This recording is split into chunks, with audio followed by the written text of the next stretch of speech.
everybody, and welcome back to Wobbleville, and welcome back to Sculpting Thursdays. Yep, it's Thursday.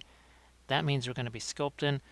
We've got a few things out here. Obviously, we've got Friedrich the Great. This is our Easterling Troll. I also have the Oliphant back out here because there's some tusks we need to put on him. There's a bunch of other stuff down here, but since we're working with the Apoxy Sculpt, I also thought about showing you maybe some filling of gaps in between when we need to sort of give stuff here a rest. Armored Wolf, how you doing? And well, the bag looks sensational. That inquisitorial bag, holy smokes, that looks very creepy. Now, hopefully the new citizen of the north there is doing well, and maybe just getting a little bit less skittish by the day. Now, you wonder what was this thing on the... This is not a label on this bottle. This is actually a shield for our Easterling here. Let me see if I can grab somebody that actually has a shield here real quick. Those are all archers.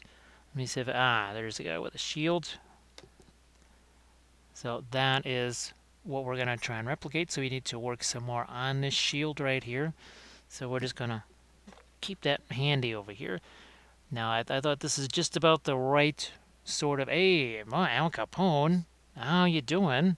Nice to see you again. I know it's been a little while. Hopefully everything's been okay this month, and January hasn't been too weird, now that January's darn near over. And have you discovered any new interesting colors? I do have to say that the fast matte white, or where's the quick dry? I know this seems to be doing some really good work here. The quick dry. We got Blaz and Dubrock and Rhapsody Studios. How you doing? Yeah, well, I figured they had lots of stuff going on there. So hopefully that kind of chills out a little bit. So Rhapsody Studios, yeah, we got multiple things we're going to be working on. We have to make his shield. What we're going to start doing is just slapping down some of our armor pieces here. We got at least this one here to do. We got another piece here. We got a piece here, and then two pieces up here. Then, ooh, that's right. Where the heck did that go? Here we go. So we did cut this. This is just out of plastic card here. So we're going to do this. We'll do the horns. So it's going to be more like, where's our war priest here? So I was just thinking something like this. I liked that.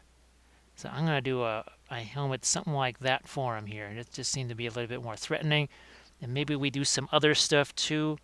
Other decor on his helmet. Let's see, so Dubrock and Blaz, I hope that you guys are doing good. Now, again, we also have the Oliphant out here. And we got all these big old gaps, so if we have leftover Apoxy Sculpt or whatever, maybe we'll get to that too. Now, we still have our Isengard troll over here for reference. We're going to set him off to the side. Actually, yeah, we'll just leave the Oliphant over here. Now, people were asking about chain for, well, the Oliphant and for Great Beast of Golgoroth. That's here. Oh, look at this. Look at what's here now. Yes, indeed, this has arrived. So this is the War of the Ring stuff that I was talking about. So these are those action dice, right? So this is a hunt dice. This is where Sauron is looking for the ring. This is more of a sword dice. This is something you can use to send armies to actually do things. This is a muster dice right here. That is also, actually this is muster, I think, for an action. That is, yeah, we'll go, there's this is another one right here. That is drawing a card, I do believe. And then you have things here for your, this is a Will of the West. Palantir kind of does the same thing as the Palantir on the other side there. That is, I think, muster and recruit. That is these are character actions, I believe. The swords right there. And all of those dice dictate things like this thing that your characters can do. So you have a whole host of characters here. Now let's see, Rhapsody Studios did do that first stream. How did that go, Rhapsody Studios? Painted with oils, no mud. Holy smokes. Yeah, Rhapsody, you gotta tell me all about that, because that sounds fabulous there. Here, let's not lose all of the dice. But typical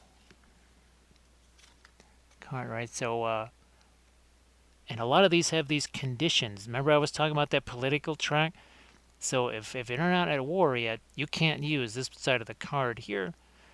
And stuff like this here, these are the sort of actions that'll have a bit of an effect on the battle. But there's also there's a whole bunch of miniatures to paint. So this apparently is the mouth of Sauron. And what is this? Is this your oh, that's Saruman right there.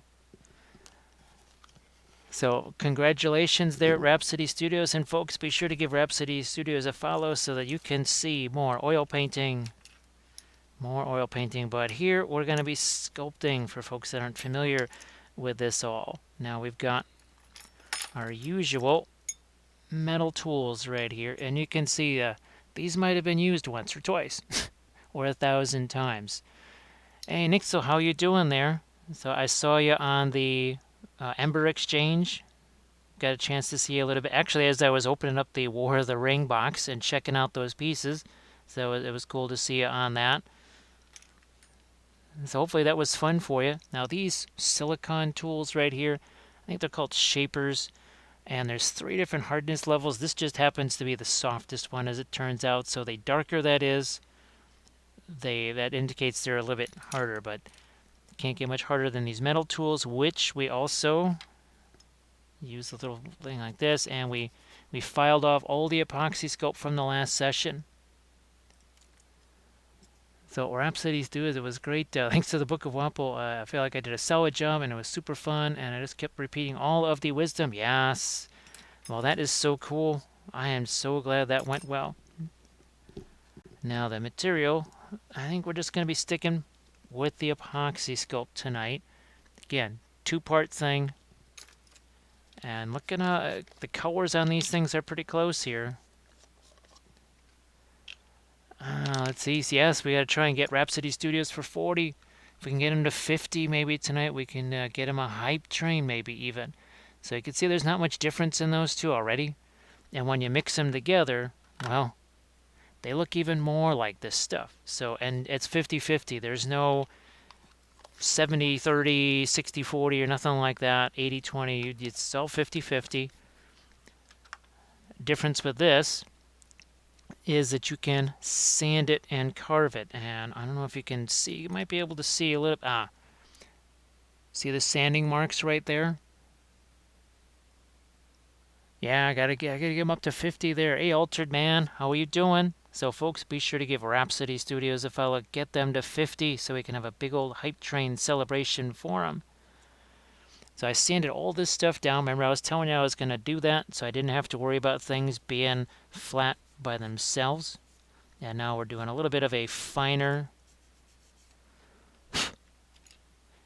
hit with our sanding paper.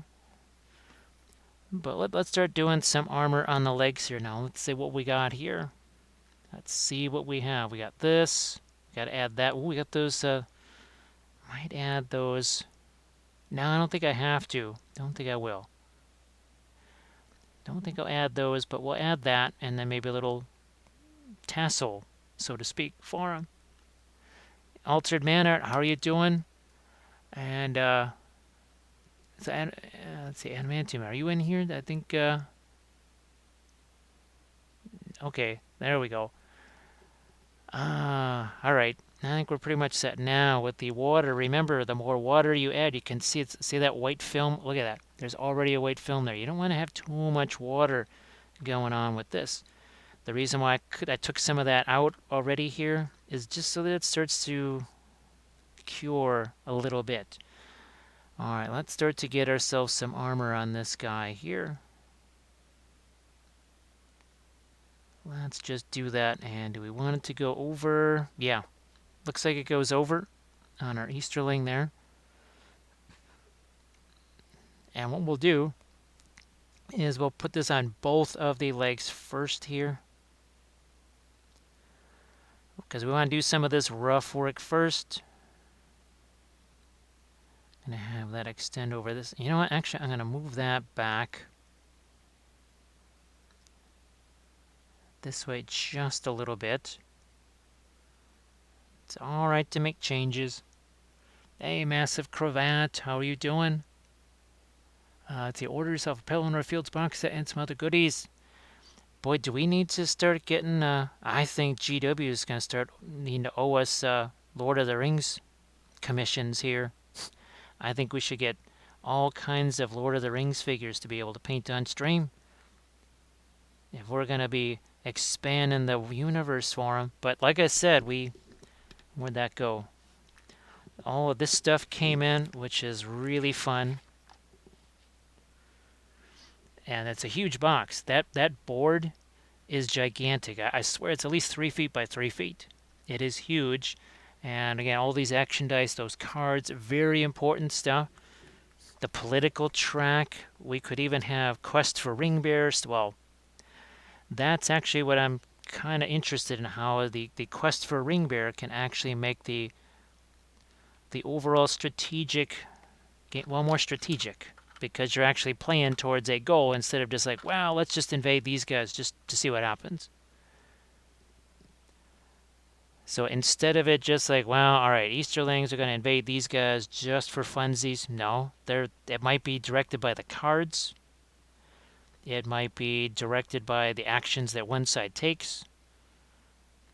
I think that's going to be a really interesting way to, again, the campaign itself, as neat as the little GW thing was with the cute little hex board and stuff, it would have been a nightmare to try and print that out to make it visible for anybody. All right, now is that going to be too long? I might cut that down a bit. I think I'll cut it down this way. Yeah, I'm just using an X-Acto knife there. So, Massive Cravat, I hope that you're doing well. It's kind of hard to believe that it's already... Wow, it's already... well, it's almost Friday here. It's 11:11, so we're getting real close to Friday. Now, I'm also going to fill this out here. That's going to make that maybe a little smushy there. See how I already stuck my hand in this? Well, thank you so much, Commander Mittens, for that raid. Welcome in, Raiders. You catch us as we are just starting to get underway here with our sculpting party. This is Sculpting Thursday. And what we're trying to do here is and I'll show you in just a second after we fill this in a little bit. And folks, be sure to give Commander Mittens a follow. Yes, that's another person you have to follow, just like Rhapsody Studios. So this is just your Bones Rock Troll, I think that's what that's called. And what we want to do is we took him, we shaved off some parts of him, gave him actual troll hands right here from a GW figure. And we can, as you can see, we're trying to make him look all nice and Easterling-like. Look at this. We even have a shield that we're working on for him. We have Avocado Kids in here too. How you doing, Avocado Kids?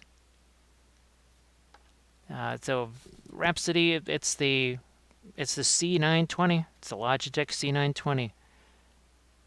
Key is set the focus and keep it there. So this is another little item of decoration we're going to have. We're also going to have some horns on them, because here's something else that we sculpted here. Actually, we sculpted a whole bunch of Easterling heroes.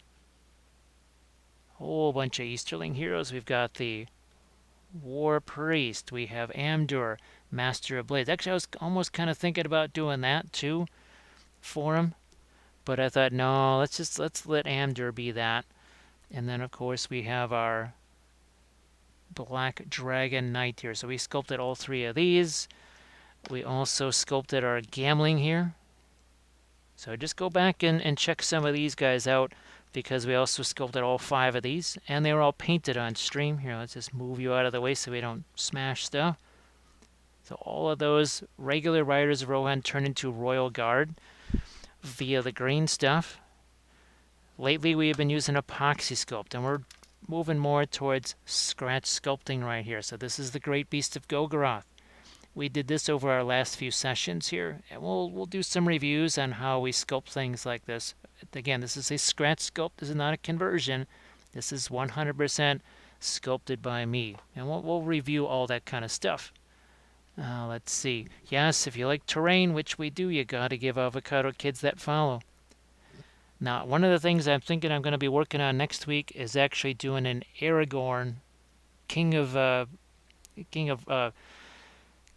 let's see, Elisar. Yeah, doing an Elisar conversion here, just like we did for Imrahil. So we're going to take one of these Templar guys, and we're just going to add capes and throw another little head on there. We'll have to sculpt the hair because that's the last of the Forge World Dol Amroth pieces I've got. But we'll sculpt armor on the horse and do all kinds of fun stuff like that. May not be, well, I guess, yeah, the Gondor horses do have some distinct armor on them. Well, Commander Mittens, it needs to have a big old banner on it. And they have lances. So it's lance is definitely, well, on the big side. But we'll probably be cutting maybe about a half an inch off of that just to make it even more usable.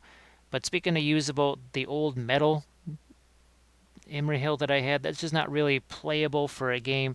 That plastic one definitely is. Oh, speaking of plastic here. Speaking of plastic, let's see if I can find.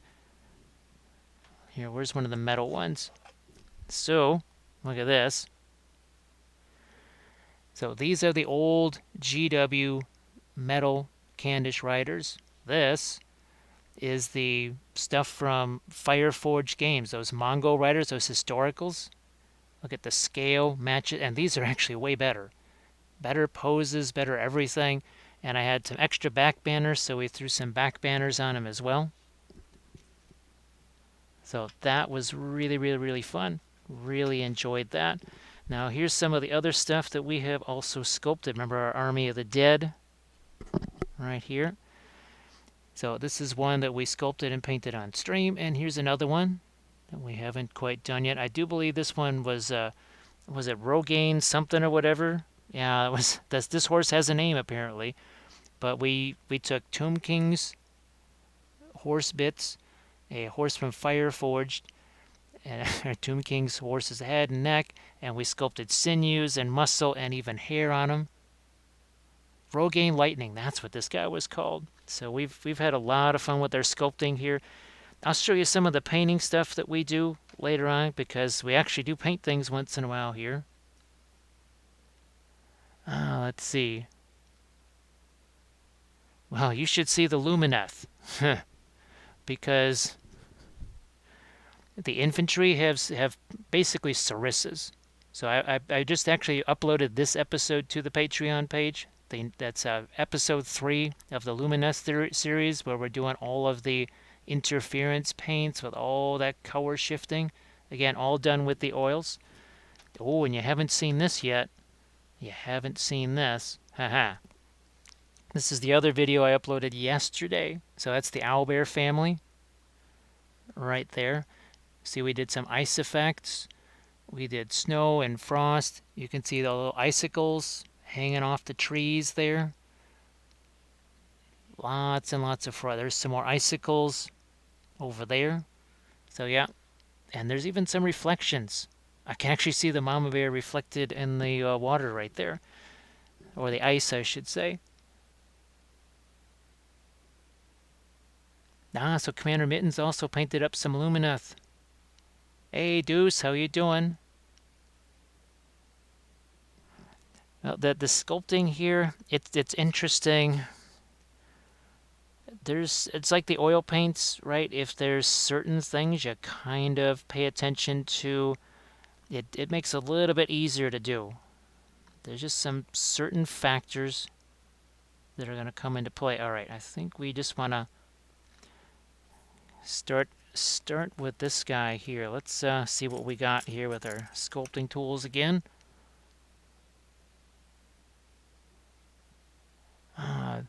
Well, there was when I saw that, I actually have already done one of those, and that was more of a summertime theme, I believe. Let me see if I can get to that. There we go. So we painted this one on stream, I believe. So that one's more of a summertime theme. And I saw that, I said, oh, I got to do one for every season. Got to do one for every season. And I just, when I saw that, I thought, oh, because I actually have done a painting video on the snowy owl. I actually did do it. It was like a big one. And I thought, okay, well, I did a painting video on the snowy owl. How's about we do one on the owl bears? Because, owl bears, why not? I'm going to try and shift some of this over this way. Now we're going to try and do that same motif that we did up here. That's going to have to happen down here. Start cutting this like so. Let's see. Commander Mitten's going to go get some lunch. That sounds good. Let's see. You got to get that for each season.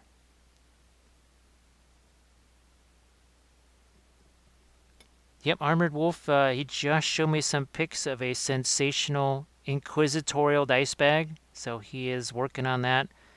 And it's fabulous, as they all are, of course.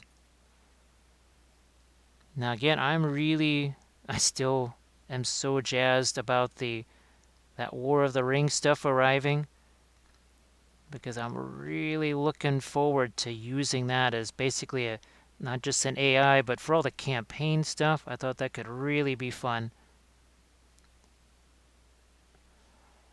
Again, it's all going to be the same method we used here. Here, let's start to cut our little triangles, semi-triangles here, partial triangles. And all this stuff is going to kind of get shifted back and forth. It is what it is. Here, let's I guess do a complete one here. Hey, Aussie, how you doing? Now I have been spending many hours moving stuff around in the basement, trying to get that new filming area ready, the new printing area ready. I did sign up for the, the printing never ends, or the printing ever goes ever on, or something like that. And it's basically a kind of Middle Earth themed sculpts. And I thought that could be very fun. So these I might actually move down a little bit. So we're probably going to see these move down slightly. Yeah, I'm just going to cut these further down. Now this arm will be in the way a little bit. I'm so glad that his helmet is now all fully cured and dry and everything like that, and I can actually put my hand on that. Crotchety the Clown is in here. How you doing? How you doing there, Crotchety? We are less crotchety now that we have starting to get some of the equipment that we need to be able to execute on some of the plans that we want to do in February. And the more I think about it, the more I'm really glad I got that War of the Ring game, because I'm thinking, okay, even if I had all the hex tiles here that I needed, which I don't, between painting all of those, and I might still try and do that, but trying to actually craft some sort of an actual map, that would have been nuts. So, yeah, I'm pretty glad that I chose the route that I did. I think I just saved myself a whole bunch of time. Oh, and we can actually do painting videos on painting the War of the Rings miniatures, too.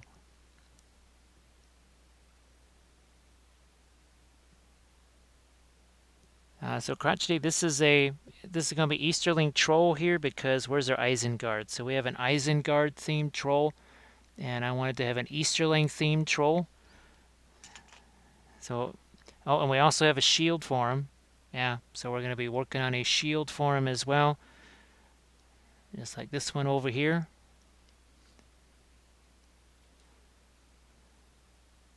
Well, Avocado Kids, part of it is just its survival.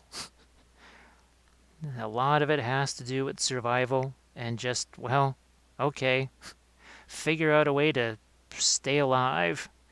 And sometimes it leads to some pretty fun things. Where is my flat one here? Let's just grab that guy. And I'm basically going to try and move some of this extra epoxy sculpt over to here. Just like oil painting, it's got to be messy before it can be neat. It looks like nothing when you first start, and even after a while, but once this stuff starts to cure just a little bit, boy, it opens up some real fun options for you. Let's see. Now the miniatures that are in that game, they are very much like Bones miniatures, only smaller. So they're really tiny, they're really smushy.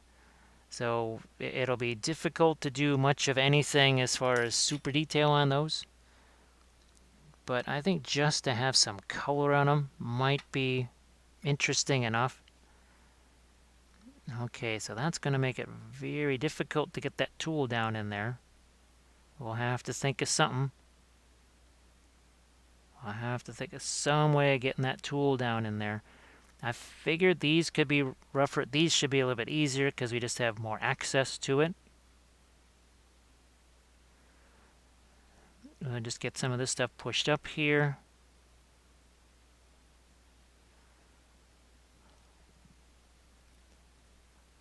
So say we all.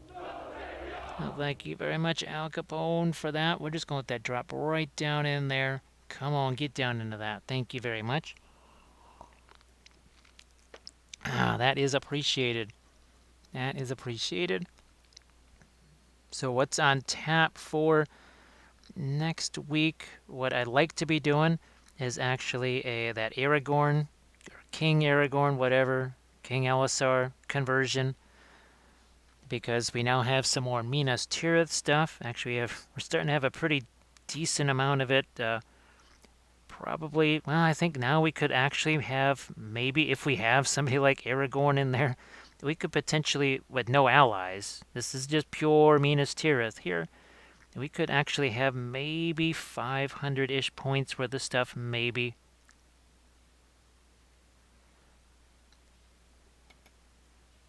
Yes, the one true, well, are we going to have a one true sculpting tool as well?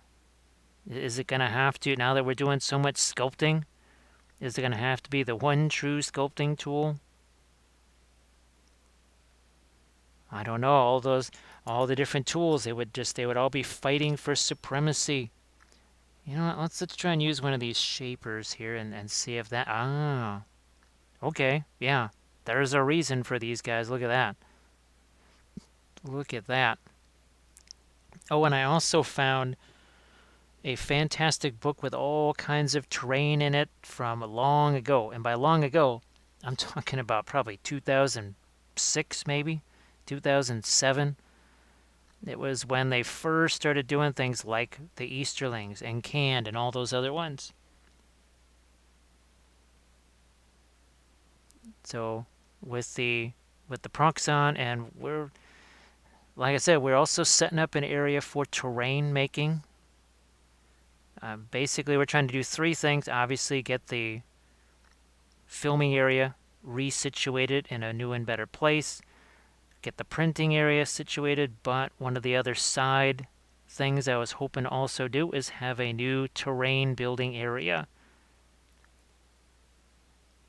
Pretty much dedicated to that purpose of building terrain. So that soft shaper tool, that really did some good work. I'm going to see if actually maybe I can zoom in for you a bit. Wrong way. Let's go this way.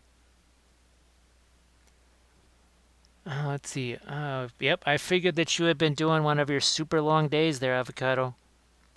Let's see. Well, we're only 29 minutes in, so there's a chance that we're still here. There's a chance that we're still here. Kind of depends on fatigue here, because there has not been, well, much sleep at all this entire week. Basically, the time we would normally try and get some sleep, that's been spent moving furniture and recovering stuff.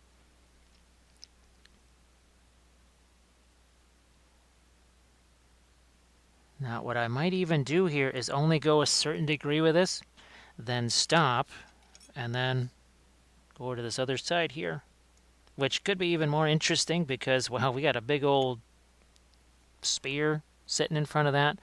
So the other part might even be more interesting. Let's see if we can get a third level up here. Looks like it. And we're just going to cut this away here.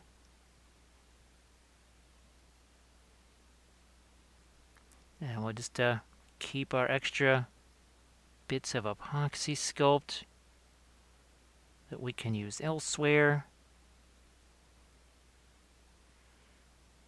Like so. Remember, we're going to be moving over to that shield at a certain point here too. But as it is, I can already kind of start to feel this. Again, it's not hardening or anything like that, but it definitely feels less smushy than it was a half an hour ago. But we'll kind of, again, wander over to another area here. In fact, how's about we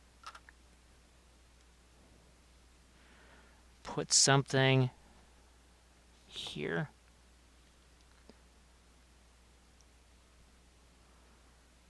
Before things get smushed, doing other stuff. So, flat tool here. Is there thistle in the house? There's thistle and paint miniatures. So folks, be sure to give Thistle a follow. So Thistle, hopefully, all that recovery continues. Wrist gets stronger. Painting gets easier. Able to paint longer. So that people can watch you as you're painting. So Paint Miniatures, happy Thursday. Well, it's still, technically, it's Thursday here. I know for most everybody probably watching this, it's already Friday. But I'm just going to go with happy Thursday for now. I'm just going to go with my time zone.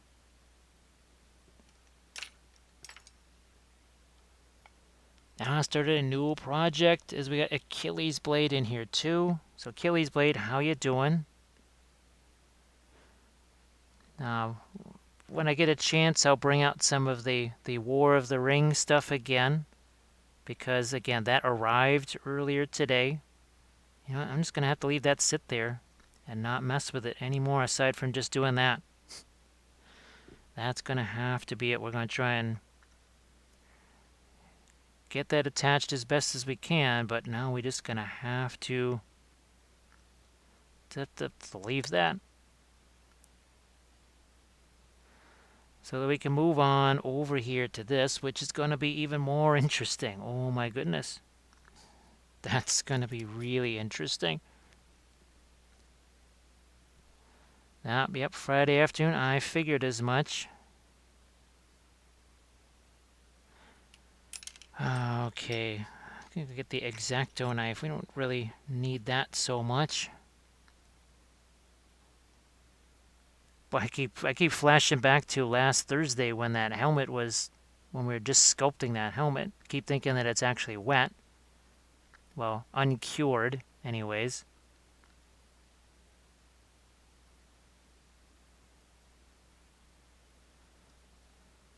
Push this over this way. Maybe even cut a little bit of that away too.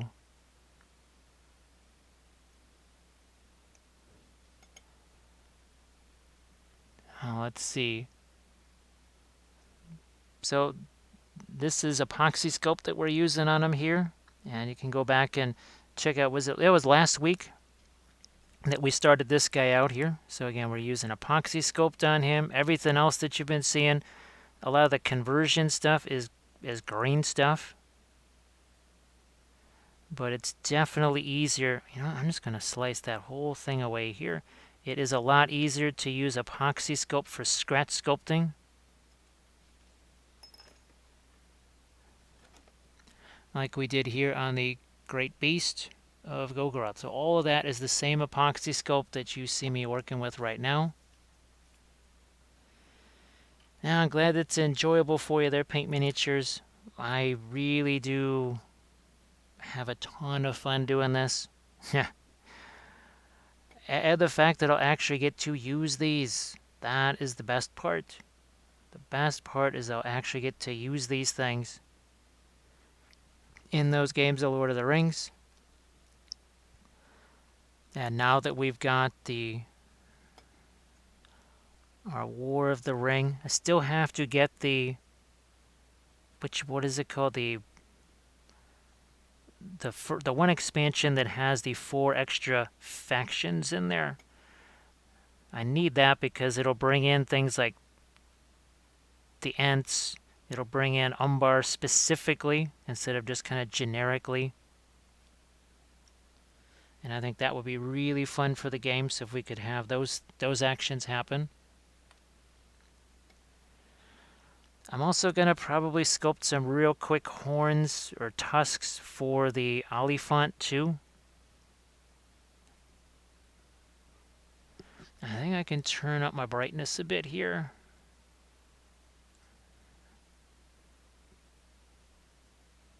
Yeah, we'll turn that up.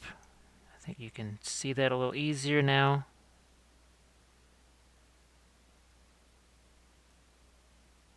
How many do we have here? 1, 2, 3, 4, 5. Let's see if we can't get 5 out of this one. I think we'll be able to. Because when we press this down, it's going to expand like crazy. So that's all good. Again, I know that at least for this one, that spear is going to be in the way, but trust me, we're sculpting something underneath there. Things are being moved.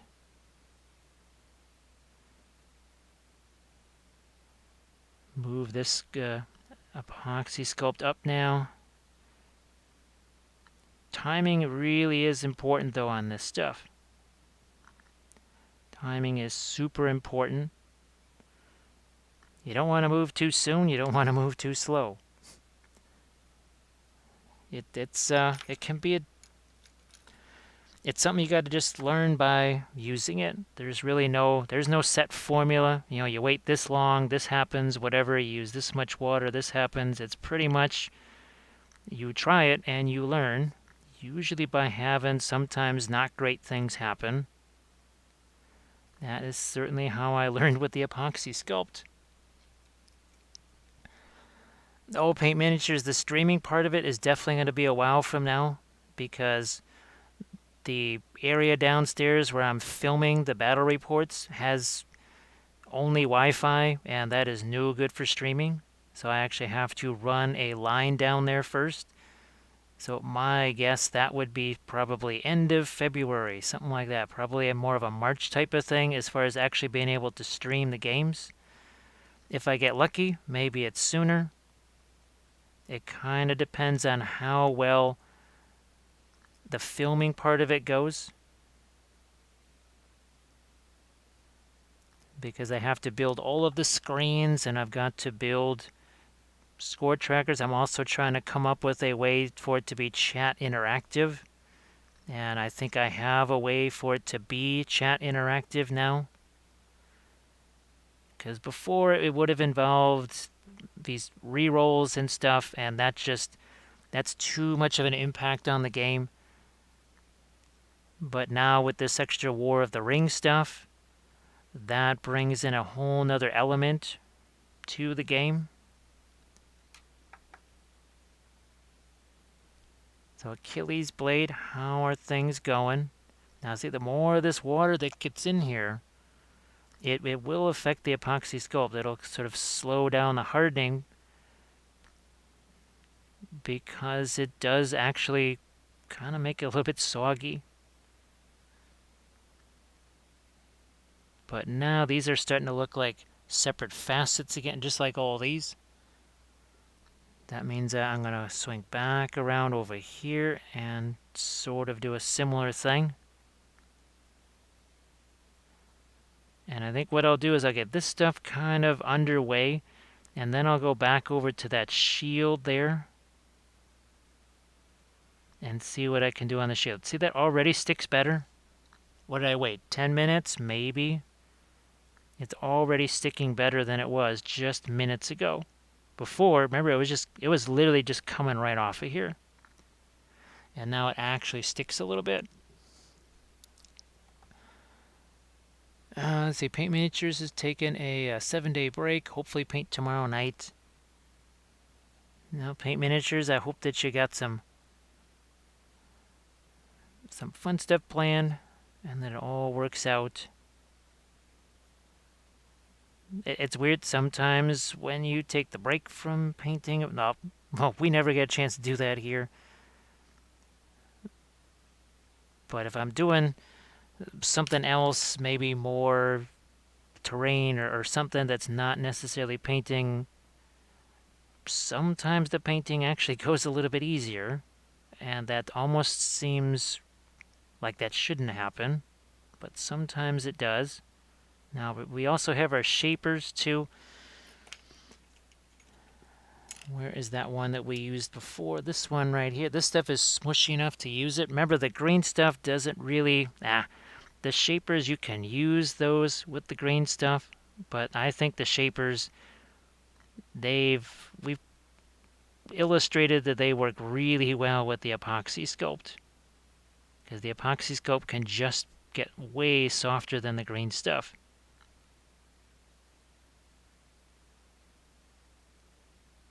Because, yeah, I've tried using the shapers a few times with the green stuff, but boy, it doesn't really...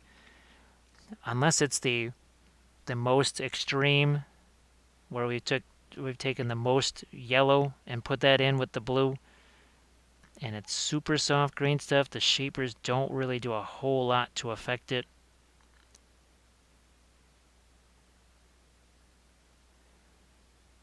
Boy, that's going to be really interesting to get at that. Oh my goodness.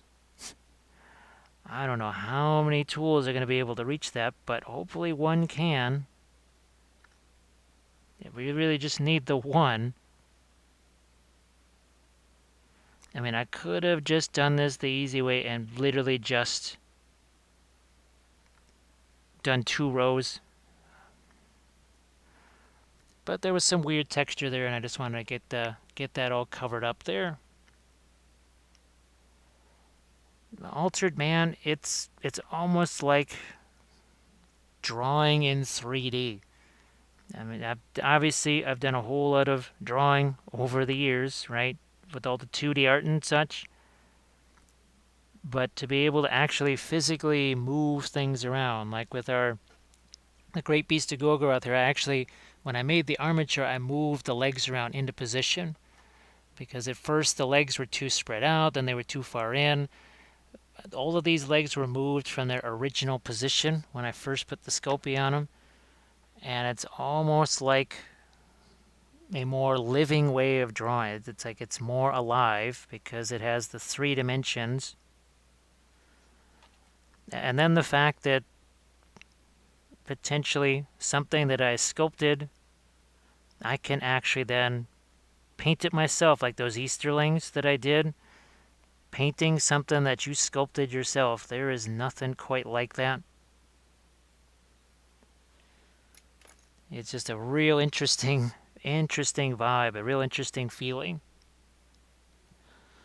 So now we have to keep some of that water handy, because the tools will stick to this stuff. That's similar to green stuff, not to the degree that they'll stick to green stuff. Not even close. But they'll stick to it a little bit. I realized, again, the spear's kind of in the way. But when we get to his arms, that won't be in the way anymore. Well, maybe we'll just use this guy here now. Like this. Look at this. These shapers, boy. They are proven extra critical in this phase. My goodness. So these are actually able to get in there better than the other, my other, what would you say, favorite sculpting tools. So sometimes even our favorite tools won't necessarily do what we need them to do for us.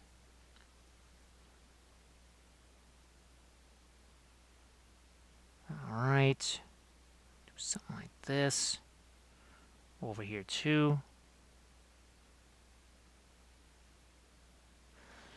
And just because I want to get this stuff out here,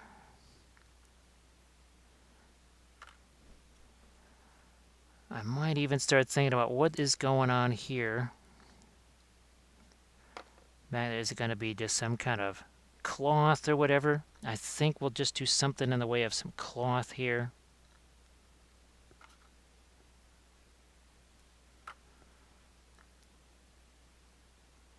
I literally just kind of want to get this stuff on here.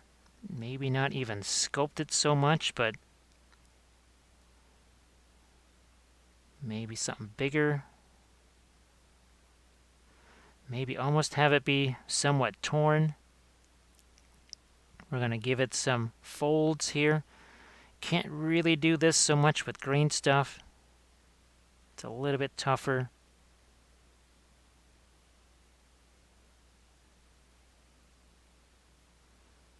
Maybe put a little bit of an edge on that.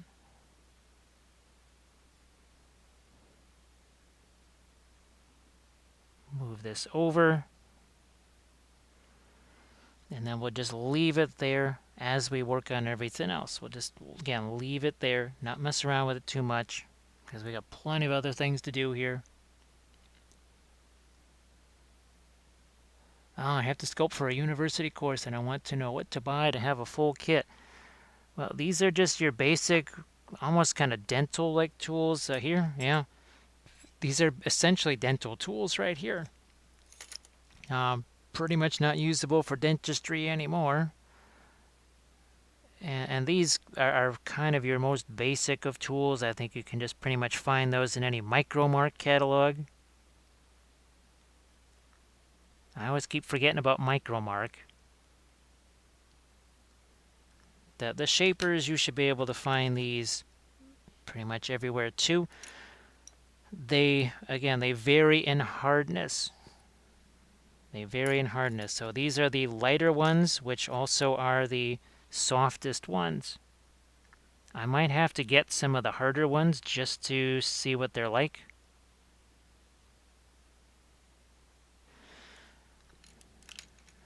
Looking for, where is the one that's got the triangle on it? You also use this one. Yeah, that's actually kind of getting down in there where I need it to go.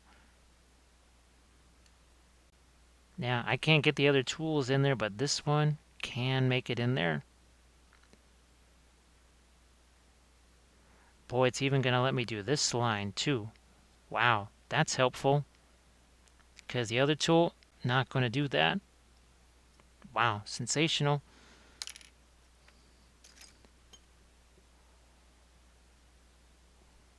Man, I really do enjoy, well, this one is my favorite, as you can see by the mountain of Apoxy Sculpt and green stuff that has accumulated on it over the years.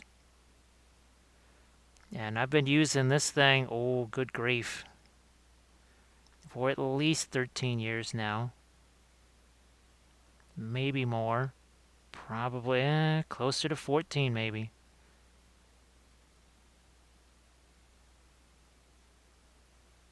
Okay.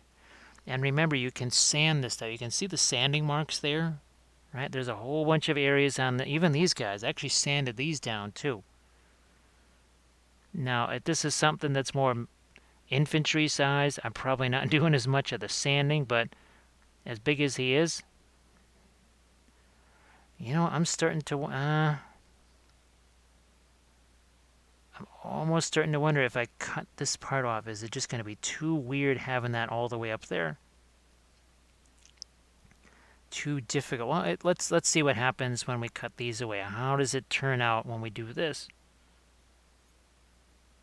That probably is going to dictate a lot here.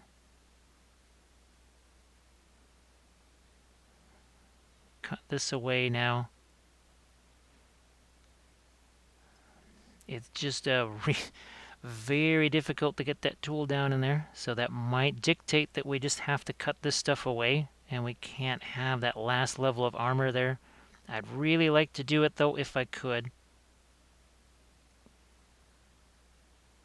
Let's see if we can get away with it still.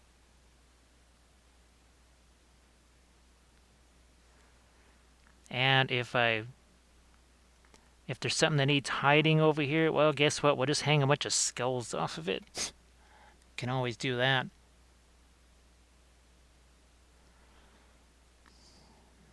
Yeah, Micromark always has plenty of model train stuff. I was always a little bit disappointed that about the only scale in model railroading that's equivalent to 28 mil is the S scale, and that's super rare, as in super rare, as in massively rare. Well, it's not as rare as it was when there was nobody making it. There's a little bit more of it now than there was years ago.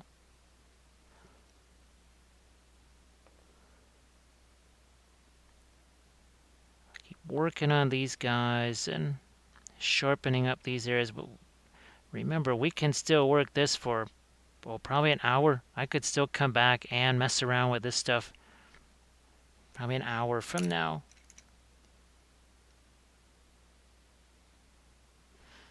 That tool doesn't really want to do one.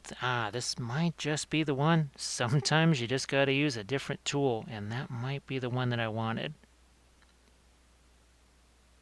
I think that just about is it, yes. And it's something that was a little bit broader.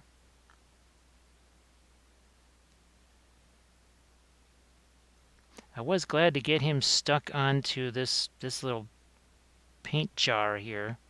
Sure as heck makes him a lot easier to hold. I don't know, maybe this is going to be good for a few other things. It's also going to work for this. It is. That's handy. I'm just trying to get this stuff cut away here. That is basically just some extra epoxy sculpt.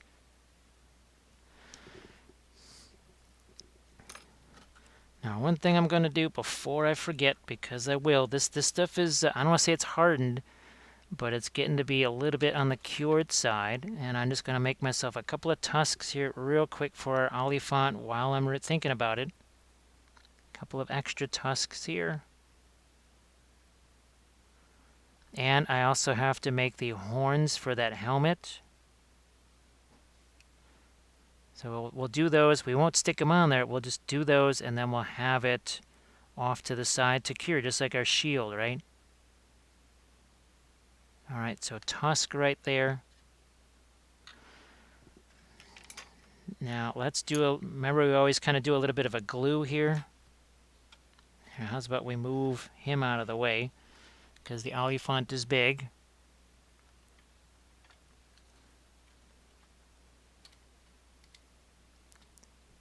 And it doesn't really want to stick at first. This is why green stuff is easier sometimes, again, to use for conversion things, because it wants to stick much, much more. Scooter, how you doing? I hope everything is well, and that your week hasn't been too hectic. All right. Basically, those are there to act as glue. Not kidding. And now we'll give him some extra tusks here. One there.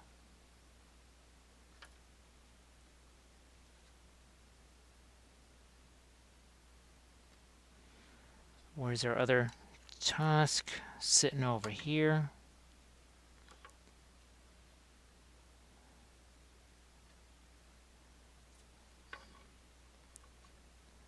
All right, tusk. Now we have to try and secure these. We'll work on them some more after this, but I just got to press these down, make sure they're actually really genuinely attached. As you can see how that's sliding around. In a few minutes it won't be. It's just something we got to deal with. The green stuff, like I said, it would have just basically stuck right away. You wouldn't have had to deal with this, but I don't have to support this the way I would have to support green stuff. So, yeah, the water on that one made that one just kind of fall off there. I could have drilled a little hole for a pin, but again, we did that, well, when you push this one direction or the other with that pin, weird things happen. So I generally try to stay away from the pins here. Let's dry this off a bit.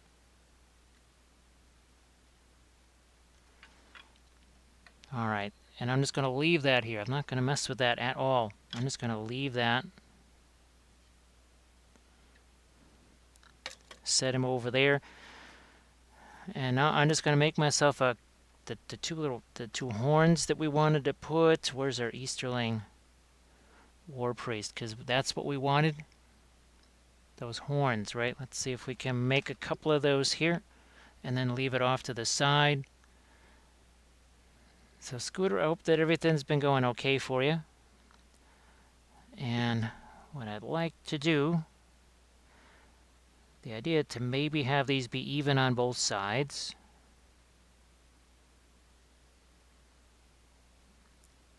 Is do something like this and then cut it in the middle, and then the two sides should be even.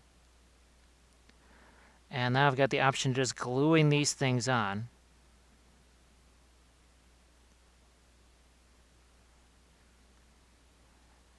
And let's bend this here, this way, and that way.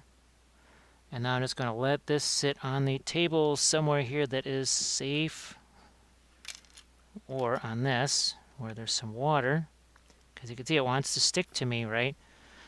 Now I'm going to look at those horns again. How much of a curvature is there? There's a lot of curvature on those horns. I think there's more than these have right now. That's better. All right. I'm just going to leave that go. See that there? That's going to just get put off to the side somewhere here. Chainsaw, thank you so much. That's appreciated. Let's just drop that right down in there. Yes, with our root beer and rum. And boy, that is kind of a new favorite here for pretty much both of us now. We absolutely love that. Oh, thanks, Chainsaw. Thank you very much. I'm really looking forward to painting this. Now I'll have to kind of, okay, what do we do skin tone wise to really complement all of the armor that's going to happen, and the Prussian blue, right? That should be very interesting. Is there a Mini Grinder Studio here too? Hey, Mini Grinder Studio, yes, folks, be sure to give Mini Grinder Studio a follow. Hey, what is going on? Nice to see you again.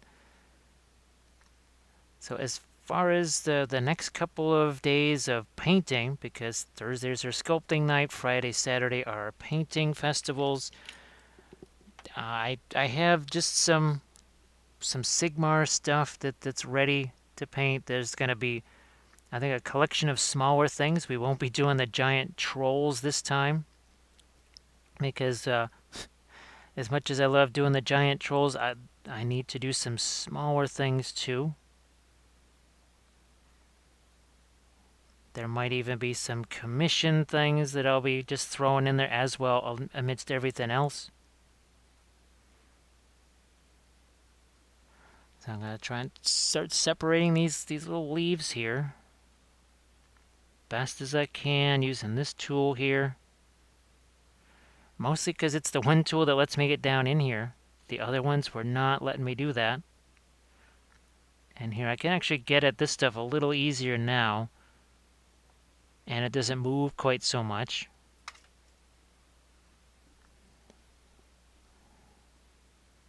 Again, sorry if I'm putting that sometimes in a weird position for you guys to see it. Okay, I think I've got all the extra stuff cut away here. And we still might get rid of that third level. I don't know. We still might have to ditch that. Hey, Charnel Ground. Nice to see ya. Now, Mini Grinder Studio doing some ZBrush stuff. So, Mini Grinder Studio, if you got any sort of links to that, feel free to shoot that in the chat if you got your Instagram things going on. Now, like I said, a couple of interesting things. We're trying to get going, reworking that printing area. And we have now, there's a couple of places where we signed up for their STL files. Hopefully I can actually get those all, well, they're downloaded. Hopefully I downloaded the right types and I can actually do something with them. I have no idea yet. I have no idea. Also, the War of the Ring board game came in, and I think it's going to be sensational for really helping out with that campaign and making it much more interesting. Basically giving a direction to it. Because I just, all I got the vision of was, okay, great, so it's going to be like a game. I didn't want it to be a game of Risk, where one side said, oh, look, we're gonna do this little thing where Australia and Asia meet. We're going to build a bunch of armies there, and the other guy's going to build a bunch of armies on the other side. And everybody knows exactly what's going to happen. So Charnel Ground, hopefully everything's been okay today. And those action cards, and then of course if you throw in the quest for the ring bearer, now just simply invading territories just for the heck of it really doesn't make much sense. You need to have more coordinated strategies. And I thought that could make things very interesting.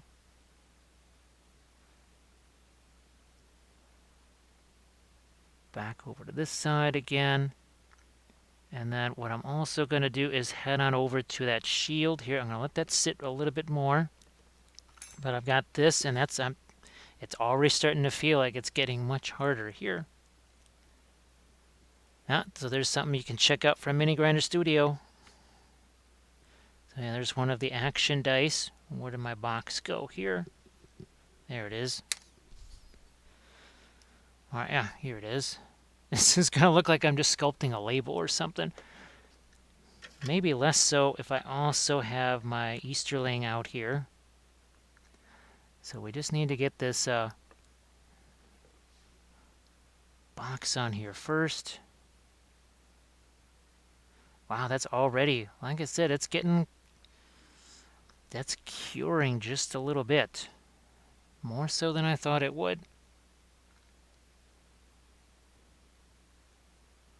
But that's pretty hard. I did this about 4-something hours ago, maybe almost more like 5 hours ago now, because I wanted that to be pretty well secure.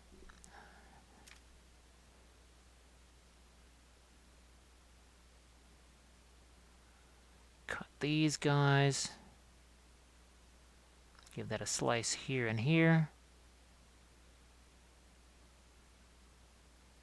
Because I didn't want this to get all smashed while I was trying to do stuff on the stream here. I think that worked out pretty well. The timing was important. Where is my, there it is.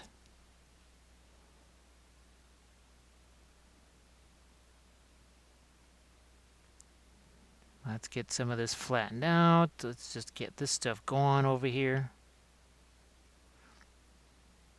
I can still make an impression in that, even though it's essentially cured.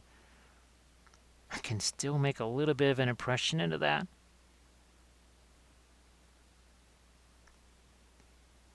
okay. Push this down a little more too.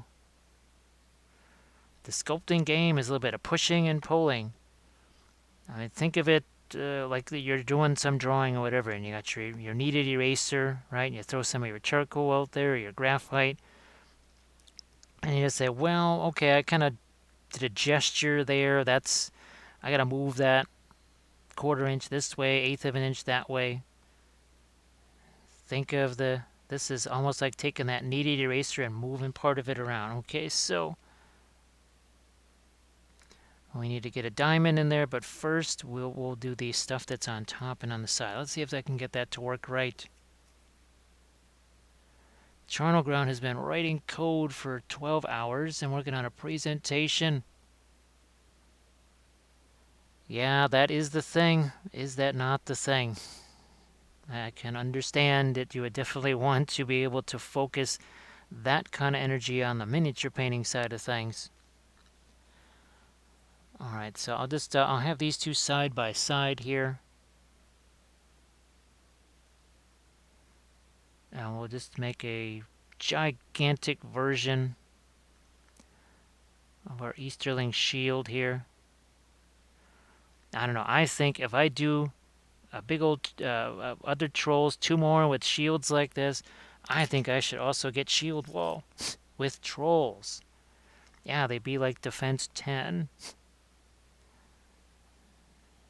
That wouldn't upset anybody. I think I'm going to cut some of this away too here. Yeah, that's better. Then move it this away and that away. Flatten it out, meld it. This is the thing you really can't do with green stuff. So say we all. Hey, Drax, thank you so much, Drax. Sorry, I'll give you a toast in a second here. But what I can say is, folks, you got to give Drax a follow. Give Drax a follow. So, Drax, I missed your last session there. I didn't get to see what you had going.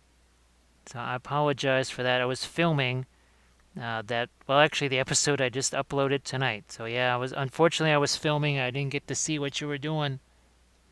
But thank you so much for that sub. Ah, Sin, I knew it. I knew it. Ah, man, oh man. Well, let's see. Well, I guess you're not streaming tonight because you'd already be streaming if you were.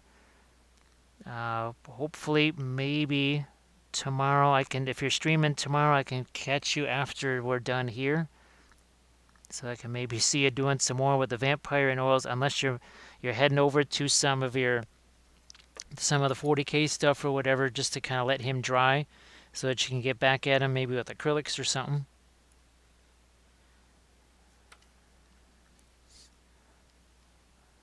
Wow, wow, I didn't think that was going to be long enough. Holy smokes, it definitely is. Come on, get on there.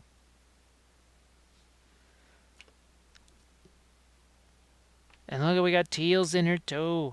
So, folks, you got to give Drax and Teals follows. Yes, do that.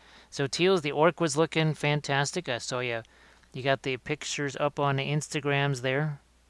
So, folks, also give Teals a follow because he has been, well, they've both been working with the oils, Drax and Teals. I'm just going to get that. Can you see both of them? Now you can. It is a regular party. It's a party here. And I'll get you your toast in just a second. Just got to get this stuff stuck here.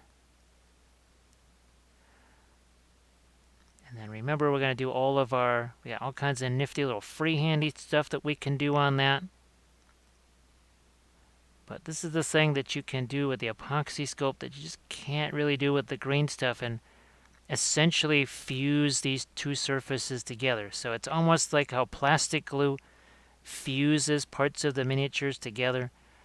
That's sort of what you can do with the Apoxy Sculpt that you can never really do with the green stuff. There's always going to be some separate layers there. It's no big deal. It's not of great consequence. It's just something that I happened to notice with the Apoxy Sculpt versus the green stuff. It's one of the things that I like about it. And that's because you can take that water, right, and just make it almost disintegrate it.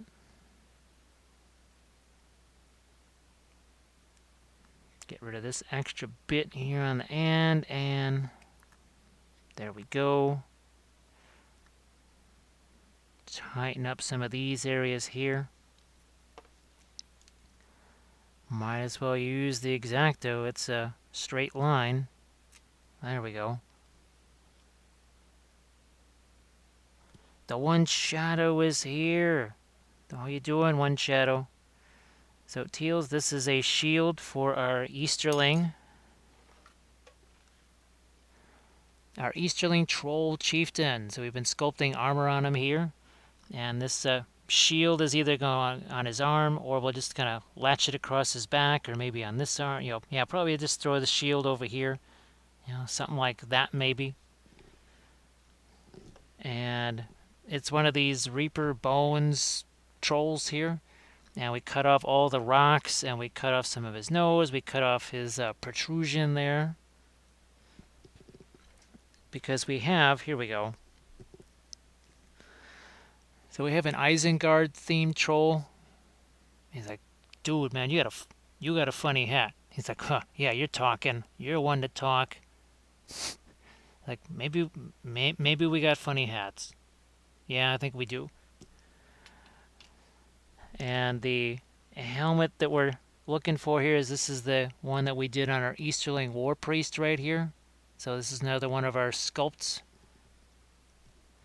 Let's see, the one shadow is doing all right, and I'm trying to paint the Kraken. Now, Teals, I think you saw this, right? So we're all done with the Beast of Golgoroth. We got to make a howdah for him. We're also adding some more here to our Oliphant. I just think it's hilarious that we have to use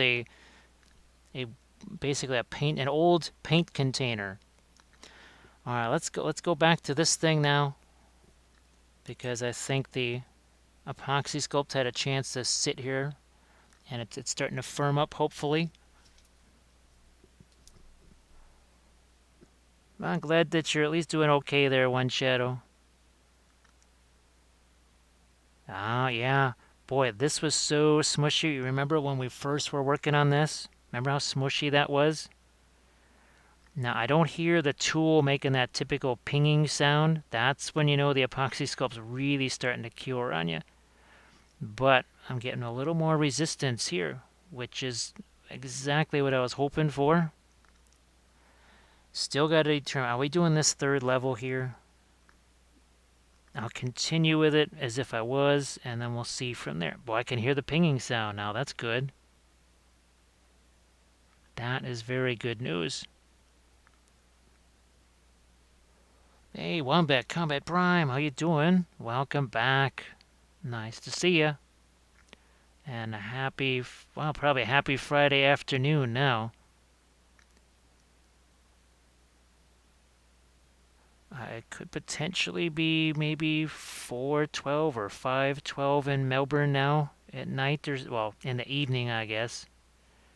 Some people would call it early evening, some people would call it super late afternoon. I don't know. But I don't have my phone with me to do my little time zone cheaty thing, so I'm just trying to use my little time zone foo. Charnel Ground is going to try and sabotage their power so that he can do some of the miniature painting that he wants to do. And I'm going to take this stuff and I'm going to shove this further, because now, fortunately, wow, that is so much more cured than it was. Well, we started with it. I think I mixed this up probably 10 minutes before the stream started, hoping that it, again, not cure, but also not be super smushy. Now I realize this one's going to be harder for you to see because, well, it's underneath that big old spear.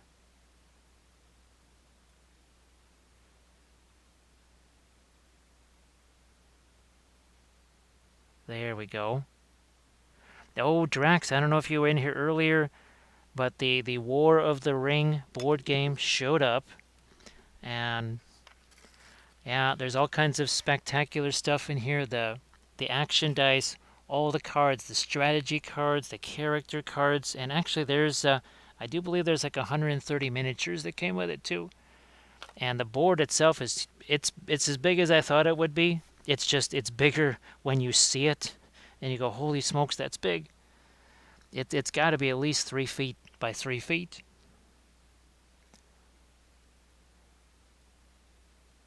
Oh, you're talking about the Oliphant here? No, we're gonna mimic the texture that's already here. We'll just paint that stuff in. Typically, that's what I end up doing anyways with the stuff like that, is just paint that kind of stuff in, that extra texture like that. Oh yeah, actually, Teals, that's why I like the Epoxy Sculpt. Because if you go back and watch this, I was still moving some of this stuff almost 3 hours afterwards. Now there's a massive amount of resistance, a huge amount of resistance, but a lot of this texture, yeah, that was put in there almost 2 hours after it actually had been originally put on there. Because Epoxy Sculpt is not like green stuff where it's just all rubbery. You know, green stuff, it's maybe not set, but you can't do anything with it. And also, I don't know if you can see the sanding marks here. This is another thing you can do with the Epoxy Sculpt. You can cut it, sand it. All of this, I sanded a huge portion of this. I mean, green stuff has its place, don't get me wrong. Gee whiz, I've certainly used it enough here on the channel. But Epoxy Sculpt it's kind of got the best of Milliput, none of the bad things. And it has pretty much most of the good things of green stuff without the bad stuff. So to me, it's kind of a universal material, and it's strong. I mean, it is strong stuff. It is really strong, too. Heck, I even dropped this guy while I was sculpting it last week. He fell and bounced off a couple of things, and nothing happened to him. So we're going to leave, I think we're leaving that third level on there. What the heck? We'll leave that on there. So yeah, we mixed this stuff up. What is it? It's 12:16 here. It was probably, I want to say about 10:50 when I mixed it up. When I first mixed that.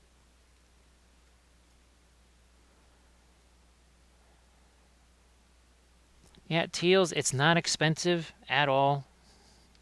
Heck, it might even be cheaper than green stuff. But again, to me, you can do way more things with it. There is no way. This would have taken many more sessions than basically 2. It's pretty much just 2 sessions to sculpt this whole thing. Now, of course, I have my Sculpey armature. Thank you so much, Uncle Big, for that follow. That is appreciated. And of course, Gandalf appreciates it too. Hello, little hobbits. Whoa, where'd he go? There's Snuffles. He's like, hello, Snuffles. Give me a ride later. Gotta get some more ganja. I'm just gonna put him over there, get him out of the way. We're running out of space here. Now it's almost time to start putting some material on the arms there. Just because, again, we want it to sit there for a little while. Remember, we got this stuff going on too. So I think I might even start to sculpt there. And remember the shapers here? They can actually do some decent work for us here. And the water also helps to get rid of fingerprints. This is, again, something you really can't do with green stuff here. That's really tough to do. You can't really do that kind of manipulation while it's on there. Now we're going to put another piece of armor back here too, so. But I was hoping, you know what, let's just do something like this. Have it come back down like that. There we go. So again, that is really tough to do with the green stuff.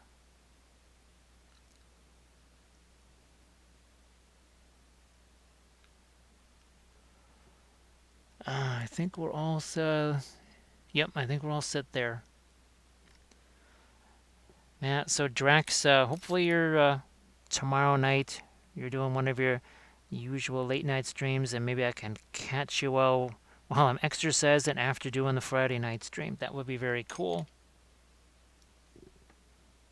All right, I've got this batch right here,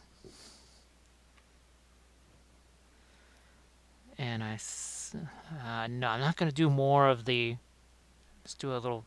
Oh, we'll do these 3 panels here that we didn't do on the other side. We can actually get some gemstones on them. Let's boy, that stuff's really getting. You can see it. Look at that. See how it's a little crumbly right there? Now this is the stuff that I mixed an hour and a half ago.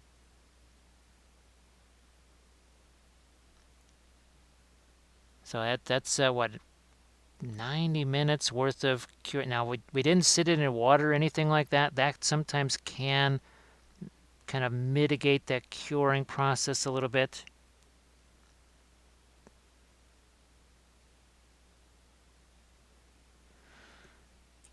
Back to, yeah, I'll just use the flat one here.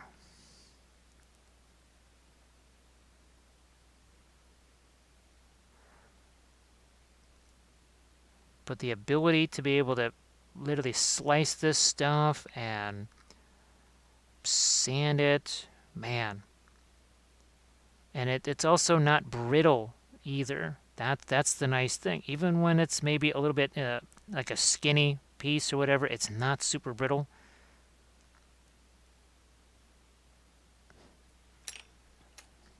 No, not that one. Where's my... That's the one I'm looking for. And see, we're just going to push this. Look at it. We're just going to roll this over here.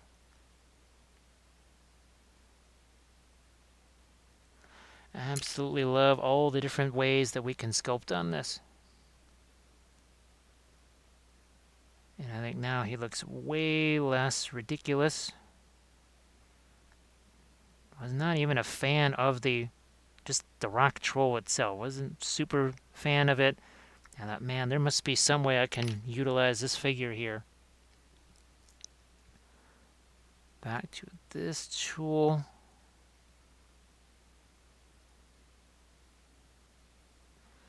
And you can see how that's just sitting there with no support. With the green stuff, remember we had to use some blue tack to support it. I don't need to do that here. I am going to try and throw some folds into this, though. We have plenty of Apoxy Sculpt to work with here, I think, to be able to just get a couple of folds.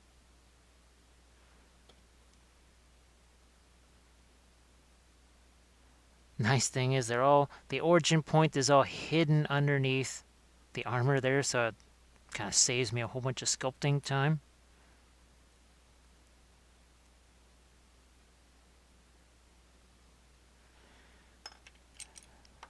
Back to my flat tool again. We're just pushing this one direction and another. Again, it's a lot of pushing and pulling when it comes to the sculpting.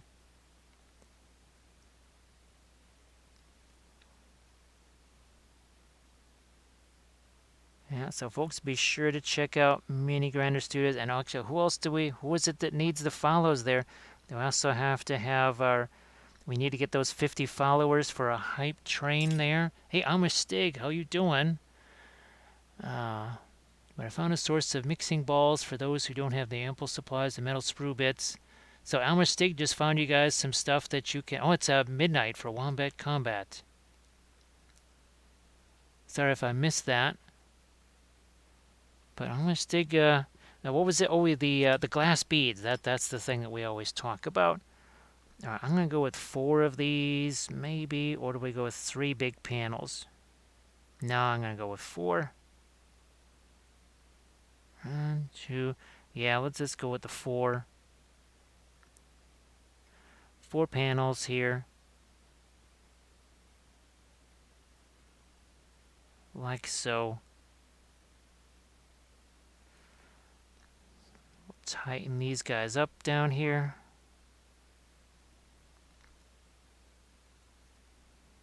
Push this down a little bit.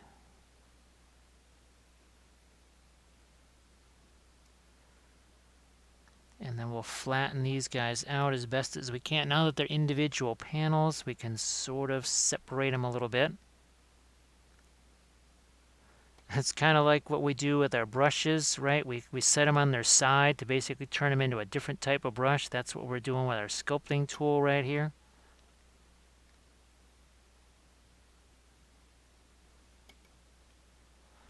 Now we scrolled the chat. We got to go back down here. Now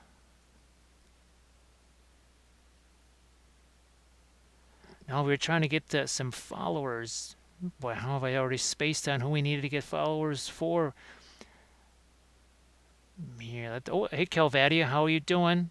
Nice to see you. Sorry I missed you there. Boy, I'm glad I scrolled back up here. We need to get some well, also for Thistle as well. But here we go. We've got to get Rhapsody Studios. Sorry, Rhapsody. My brain is very tiny right now. But Rhapsody Studios, we got to get him to 50 followers so that we can do a hype train for him. Because who do we get to? We got somebody. Oh, we got Wicked Elf to 100 and Big Jim Slade to 200, right? And we had ourselves a hype train for him. That was a crazy evening. That was a lot of hype trains. There we go. So that one big old piece now starting to look like 4 individual segments.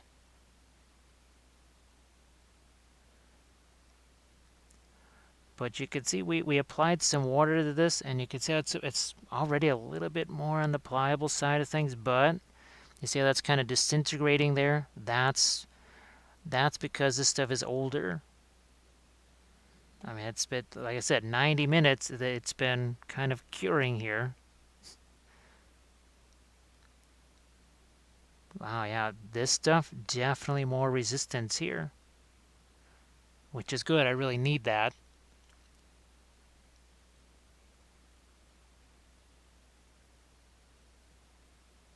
Here, let's do a bit there. And more here.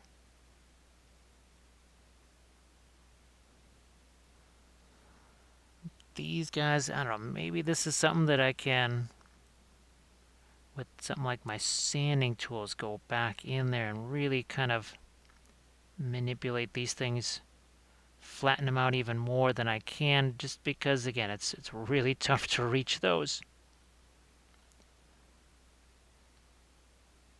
Extremely tough to get there. All right, what do we have to do on that front side? Okay, we need to get our little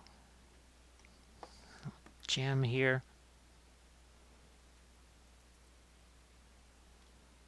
Not sure how big we'll make that. Just we'll do something like this here and get some water on my hand. And because fortunately that is still, it's dry or wet enough, it'll stick on there. These guys, we better give those a few minutes before we try and screw around with that.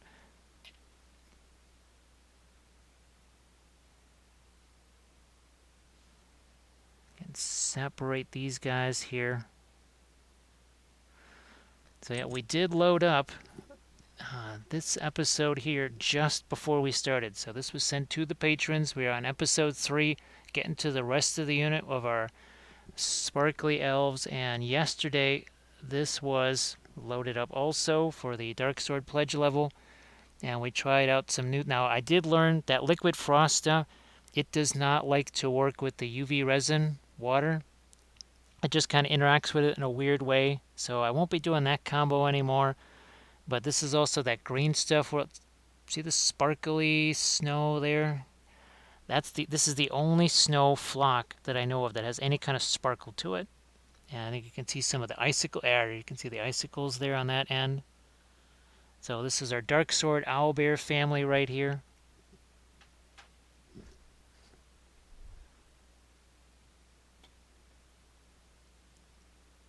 Back to my cloth over here. I'm just going to try and move this a little bit. Trying to cheat a little bit here. Aha, there we go.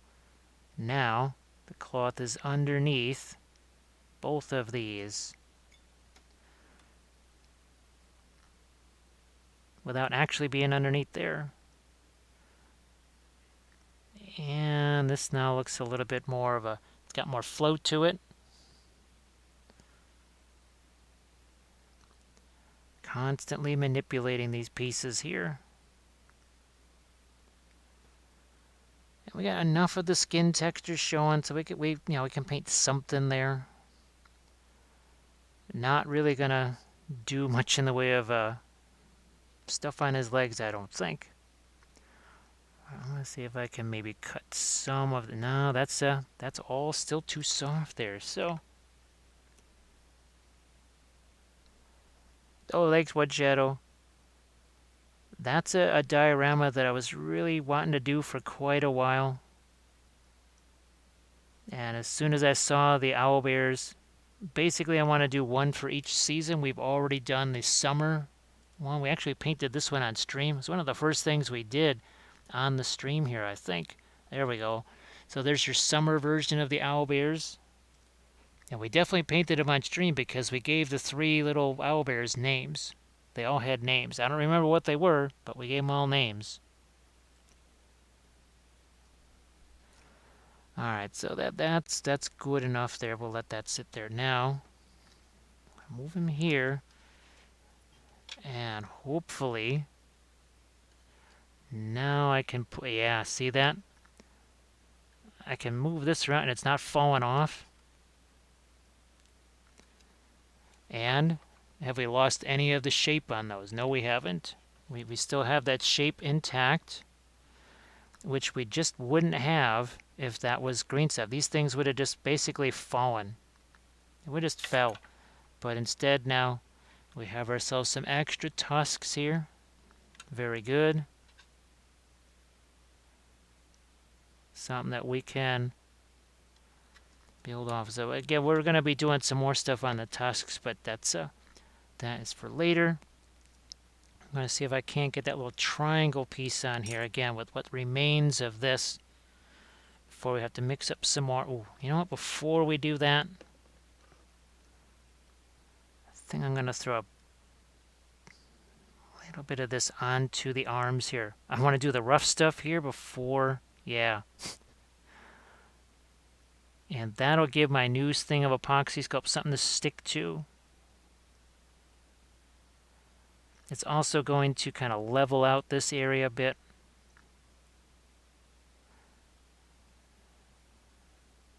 All right, that I think. Oh, no, we got to make it higher. It's got to go up higher. So we'll cut that away here.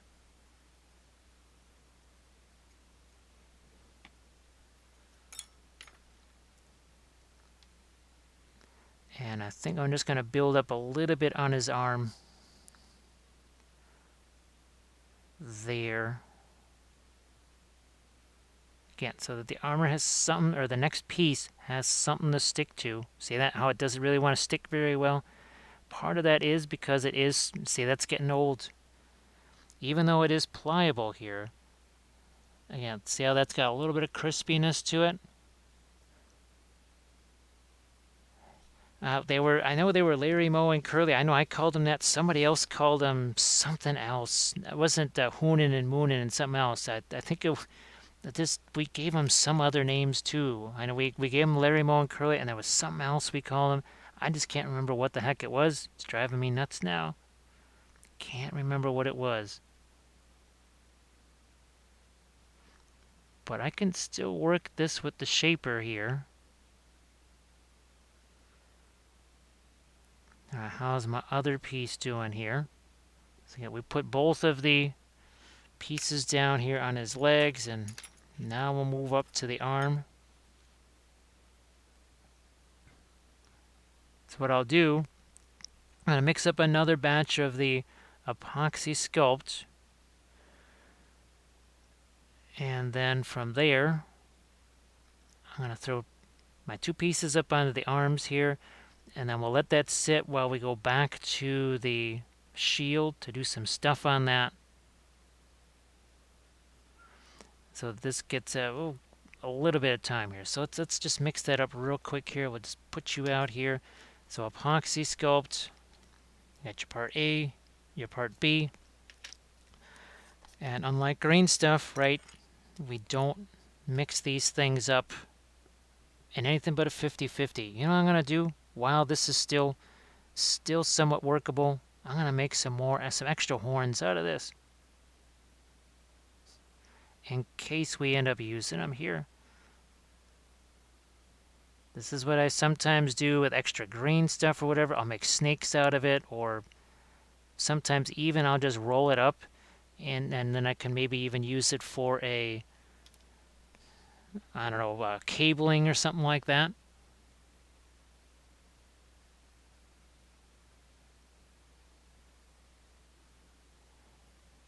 Yeah, that is the Dark Sword Owlbear family, yes. And I'll be doing a springtime one and a fall one. So again, just doing some extra something here that I can maybe put on the Easterling's helmet. Heck, I could even take something like this and maybe flatten it out and then cut out a shape like this if I wanted to. So see, this is the stuff that I couldn't get stuck on here, but it is still workable. This is the amazing thing about this stuff, is that it is still workable. Look at that.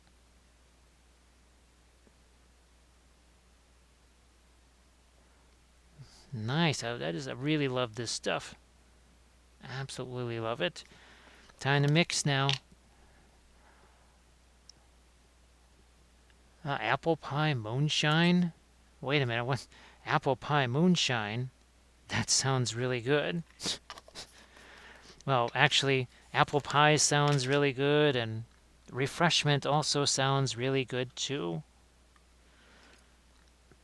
You can pretty much tell there's not that much difference between them, huh? Look at this.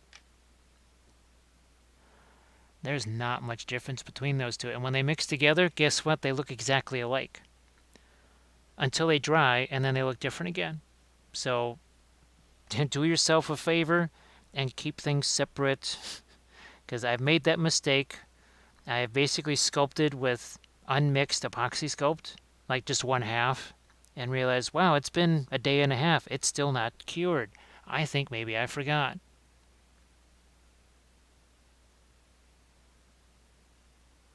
And we've got that mixed now. But see all that slimy stuff that's on my fingers? That's the water in there. But what's the advantage of this? And look at that, actually. See, it doesn't really... If that was green stuff, that would have folded over on itself immediately. So that's the fun aspect of this. Alright, what I'm going to do is I'm going to steal a little bit of this away to use for my shield there. And then I'll take these bits, and let's start to get this stuff on his arms here. That might be too much.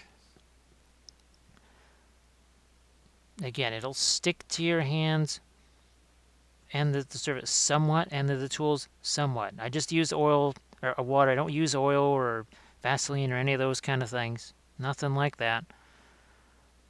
But here, let's get this attached. Do the rough stuff first. Let's do our next bit here. Gromnius, how you doing? Nice to see you. Happy Friday, because it's Friday here. It is Friday the 29th. So yeah, I think this month I did... Well, I know I posted 11 Patreon videos this month. There could be a 12th one on the 31st. So as it is, there's about 23 hours and some odd minutes of Patreon videos that we did, one of which actually was using the sculpting or the epoxy sculpt for sculpting. So we're gonna leave that sit there. This stuff I think is cured enough so that maybe we can make 4 gemstones out of this and then get that stuck on there. So here, let's keep our guy out here. Let's see if we can't make our 4 little gemstones out of it, and then we'll go back to our shield. Okay, that one's probably going to be a little bit too big. Take some of that away.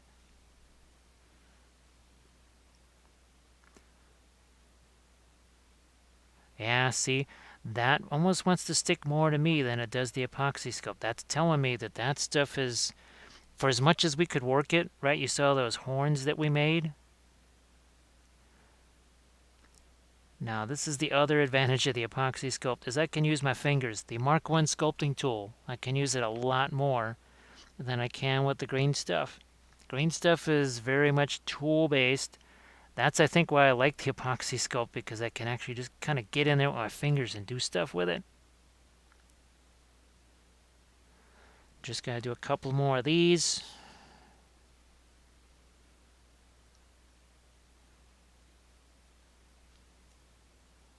Yeah, he has, well, he's the official timekeeper of the Easterling army.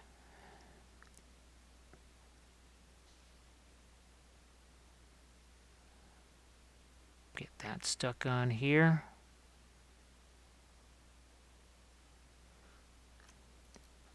And we've got a little groove stuck, and again, all we have to do is glue that puppy on there, and then we'll put the horns on either side. Still got to figure out if we want to do some stuff here. That's why I did those extra horns. Might even have some of those on different parts of him here too. That we have to see. I think I need a little bit more for this last little gemstone thing here. How you doing there, adamantium? Nope, that's not big enough. Let's add a little more. Actually, maybe this one is the right size. Just a bit more, and we'll get this last one stuck on there.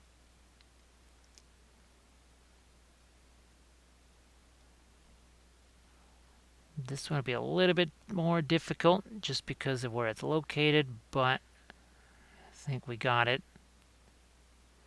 And I can use the water like so. That gets rid of all the fingerprints. And I just love this. I absolutely love how I can let this sit here and I don't have to support it with stuff. That with the green stuff, that would have to be supported. No doubt about it.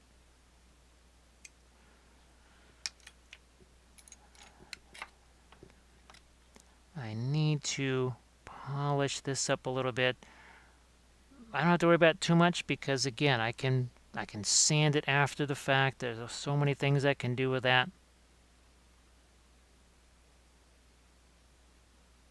But now I want to do whatever last things I'm going to do on this part of the armor. I better do them now, because now we'll be sculpting the other parts of the armor there on his arm, and I don't want to be screwing around over here, because there's a real good chance I'll just stick my finger right in all that stuff that I sculpted and not be super happy about that. Catch you later there, Wind Shadow. Thanks for joining. Hopefully we'll see you, well, I guess later tonight, because we'll be painting again later tonight. Probably it might be a little bit later start time, because Kathy's going to be reading her stories, and those sometimes go longer. So don't be surprised if it might be more like 6:37, 6:45, something like that. I would prefer it to start at 6, but I just kind of get the sense that that might not happen.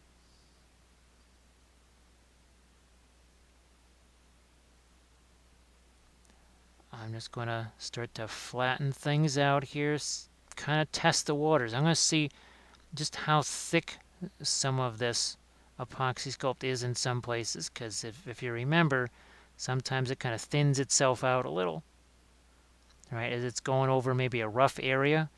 And now I don't remember what's underneath there.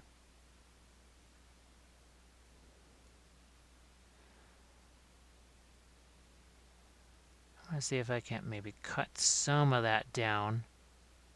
It's one heck of a gemstone right there. Now let's do what now? How you doing there? Do what now?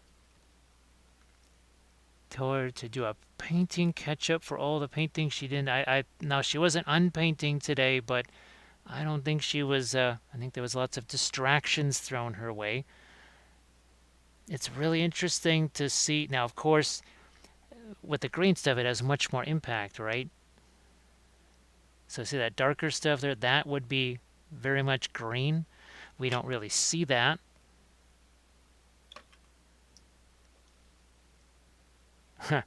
I just wanted to hold him next to his Easterling buddy right there. So doing the film noir with the green stuff is super helpful. Remember we did that a bunch? Now I'll go back actually in a second here. I'll grab Imrahil because he's not a bad one to actually have to kind of show that idea of how helpful it can be to do the film noir with the green stuff. And you don't see the yellow, the blue anymore. All you see is just it looks like an actual sculpt, which is pretty wild.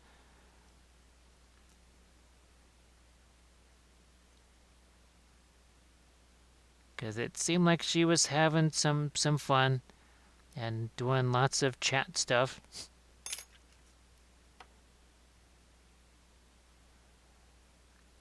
I just need to there. Okay, now that looks more like the armor piece I wanted it to be. It was just a little bit of, well, again, not being able to really reach a tool down in there. That was kind of the big culprit in that. All right. It's so different than when we sculpted that extra armor on our cataphracts. I remember doing that. That would have been fun to do on him over here and just the leaves, but who knows? Maybe we do another troll. Maybe we do another one. All right, now I'm going to just set him aside. We wanted to use this. We have to put this sort of diamond shape in the shield here. I'm going to look at what I've got here. How big? That's probably big. Maybe that's almost too big. I don't know. Only one way to find out, and that's to just start sculpting this little piece here. Now get the water. You see how it starts to break it down? That does not happen with green stuff. You have to kind of be ready to accept that happening. But that's one of the reasons why this works so well at getting rid of fingerprints and all that kind of weird stuff. All right, I think we've got that just about the right size. All right, now push you off to the side. Let's get you guys side by side. Can you guys see this? Now you can. Flatten this first. And this stuff is, I can even, yeah, hear that sound? So this is the fresh stuff. Putting on our fresh material here. We'll cut some of this away. But you have to kind of go all the way to the ends here, and I'm just going to push that along. Then I can use my finger here to sort of polish that up. You just can't do that so easily with the green stuff. Now, again, the ability to sand this stuff even further gives you that many more options.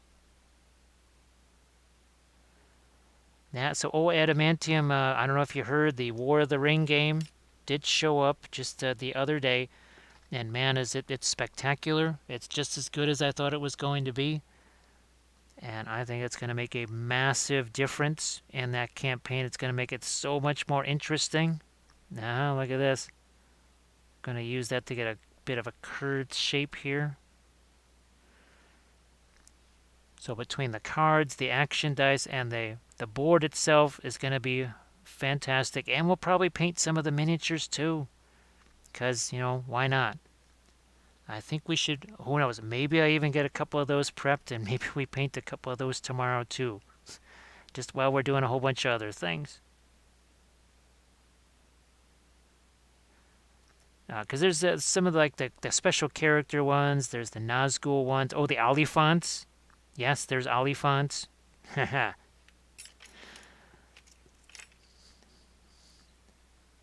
So the next thing I just have to do is get the one expansion, that the Heroes expansion. That's not so important. The one that has the extra factions, that one is important. So we'll need that.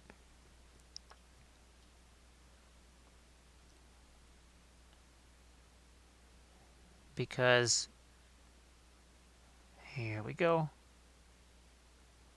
We want those Corsair ships, and we want those tree ants. Oh, and there's eagles too. I believe on the good side, it adds trees, birdies, dead dudes, and what's the last one that it adds? And then on the evil side, it adds, so-called evil side, it adds Umbar. What the heck else? I think it might actually add maybe some Dunlendings too. So we're starting to create a little bit more of a diamond shape here.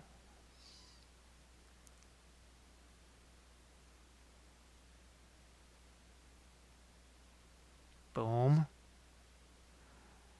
And also the fact that there's those leader cards means that, well, now it sort of helps to determine how lists are built as far as what leaders are going to command those armies.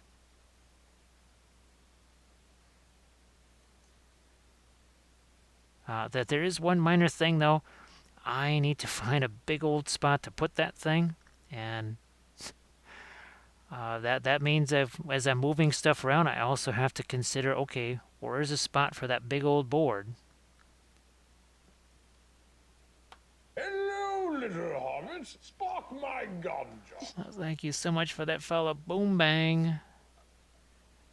Maybe the Boom Bang will spark his ganja. Hello, little hobbits. Thank you so much for that follow. I think, well, speaking of follows to a milestone, we stand at 3596. I don't know if, I guess, maybe when we do 3600, we do a hype train. Would it be, yeah, it would be 3600. Okay, that's cool. I completely forgot about it. I looked over there as soon as I saw that file. I'm like, oh yeah, that's right. Was there a number we were trying to reach? Besides all the numbers we're reaching for some of our other folks in the chat here. Alright, so now we've got ourselves a bit of a diamond shape there. We'll set that aside. Won't mess with that anymore. Let that cure a little bit. Now we've got our next big challenge over here. Next big challenge. Let's do this. Let's do this thing. We start here on the cup. Wow, I really need to get some water on that. Holy smokes. That really stuck. That was way more sticking than I thought was going to happen.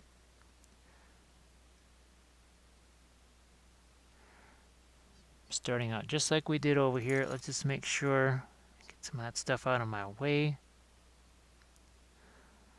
And now it's like we're going to sketch this in by slicing these bits here. That's why this tool, I just absolutely love this tool. It is just so, it does so many different things. It's like a drawing tool.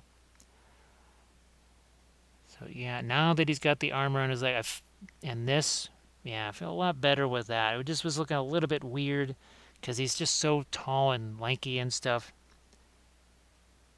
All right, how many do we do here? 1, 2, 3, 4, 5. Let's see how many we're going to get of this. 1, 2. I'd like to get 5 out of it. Okay, here, we'll push this one this way. I mean, we only just started moving this around, so I think we'll be okay. Get our flat tool again. And we'll just extend this a bit.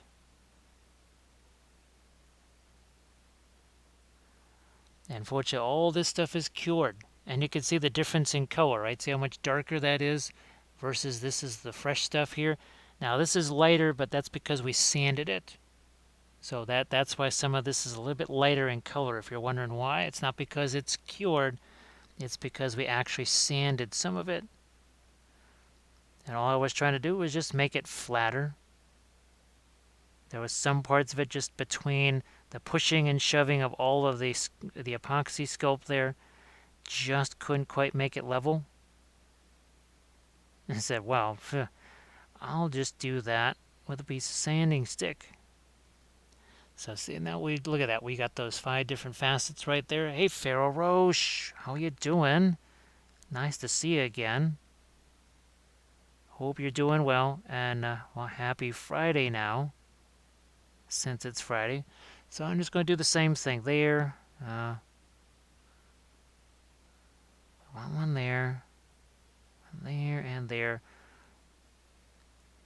We're going to have it here and here. Just starting to create the impressions here. So Pharaoh, what is going on with you there? What's going on?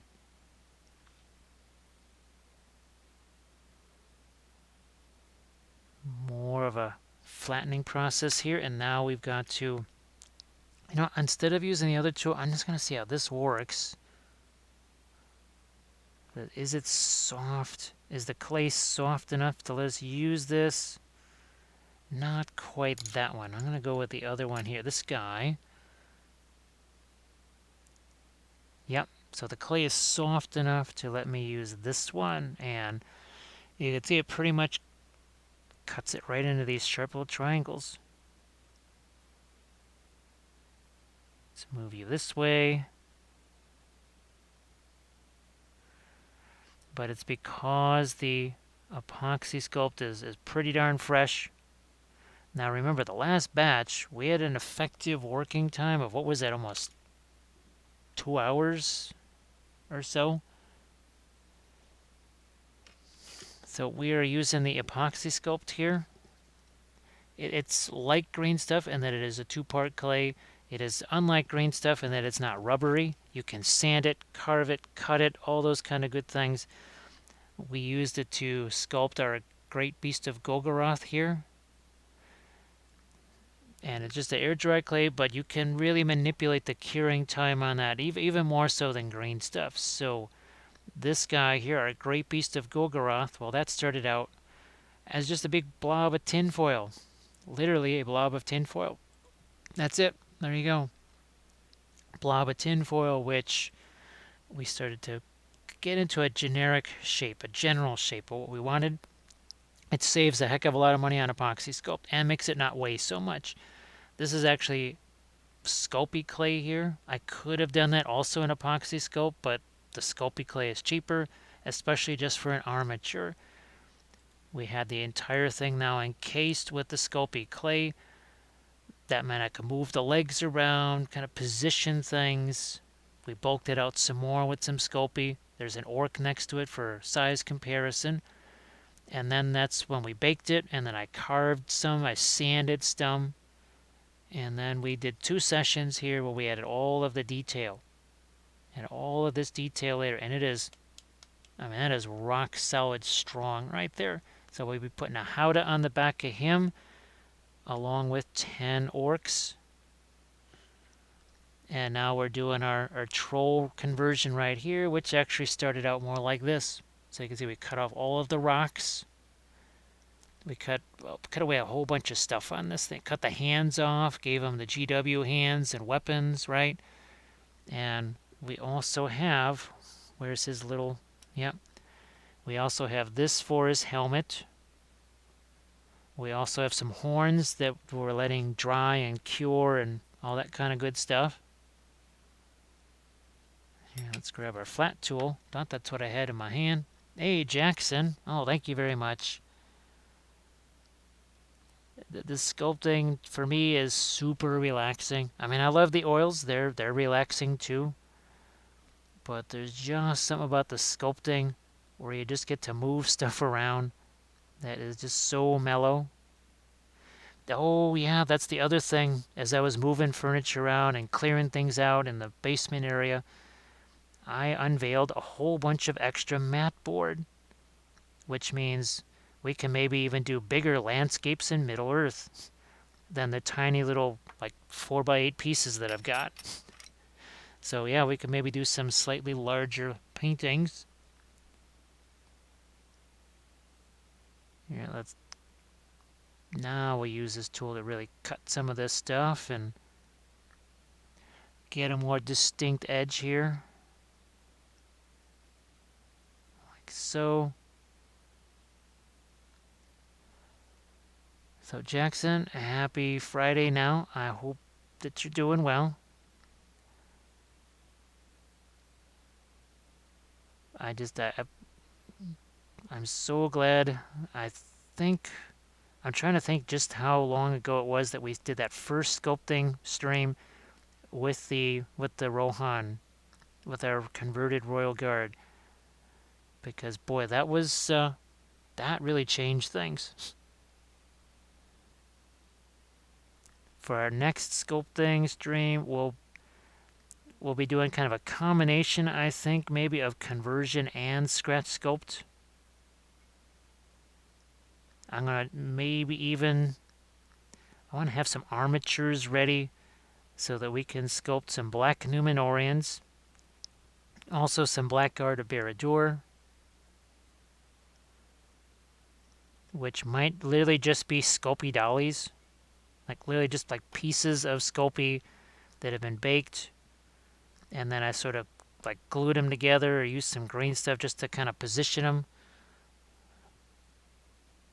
Like those wooden dollies that you'll see some of the art schools use or whatever, where it's just like a sort of a generic shape for hands and the arms are just some cylinders, tapered cylinders. That's what I want to do, is just make a whole bunch of those type of armatures that I could use for some more figures. I can see we're getting ourselves some nice triangle shapes there. And kind of digging this out. So I'm like a little trench right here, digging that out. But you can see that disintegrates because of the water. Look at that. It's basically just kind of a mush there. The reason that doesn't happen with green stuff is that it's so rubbery. This is not rubbery. This is different. All these materials have different properties to them. But hey, Bethany, how you doing? Let's say they got us Friday. Oh yeah, Jackson. There's just a lot of exciting things going on. Now, hopefully, speaking of exciting things, hopefully Bethany is that much. Are you really starting to get the taste of being able to paint again? Because that project, I know it keeps drawing nearer and nearer to a close. Hopefully, you're getting there. Painting by Monday. Wow, that's not bad at all. It seems like forever, doesn't it? I mean, it had to seem like more than forever for you. But I'm glad that journey is almost over. And I'm sure there's a bazillion things that you would like to do now that you finally have your space back. And hopefully it's actually better than ever before, too. But I'm sure you're probably at work or something like that, so I hope that the rest of your day at work is not too much of a hassle. Are we gonna go a third level on this? No, we're only going 2. All right, all right. Let's move this. See, with green stuff, that cut would have stayed in there. Now there literally is no cut. It has been sort of refused. Think of it like plastic glue. How it fuses the plastic parts together. That's essentially what you can kind of do here with the Apoxy Sculpt. Now, I don't mind that that's getting smushed by my finger because, well, we haven't really sculpted anything there yet, so who cares? Let's just remove this stuff.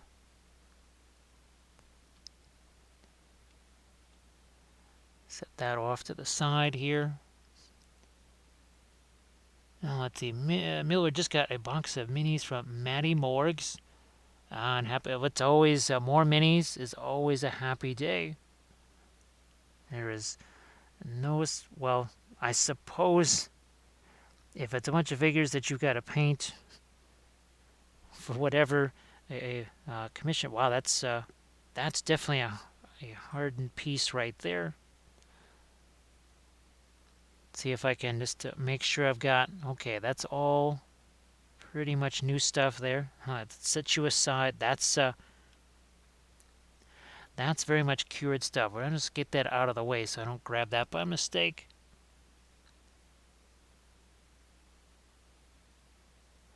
So glad that I left that helmet and did not resisted the temptation to put anything on that helmet until all this other stuff is out of the way.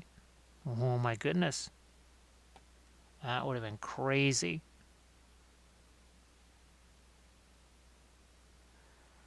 Alright, well, do a bit here and more here. So we're just going to again remove some of this, maybe even just add it to what's over here. Don't really care.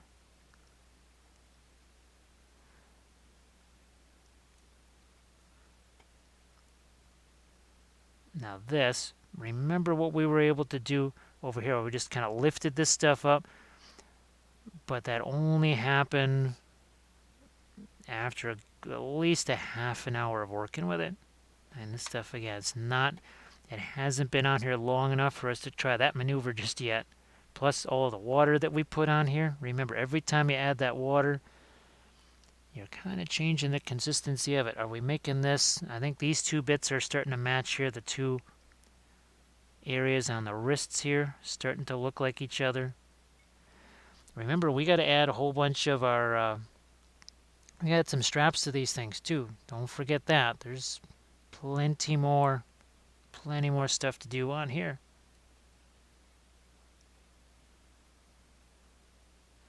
Still not quite sure what I want to do up there, if anything.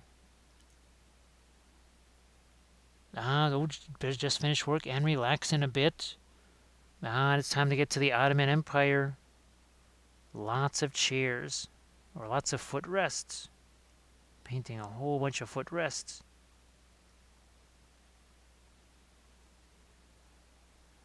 Now, boy, I think I can get away with just putting it. Yeah, this won't be anywhere near as difficult to get through as the legs were. Thank goodness. Just kind of holding the tool a little bit the opposite way here. Again, just double checking to make sure the finger not smashing something.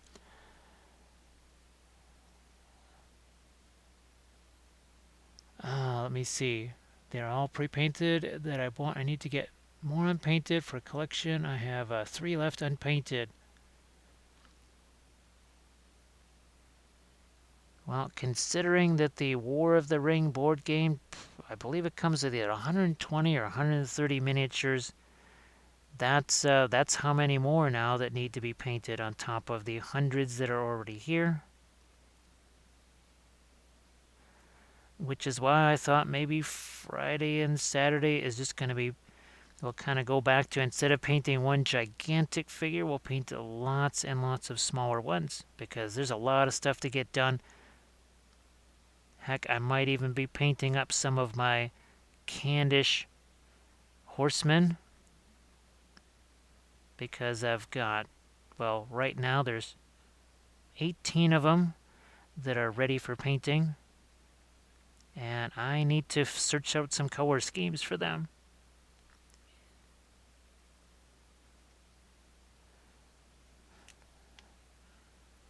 We also have we have a couple of our extra Ossiarchs that we're going to paint.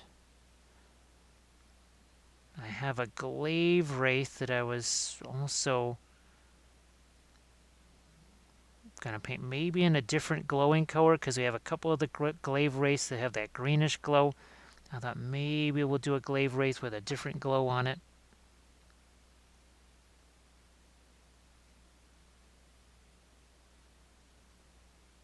Not quite sure what that would be. Maybe something more of a purplish glow or whatever.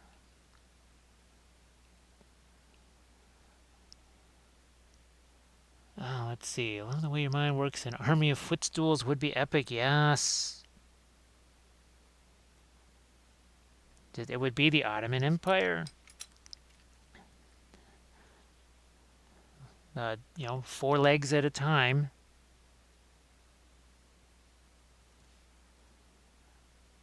So we're going to cut that a bit. Try to lift that up a little bit. Separate these. See that? Separating that level from the previous one.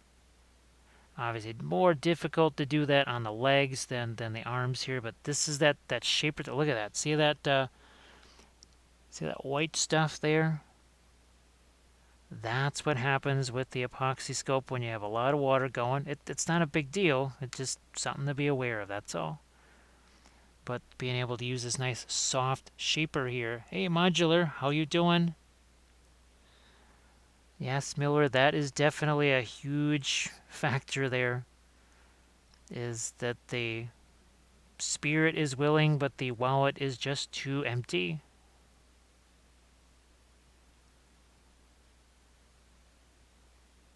Now, of course, the War of the Rig figures, they are not any kind of super fancy things. They are just board game miniatures, but I've seen some of them painted up, and I know actually there's a painter that paints them on his channel.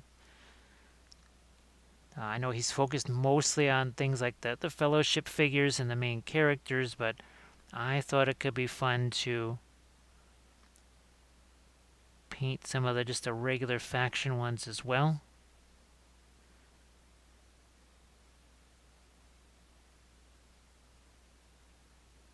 So we get all of this stuff. We're going to let that have as much time to cure as possible. But I can't be sculpting this till this is much more complete. Because, well, you see where my hand is just kind of smushing this. We don't want to be smushing this after it's been sculpted. So I'm going to just keep working down here while I can.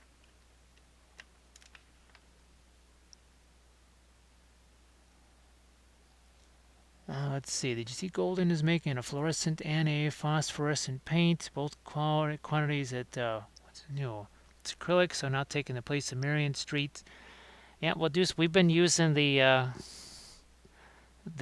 for our fluorescents. The phosphorescent is interesting. Actually, Green Stuff World has those type of things, and I was going to be giving those a try on some glowy, not on the Lord of the Rings stuff. The problem is a lot of those things, they obviously only work with certain lights. And I'm certainly not going to be able to film a game of Lord of the Rings by black light or whatever. So while it'd be interesting just in photos of something, I won't really be using it on any figures that are super important. They'll just be little experiments. Alright, now this stuff, we need to actually cut a couple trenches here. Can you see this? Okay, good. I was worried for a second it wasn't actually on screen.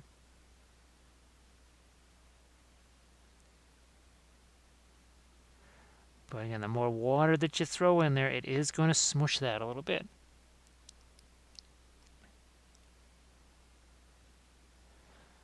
Hey, Modular. Now, Modular, there's certain phrases and words that are,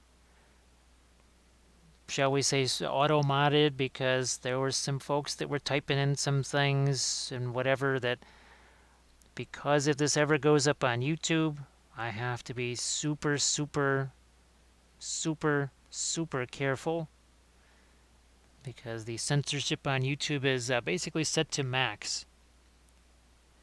And it looks like our moderator, Armored Wolf, is he's sent you a message asking what it was.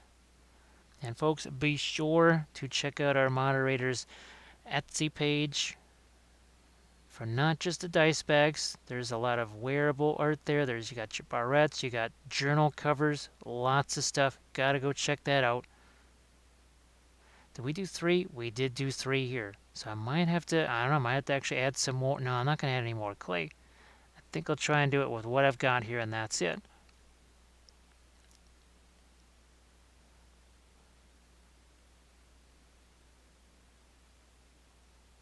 Yeah, Miller, hopefully you'll be able to kind of resolve the whole no job thing and end up with some more money for miniatures, because, well, that's always a good thing.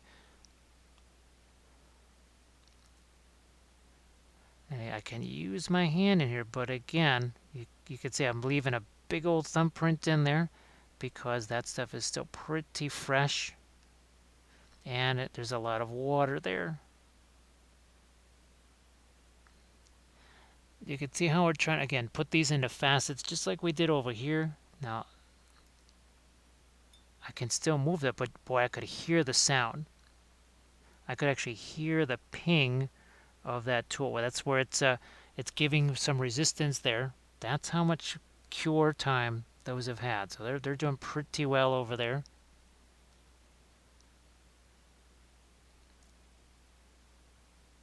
Let's bring this in here. All these little leaves here. Well, not so little. Not on this guy. They're not little.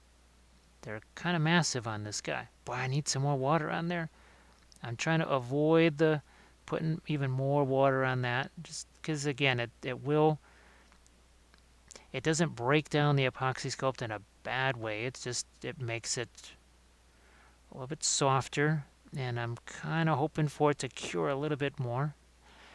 So you see, we flatten it out, we put our little indentations there, then we've got to go back and kind of reform some of the solid shapes here.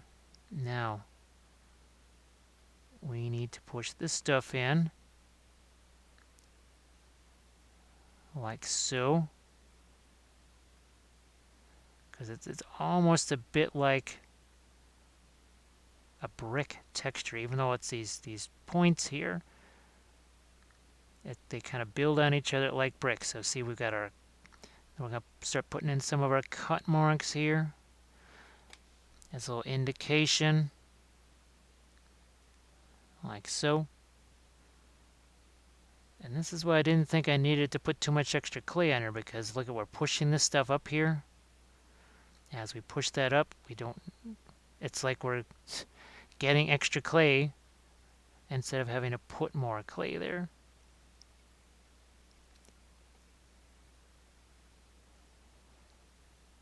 Every miniature painter looked at his pile of shame at the start of it and was like, "Hold my beer." So yeah, there's like bullying settings or something. I'm not really so familiar with how those work, but that is definitely one of the things that it can respond to.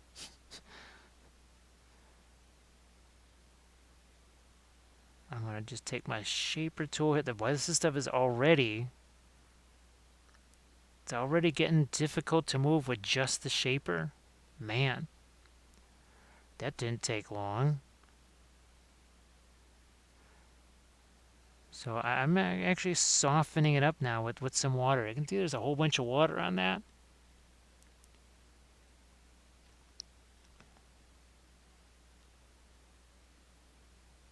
Hey, Art of War Painting, how are you doing? So I'll catch you later, Thistle. Hopefully see you tomorrow. And folks, be sure to give Thistle a follow as well. Sorry if I do miss some things in the chat. The sculpting does require a little bit more of a focus than, say, the usual painting stream where I can just kind of set the brush aside and check over what's going on in the chat. I did add a little bit more clay here.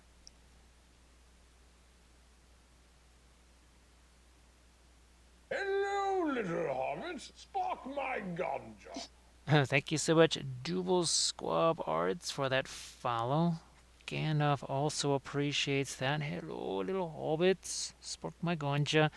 Oh, yeah, remember how much fun we were having with this thing here? Where'd you go? There you are. So this is what we painted on our last stream right here. And speaking of sparking the ganja, so go back and watch this. Was this Monday? Yeah, we did this on Monday. We painted up this herdstone here. And this was done with our oils as usual. All in one stream. I don't know, what was it? 6, 7 hours, something like that ish.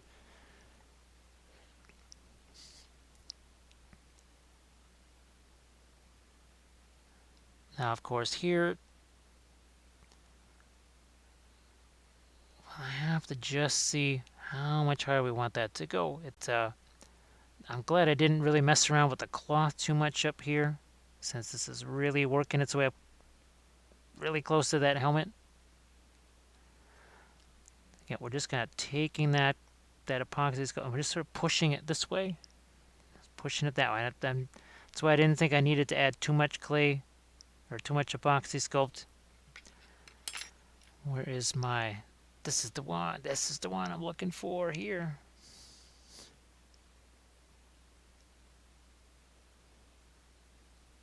Okay, and as before, we're trying to get these like we did down here, right? We're trying to lift these a bit. And maybe where these get a little bit too thick or something. Remember, I can sand those down. I could take an X-Acto knife and cut some of that away. I would recommend doing the sanding method. See that? You can, look how clearly defined that is, right? I'm going to start doing some of these guys too. Same way. Again, trying to lift this up off of the shoulder here. It's easier with the more this is set. So even this, that has set enough. Not completely, obviously, but it's set enough that it's not, when I do that, it doesn't just push everything to the side. I have said a couple of times before, the timing of that, well, it's kind of like the oils. You just sort of learn it, usually the hard way. You will learn that timing, but it pretty much is going to come through experience. And as you try to sculpt different things, and what it is you're trying to sculpt sometimes will dictate.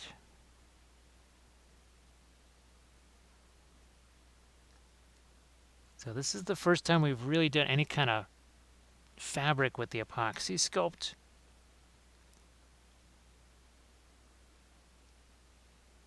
And I kind of like doing that. So maybe with our Aragorn, well, actually, I think on a lot of those orcs that I was talking about, those Barad-dûr orcs and our Aragorn on horseback, maybe we try to use more Apoxy Sculpt for the cloaks and such instead of just the green stuff. See how that works? Yeah, like Drax said, no one ever paints it all. I mean, aren't there? Well, there's a ton of those memes, right? About just the piles of unpainted miniatures.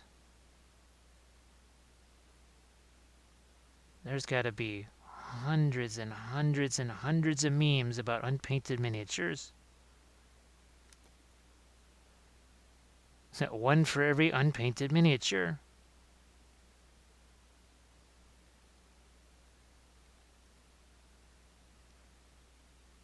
I mean, I have some miniatures that were sent to us by companies in the early 2000s that haven't existed for 15 years. So modular, I would maybe at some point really like to be able to do the digital sculpting, more so taking something that I sculpt physically and then modifying it digitally, shrinking it, making it bigger, maybe adding some kind of texture to it, right? So it's a human face, but digitally I could go in and add almost more, say, like a lizard man scaly texture to the face without having to resculpt an entirely new thing. So that's what I was kind of hoping for.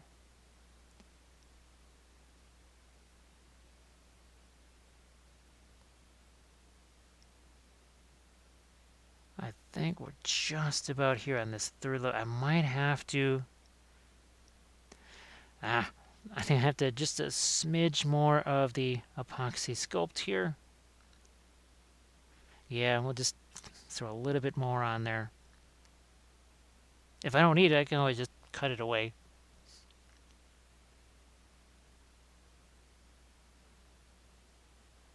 So who knows? Maybe that's definitely not going to happen this year. There's a 0% chance. Well, maybe I shouldn't say that because maybe I shouldn't say that because I thought there was a 0% chance that I would be streaming on Twitch and I'd just be doing YouTube live. And then things happened, and well, now we're doing the Twitch thing. So maybe I'll just keep my mouth shut. Much like our phones, the universe hears things. Well, looky here. This must be the conclusion of a Thirsty Thursday because we got ourselves a Drew. We got Thunderdome Drew coming in here. So, Drew, how you doing? How was the Hello, stream? little hobbits. Spark my gun, John. Thank you so much, Speckaspud. Taters. Boil 'em, mash 'em, stick 'em in a stew. Thank you so much for that follow. Hey, Bookend Kitties. Nice to see you there. And Jinx. How you doing, Jinx? So, folks, be sure to not just give Thunderdome Drew a follow, but your mission is to also check out that Etsy page because you've got a holder. So instead of using a nasty dead paint jar like this, you could have yourself a really sweet resin, basically custom-made miniature holder. So go check out Drew's Etsy page. That is your mission. You must do so. So Drew, how you doing? And actually, geez, I know it's been a while since I've been able to hang out in the stream. What kind of stuff have you been working on the last little bit here that I haven't been able to hang out? So, folks, we are sculpting. Yeah, I'll show you just 1 second. Just trying to take advantage of that material. So this was, oh, here we go. This was just this, was a rock troll from a Reaper. It's one of those bones things, right? All nasty and stuff. So what we did was we cut off all the rocks. We cut off the hands. We put the GW troll hands on here. And we've been sculpting Easterling armor ever since. Kind of like this. We are also sculpting a big old shield for him because we have ourselves an Isengard themed troll. So now we're going to have an Easterling themed troll. We also have a nice little item here that's going to go on his helmet because every Thursday here, just like Drew has his Thirsties Thursday, we do sculpting streams. So sometimes it takes the form of conversions like this, speaking of Easterlings, and sometimes it takes the form of scratch sculpts like this. So this was sculpted entirely from scratch. Sculpion tinfoil armature, Apoxy Sculpt for the big finish. So sometimes, again, we use green stuff for things like our cloaks and banners. We took just a regular old Rider of Rohan, turned him into Gamling here. Let's see, Drew, oh, he has a War Grip extra large for big monsters and demons that just won't play nice on a stopper. And he's been working on some D&D minis and getting ready to hype up the new Atriarchs of Onslaught. Oh yeah, there's 3 of them, right? I think, yeah, there's 3 of them, right? Here, let's now at the tool, it's gonna be very tough to get that to fit down in here. So folks, you definitely want to give Drew a follow so you can see all that stuff, and you want those miniature holders. You know you do. You know you do.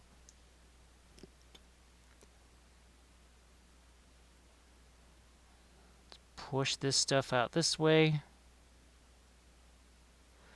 All right, now, just like we did on our row down here, it starts pushing this down even further. But that clay is still relatively soft. Remember the work time we had on our first batch? It was 2 hours. We could still work that clay, or the epoxy sculpt. Sorry. We have to keep that in mind. You got a way longer working time with this than the green stuff. but you can sand it. See you can see the sanding marks here. You can see some of the sanding marks over here. You can sand this stuff as well.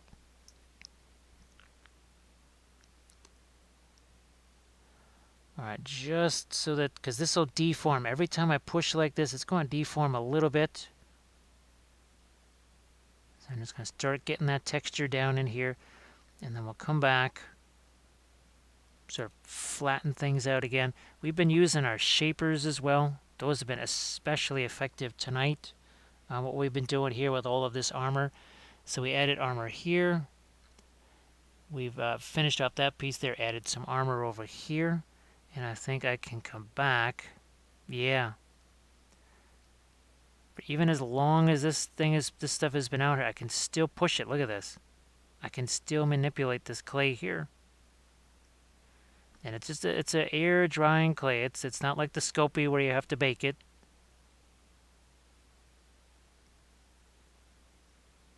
I just use some water to keep it from sticking to the tools.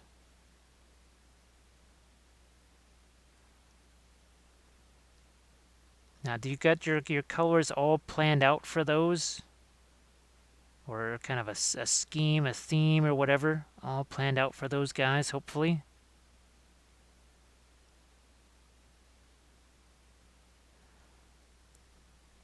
Yeah, I think I'm going to just bring out a bit more here. And again, I'm using water here, not anything like a Vaseline or olive oil or anything like that. Just regular water. That's all I ever use to keep stuff from sticking to the tools.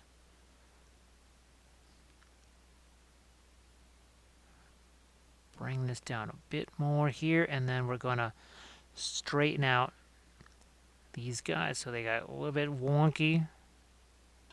Now they're a little more vertical. They're kind of leaning over to one side.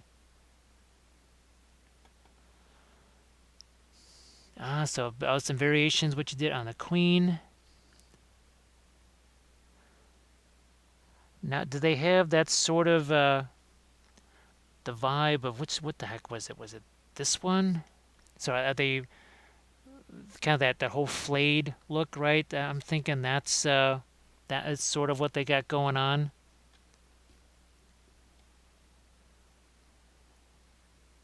It's been a long time. It's been a while since we worked on. Actually, I think the last creature caster thing we worked on was this, right? Yeah, I think it's the last creature caster thing we worked on. Yeah, we don't want to see that one. We don't want to see nothing like that anymore. Ah, so they're schmorn. They're not corn. They're schmorn. Okay, that's how that goes.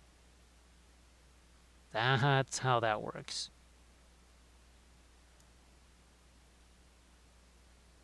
Okay, I am going to grab.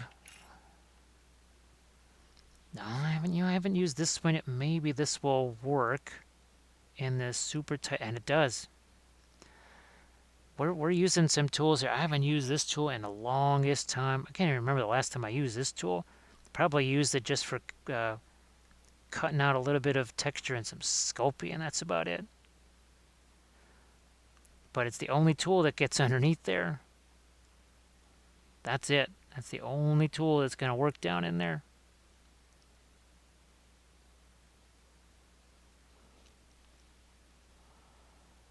They're a separate world, but they are melee. Your face first. Okay. Hey, Revless. So this is our Apoxy Sculpt here. Do we have a Rathu in here? We do have a Rathu. Hey, Rathu. Happy Friday.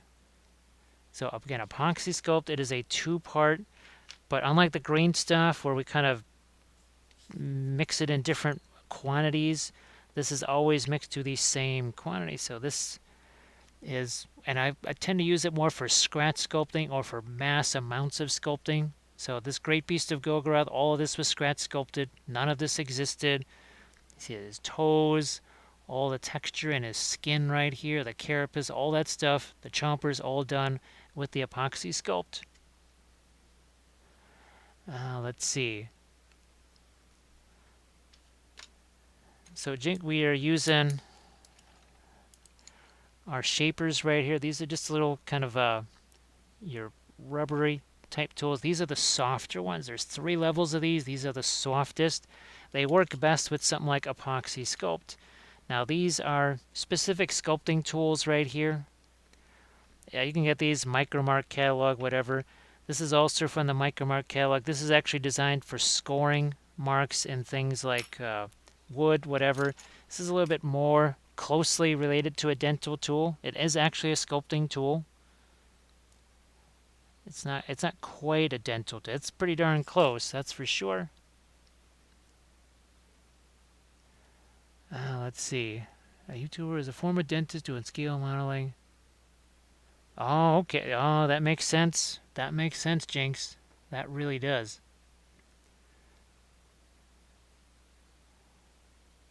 Now again, this one right here, obviously very much dental pick, and same thing here. The other ones, definitely those will be more of a sculpting tool. I almost never use these for sculpting. I only really use them for manipulating Sculpey clay. As far as it's baked and I want to carve wood texture in it.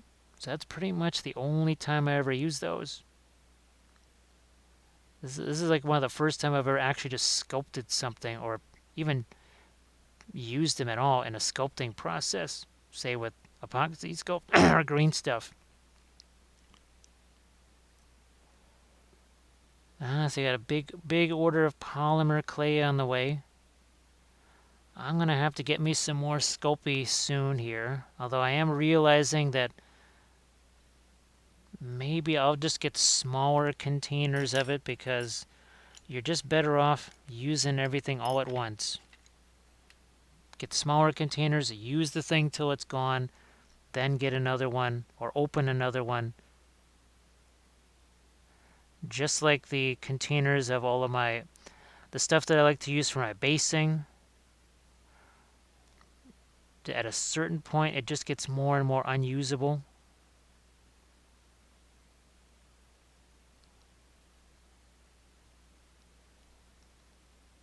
Yeah, so with the Sculpey clay that is baked, you've got yourself a hard surface like that. So again, this is what I think I was just testing out one of the texture rollers on that side. But the scoring tool, this is actually designed, you can even, I guess apparently on, what is that, brass sheets and stuff. So as you can see, we can do some etching into here. It's like an etching tool. And that just helps you get some extra fine wood grain in there. Now you can press a lot harder than that. Get a different result.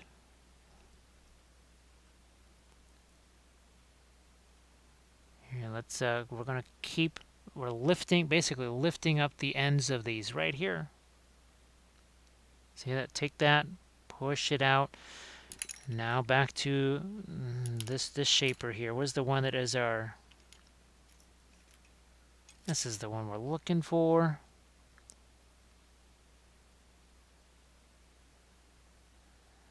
There. Now as this clay hardens more and more and more, it gets a little easier to do this process. Now what's making it a little more challenging right here is the proximity of the helmet there. Is what it is, can't do anything about that. But if I tried doing this, say, 20 minutes ago, this whole piece would have just slid right off of here. Timing is everything with Apoxy Sculpt. Now I need a firm tool and one that's got a little bit of hook there.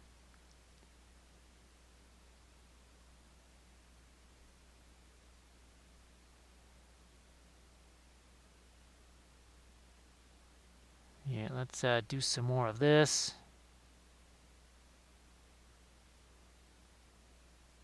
Cut these like so.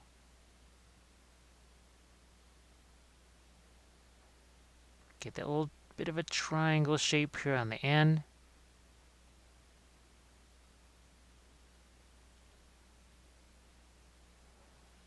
Hey, Electron, how you doing?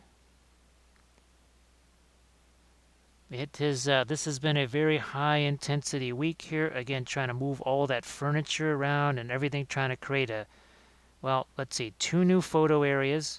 The recording area for playing the games of Lord of the Rings. Also trying to get the printing area reestablished. Trying to make a terrain building area. I mean, it's not like those areas didn't exist. In their current configuration, they do not work with what I need them for right now. So we're sort of reconfiguring all that stuff at once, which has meant a lot of mayhem. I think I've thrown out 5 weeks worth of garbage. Hey, Revless, it is definitely Friday. So, Rathu, I hope that things are going a little bit better there. So, Jinx, there's only one Middle Earth strategy battle game. That's by Games Workshop. The other game that I'm talking about, that's a board game. It's called War of the Ring. And the idea is that I'm going to use the War of the Ring board game as a campaign setting for smaller tactical games of Middle Earth strategy battle games. So here is there's just a small part of it.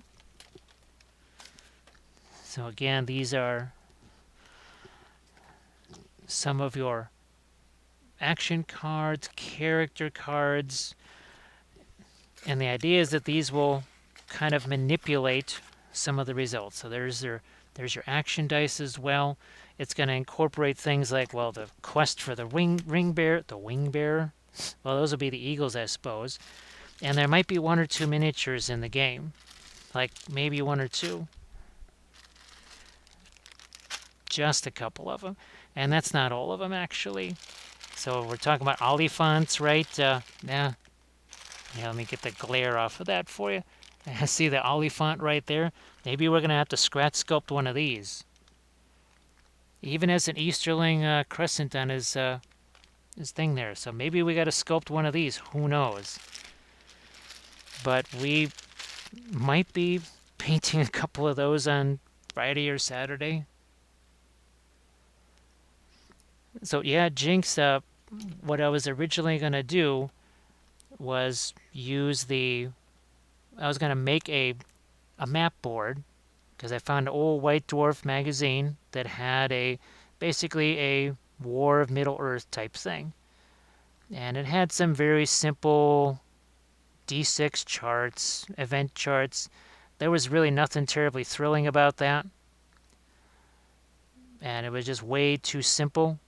But then I saw people playing that War of the Ring board game. And I thought, wait a minute, I could use the board as the strategic map. And then you determine, okay, what's going to be fighting what at maybe how many point level or something like that. And then you play out a game of Lord of the Rings. The Electron Hexagon, the whole point of this is to film it because I already have the 4 bolt action battle reports and I got the 1 Lord of the Rings battle report.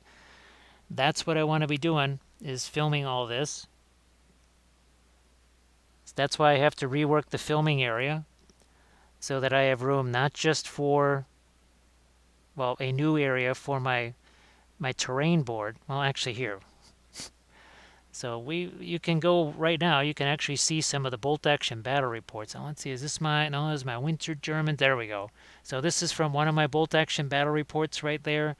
That was our Arras battle report. That was the bridge to Nouvion right there. So you're actually going to be seeing that river and some of that terrain again.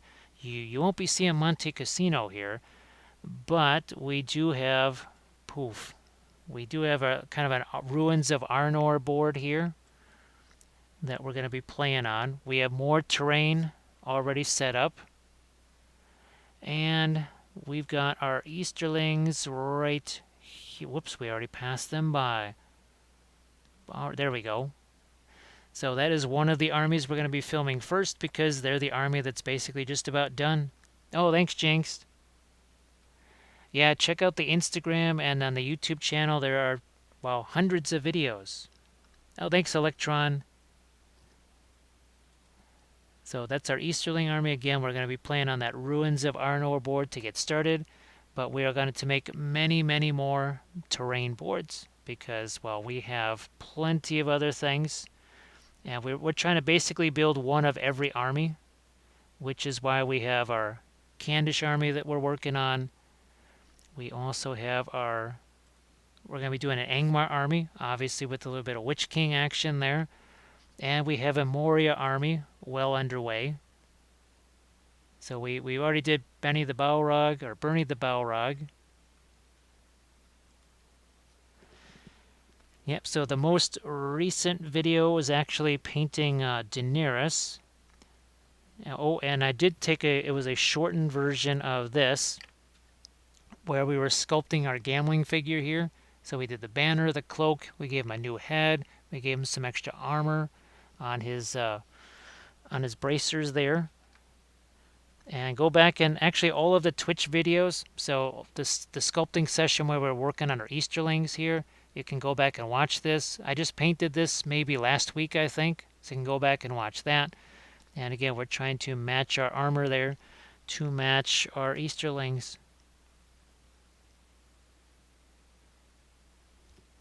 Yeah, there are tons and tons of videos on the YouTube channel. I mean, there's just a ton of them there. And it's just James Wapple, YouTube. I will be doing some terrain. Well, I already have tons of terrain tutorials, but we're going to be doing a lot of Middle-earth style terrain tutorials.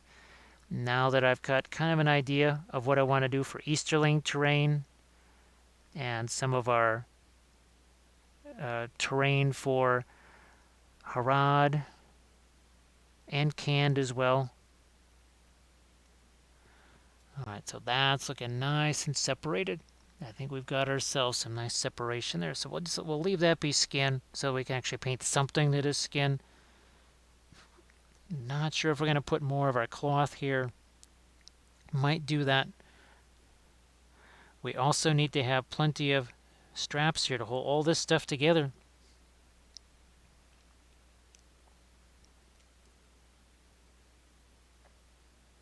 And again, the Twitch videos, they're saved here just like a YouTube channel. And they're all highlights, so you can go back and check those out, and you should be able to pause those too, I believe. Yeah, you should be able to pause. I know for some people, they have they have VODs or whatever, but even VODs only last for whatever reason. Well, unless you're a partner, they only last 2 weeks. But my highlights, I found out you can save your entire episode or session as a highlight, and it stays there forever. The entire thing. So you can even go back and watch our session here on Mr. Giggles that we painted. Why is he Mr. Giggles? Because he's a fun guy. Yeah, he is.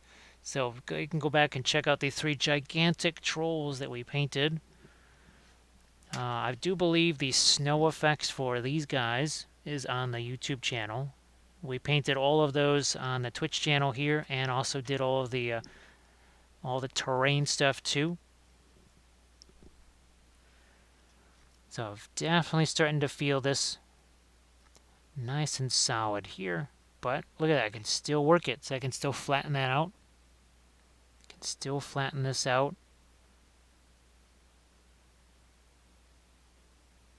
It also extends it a little bit, because we want it to be at roughly at least the same size as the armor that we did on this arm. Oh, Jinx, there's no PVA there. There is no PVA. It's a video that I just put on the YouTube channel maybe 3 weeks ago, maybe 3.5 weeks ago. That's a secret weapon crushed glass. Yeah, that's I don't use any PVA for the snow. There's a host of other things like the Vallejo snow texture combined with the Green Stuff World snow flock and doing the icicles and such things. So here's another one that I just filmed for the Patreon page. We just put this up on there just 2 days ago. And that is a different type of method. That is, again, the not Liquitex. Well, Liquitex heavy gel for the icicles, but the snow is actually the Vallejo snow ground texture, something like that. And then we put the Green Stuff World snow flock over the top of it. Oh, thanks, Jinx. Because the thing that the crushed glass will give you is actually melted snow. You can actually have melted snow with the crushed glass, whereas the whole glue method, you only get one type of snow. And if you want to do icicles, now here's another snow method that we did. All right, 1 second here. So this is also, we have a couple of videos like this up on the YouTube channel. So that was that same Vallejo stuff, only we used the micro balloons with that. And you can see we got our icicles hanging off the back of our T-34-85. Icicles hanging off of the barrel. I think we did that one in October, maybe? Or was it November? Was that our month of shadow and flame? I don't remember now.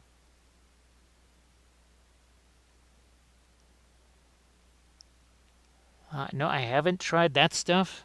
Speck of Spud. I haven't tried that.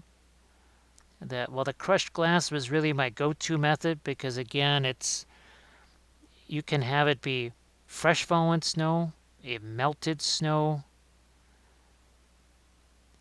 The micro balloons, that was another test that we did. I think it was back in October when we first tested the micro balloons.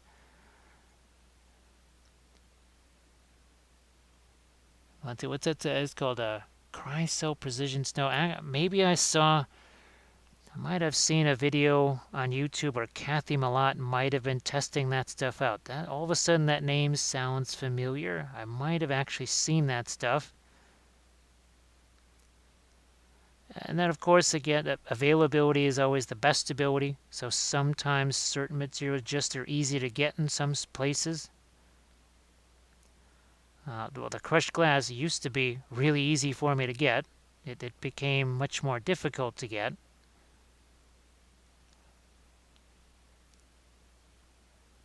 Yes, like Elrathu says, the micro balloons are ideal for very small parties.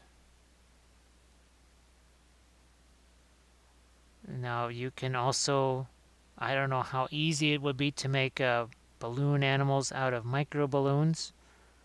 They would probably be like amoebas or something like that. Probably single-celled animals is the best thing that you could make from a micro balloon. All right, now is this stuff even usable at all? It's still flexible. Even though it's almost virtually completely dry, it's still flexible. All right, now here, speaking of flexible, with whatever flexibility might be left in this, I'm gonna move you off to the side and gonna hold these two next to each other. Ah, you got that right at his shop. That's very handy. That is really cool. Yeah, the crushed glass, I love it because you can literally have slushy snow, or you can do, where's my, here it is. So you can combine the crushed glass with mud, and now you've got yourself kind of that muddy, trodden snow, but you can still have some sparkly snow over here. And it's also translucent. There is no other snow that's translucent, and that's the best. That's what I absolutely love about it. Because every other snow type that you use out there, it basically does your typical sort of fresh fallen snow, which is great. That's nice. But boy, it's really neat to be able to do the melted stuff. Spark my gun, John. And thank you so much, Dragon, for that follow. Thank you very much. And Gano says, hello, little hobbit. That's a rather large shield. That's a rather large Easterling. And Friedrich the Great says, no kidding. No kidding.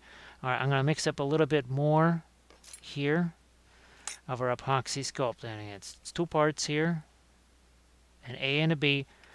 Unlike the green stuff, where we can kind of manipulate it and do a little bit more of this, a little bit more of that, it's just a 50-50. Just 50-50. It's a super realistic finish, but it takes a lot of application to make it work. Yeah, the crushed glass stuff it's really easy. I mean, you literally just brush it on there, and boy, and it's strong. It is strong. Well, it should be. It literally becomes glass again. So again, with the epoxy sculpt, when you get the water in here, see it kind of starts to dissolve a bit. That's sort of part of the milliput side of things. But it's got some strength to it. It has way more resiliency. Again, you can carve it, you can sand it, you can do all kinds of really fun things with it. But timing is everything with the green with this, as opposed to green stuff, because green stuff the clock is just ticking immediately. I put that on there at least 40 minutes ago, and it's still workable. With green stuff, there's no way I could come in here. Yeah, give it a little water here. Let's see. The top of the snow is actually I'd rather you would just use the crushed glass, because you could make the melted part of it with the crushed glass all nice and translucent, and then you would just take a less watery mixture of the crushed glass and do the fresh fallen snow over the top.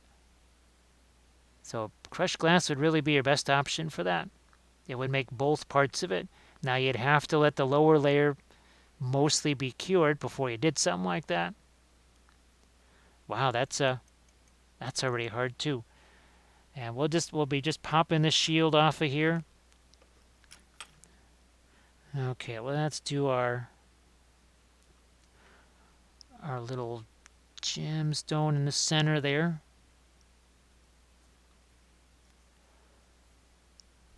Yeah, that's why I always have these little containers like so. So the crushed glass is here, the water effect stuff is over here. You got a little section here, maybe for some water, extra water to thin it down, and I just mix it right in here. Boy, I think I've been using that stuff for at least 12 years now, maybe longer. That's just again, it is the most flexible and durable of all the materials that I've seen. Oh, and there's another benefit. Where'd you go? So when you want to paint blood effects in the snow, that just seeps down because it's crystals. So when you put your blood effects there, it actually seeps down into the snow as opposed to just sitting on top of it like red paint. So see, like right over here, we get a little bit more interesting blood effects on our snow.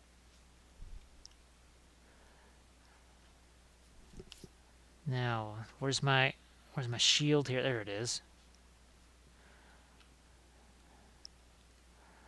And we need to get the circle edge around this.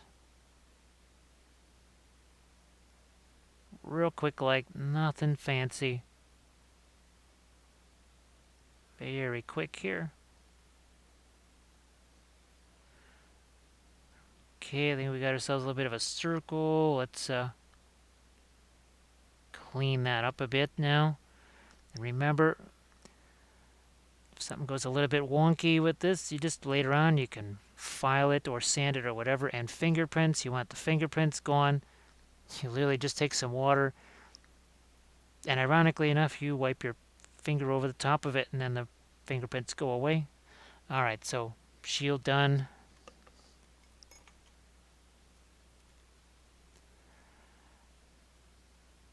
But again, you can use varieties of other stuff to do really neat things. But what I do enjoy about the crushed glass is that it's kind of an all-in-one. I really do like all-in-one tools because, well, you only have to buy one thing. You only have to keep one thing on hand. Now, speaking of hands, let's see if we can get this to stick here with our hand, or are we going to need a tool to get that to stick there? Probably going to need the tool.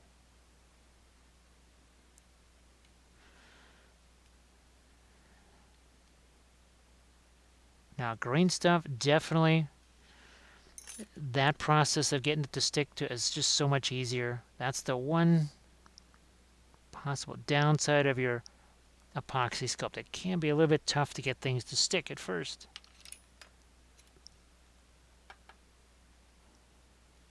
Again, just some water here. And all I'm going to do is just to stick this right here and not mess with it. Just like we did on the shield, right? So here, I'm just going to see if I can't get this attached. And then we'll mess around more with it later. We're not going to do anything to that right now.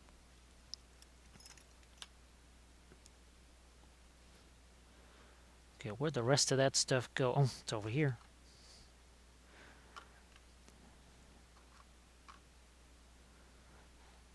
Really looking forward to painting all of the Prussian blue and all the golds on the metal there. That's going to be a blast. I'm also going to check these guys. So here's some horns that we did earlier. That's almost, no, still not quite cured yet. Still a little bit flexible.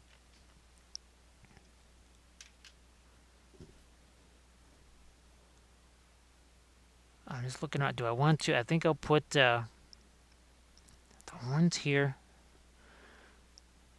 Go with this guy here. And I think we might just throw some horn off the side. Maybe, maybe not. I still haven't determined that just yet. Don't really have to right now anyways.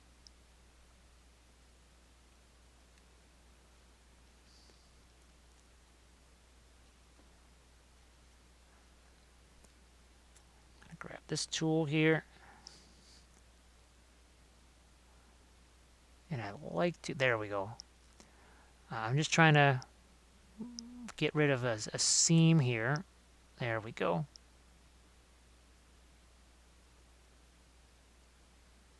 That's where I had to glue the hand on. So yeah, this is from there's a whole bunch of leftover stuff. Actually, I still have more leftover bits from this. I have the drums.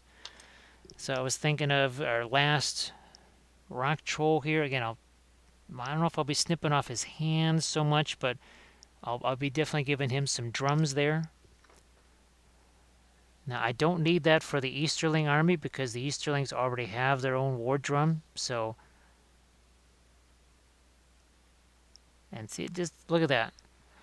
We just gave that a few minutes and already it's something that will still stick. Patience, just like with the oil paints, you've got to be patient with the Apoxy Sculpt. This is why we work on a whole bunch of things at one time. That's why we also have our Oliphant out here, and we gave him his tusks, his little extra tusks there.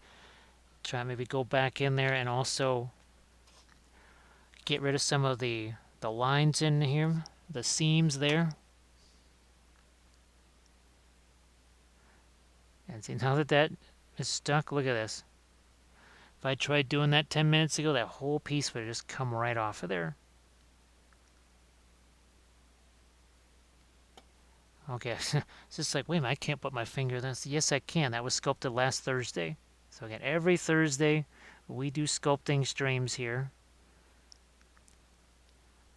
Now, it's going to be a combination of some things that are sculpted from scratch and other things that are more along the lines of conversions. So think of all the stuff we did with the Rohan guys, and our next conversion that we'll do is going to be basic, though. This is Imrahil. We're going to try and take that same horse, put some different armor on him, grab another head, and we'll turn a Fireforged Templar Knight into King Aragorn on horseback, which will be very useful and save money. Two things that I really like having: usefulness and saving money, because I think so far on the conversions that I've done, I've probably saved somewhere of $200 and something maybe, in figures that I did not have to buy. And in the case of those Easterling heroes, that would have meant buying very nasty failcast, which is the worst substance known to humankind. So instead of failcast, I just sculpted them myself. Now what I'll do here is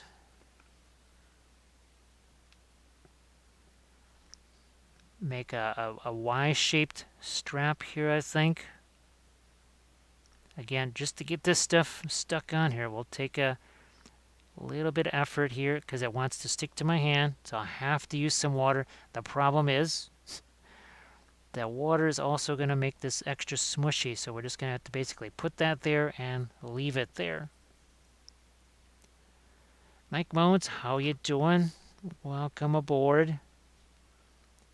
I hope that you're having yourself a good Friday so far. Friday morning, Friday afternoon in some places already. Here it's only 2:05 in the morning on a Friday. So we haven't experienced much of our Friday yet here. So that, again, that's just going to sit there and it will change color. Eventually it's going to be this dark. That's the one way you can tell fresh epoxy sculpt from cured stuff. Now this is cured a bit more. You can see it still moves a little bit. But again, that if I'd done this with green stuff, I would have had to take some blue tack and support it there.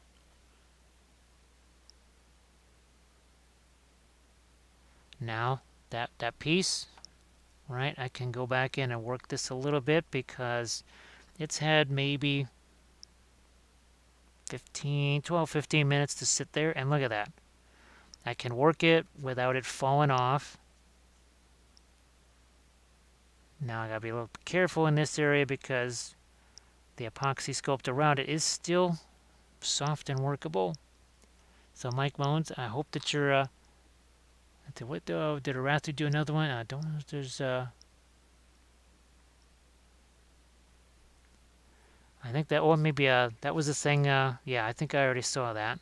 It's like, wait a minute, did Arathu make another post there? I'm like, no, I just see the one. So Arathu, are you going to be joining Kathy on her big reading stream later today? I might be starting a little bit later than normal because, well, sometimes her reading streams go a little bit longer. Look at that. I would not have been able to work that at all just a few seconds ago. I'm going to move this stupid light out of the way. There's 1, 2, 3, 4, 5, 6 of them. So there's plenty of lights around me.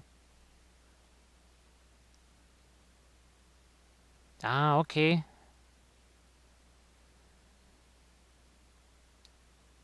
Now we're making this for our Easterling army. Again, we've got a shield for him too, just like one of our other Easterlings there. I had thought about giving him a I might still cut this off and actually give him a regular Easterling scimitar type of sword. So this was our very first sculpting stream that we did here a while back here. I'm going to set him down, give that chance to cure for just a bit here, and we'll find our picture of what they looked like. That this was our very first sculpting stream here. And we used a whole bunch of green stuff. We just took regular old Riders of Rohan, and we snipped off bows and some other things like that. Come on, there we go. So that's what they looked like. We painted them all on stream as well. But as you can see, we had a massive amount of cloaks. Gave them the fancy helmets. We added some extra armor. And then we painted them all up on stream. And this is just a small portion of the Rohan army because, well, we also painted these guys on stream. We're going to be painting more. So potentially Saturday I'm going to be painting more of the Rohan. And we've done some of our special characters too. Again, there's our Gamling. And we've been working on some Riders of the Dead. Taking that same fire-forged horse that you saw as Imrihill. We took the torso of an Army of the Dead and we gave him obviously a bigger cloak. Did lots of holes, cut those out. So here's again some more of our. So instead of a nasty failcast miniature, we just took a regular Easterling. Obviously did some converting on the figure too. Gave him a cloak, gave him lots of extra armor there. Just as we did for Amdur, Master of Blades. So the first two armies that are going to have a chance to do some battle with each other will definitely be the Easterlings and Rohan. But we're pretty much working on, well, one of every army. Literally, one of every army. Because we want to have a massive campaign through Middle-earth. I might be sculpting some Iron Hill Goat Riders and some Iron Hill Chariots.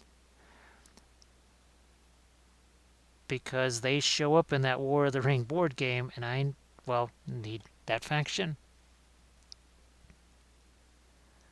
Oh, Mike Moen. Well, you saw the Candice Chariots that I did there. Well, we've been, let's just say we've been doing a little bit of converting here. So, Fireforged Horses, Tomb King's Chariot, and now check this out. These guys right here. Okay, I think the box is over here somewhere.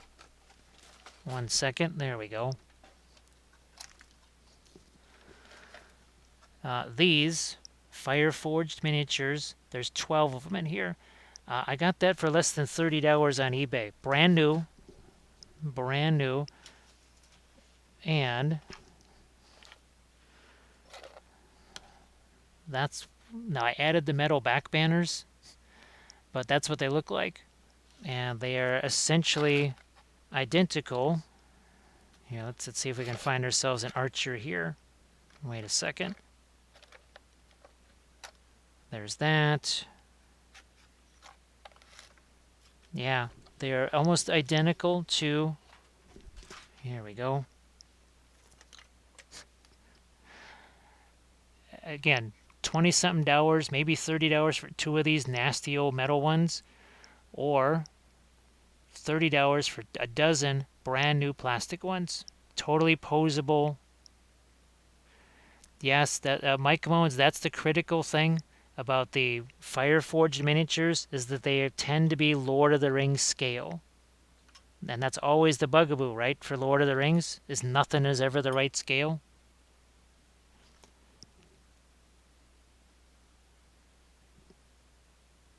I'm going to try and tighten this thing up here. And we'll be painting up a couple of those potentially tomorrow, for sure on Saturday. Because basically what I've, well,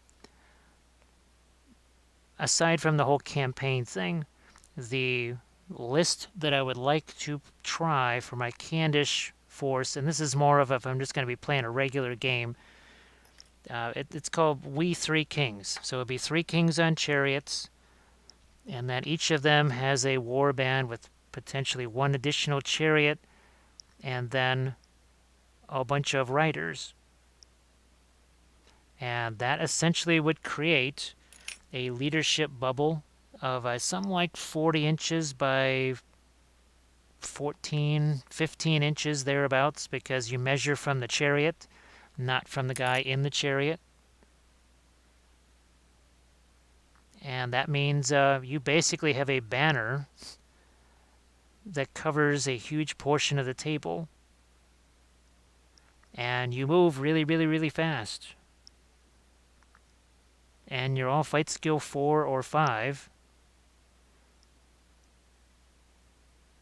So that doesn't hurt either.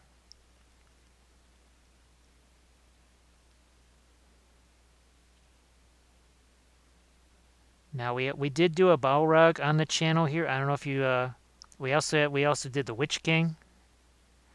But I have an entire Moria army that we are also working on here. Let's see if I can't grab those, but I can find the picture of the Balrog that we did here. So here is our Balrog. So there's the rest of the Easterlings here. And that's the first terrain board that we're going to play on. That's going to be our Ruins of Arnor style board there. And here's this was my old Candish army, so you can get an idea. They're always using Rohan horses with the Tomb King chariots. We're going to take a little different approach, and we're going to go. Each king is going to have a different color scheme. Speaking of kings, there's our Witch King. We painted that guy up on stream. And then, of course, there's our Balrog. And here's our Golgoroth, right? We'll just quickly scroll through these here. Here's our last slide. And now we'll go back to our live picture with, boom. So a scratch sculpted Beast of Golgoroth. We're going to make a howdah for him. Oh, thanks, Mike. Let's see. 3 shaman. Oh, and Durbers. A cave troll and all goblins. Everything immune to courage and at the 6+ save. Yeah, now is the Balrog list that you see using everybody using all the time. That's a legendary legion, right? As opposed to just a standard Moria list, I think. The one where basically all goblins in the 12-inch bubble, right, are totally immune to everything, or at least they don't run away.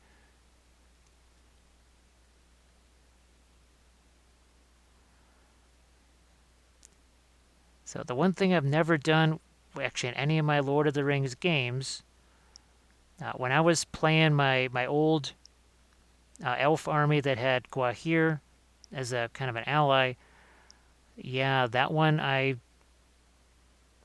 they didn't have the brutal power attacks that they do now, unfortunately. So I never got to try Rend or Barge or Hurl or any of those with Gwahir. But, well, if I have some trolls with the army, now I can maybe give that a shot. So, again, giving them a little bit of something that indicates maybe there's some armor strapped to them here.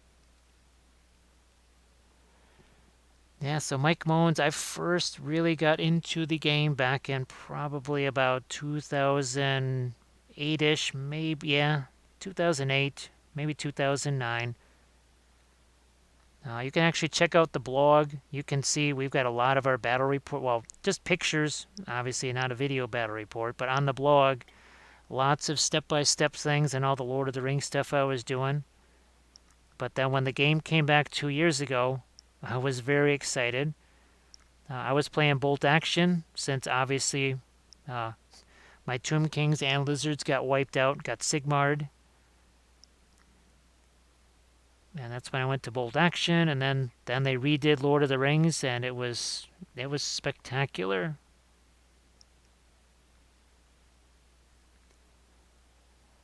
They did do a bunch of improvements, and I've got all of these supplements now. I have I have a War in Gondor, War in Rohan. I even have the Shire. So we can literally do everything in Middle Earth now. And again, the idea is we're going to have that all play out in a nice strategic campaign on the YouTube channel.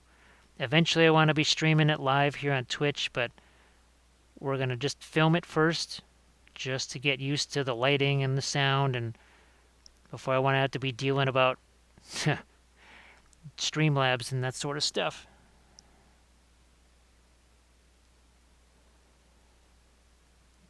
Mike Moens, we had to kind of crank up the moderation level to like ultra max. So sometimes like bullying setting, heck, it doesn't even like certain paint colors.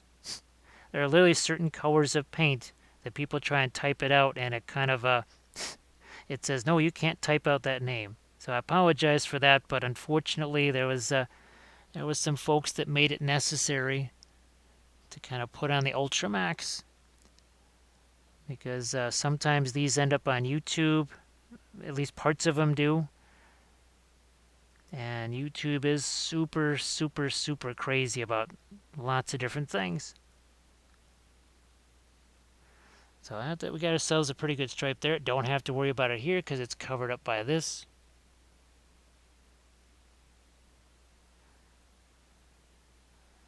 All right, we've got that. Okay, now let's This stuff also should be a little more, not quite so soft.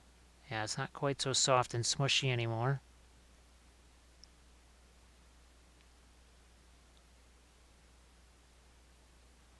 Well, that's going to be fairly extensive there. Okay, I'll just use the tool here, and now since this is fresh, I think it's going to stick a little bit more, at least to the stuff we put on here. Get a little bit of water here.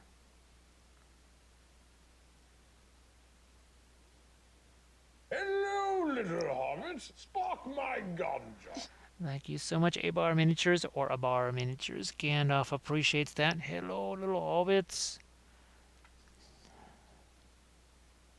And of course, boy, that Herdstone.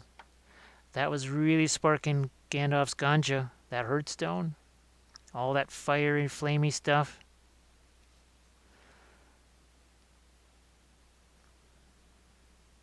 If I could just get that to reach there. That's all I needed it to do.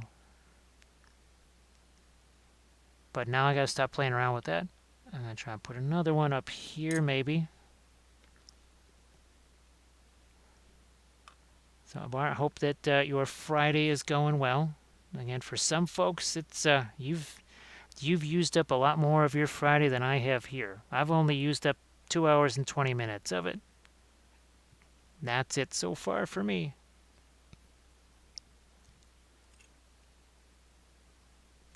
And we still have a whole nother stream to do today.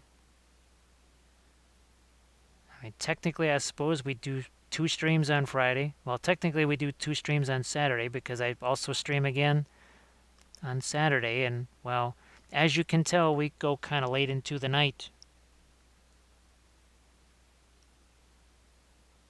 We definitely run things a little bit late here. Alright, that's going to have to sit there too. And go back over to this one, flatten that out a bit.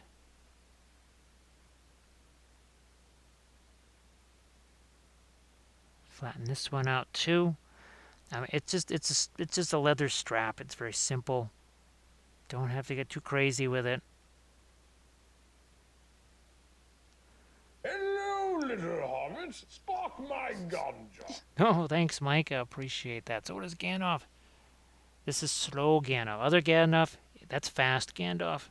So we did paint the other Gandalf on strain. This is one of my tutorial videos right here. And for folks that maybe aren't familiar with the primary medium that we paint with here, that would be oil paints.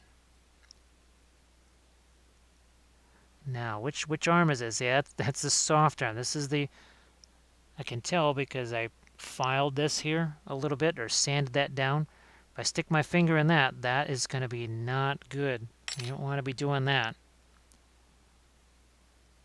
So here we can just do a little bit of cleanup on this again. Great thing about the Apoxy Sculpt is I can still work this hours later. Is it going to be as flexible as it was? Oh, definitely not. Most definitely not. But that's not as smushy. If I tried doing that same texture about an hour ago, it would have been a disaster. But literally the sculpting doesn't end because some sandpaper, even a X-Acto knife, wood carving tools, I've used those on that.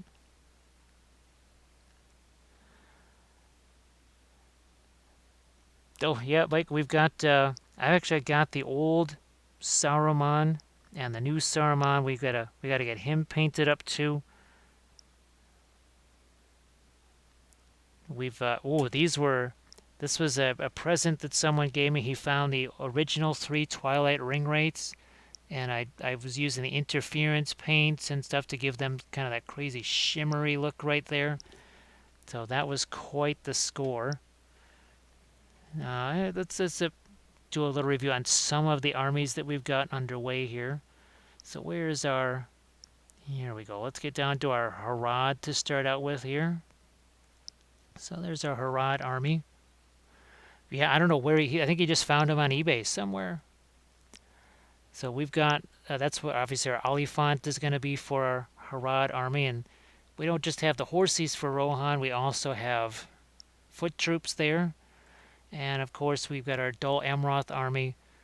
And we may or may not have done just a wee bit of freehand on the horses, given each one of them their own individual distinct barding. We broke down our Army of the Dead, our Morgul Knights. So we're essentially, again, doing one of every army, at least, possibly more. So we're going to have to do a whole bunch of sculpting because, well, a lot of that stuff either doesn't exist.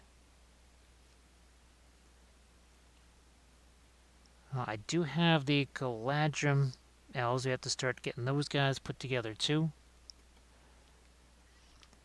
Yeah, Mike, what's interesting is that all of a sudden I'm starting to see more and more. I know, what was it, Thunderhead Studios? Yeah, I think he was painting Aomir, the new Aomir, on his stream just over the weekend. Well, last weekend. What am I? It's already. What do you mean? The new weekend is already here. Shows what I know. But more and more folks are starting to dig that. Hopefully, we're having an effect here. And like I said, all of this really interesting stuff from the War of the Ring game. So if you don't have Aragorn in the battle, well, then maybe that does not come up. I'm looking at this one here. And again, the political track is huge because nobody starts out at war. Nobody's at war. It's everybody is at different levels, maybe closer to war than other ones are. But you have to physically bring your nation to war to be able to muster and move and attack things. Yeah, I was tempted to get the Ammon Hen set, but then it said, please allow 160 business days for delivery. And I said, well, I could sculpt those, all of them in that time, and then some. And I said, well, I'll just sculpt them. I'll just have to sculpt alerts. I'll have to sculpt a pincushion Boromir. Because I got arrows. I literally have tons of arrows from other, I think probably Warhammer kits or something. You know what I might do? I might have this. Oh, I'm going to do this just for funsies here.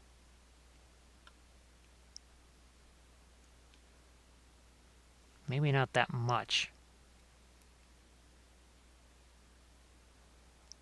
And it's interesting because the Lord of the Rings figures, when you compare them to some of the other, your GW figs, right? Well, I mean, they obviously don't really compare to things here like your Osiarchs or something. Do they compare to things like this in their complexity and details? Well, they really don't. But it's a game that I can actually play. It's a game that I really enjoy the heck out of. And it's a game that I can make terrain for and just really enjoy. Alright, we got you in place here. I'm hoping to maybe connect these two like we did the one on his back.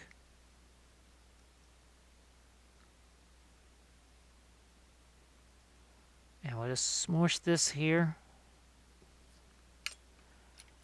And where's my other tool? We'll just push this up the other way. Like so.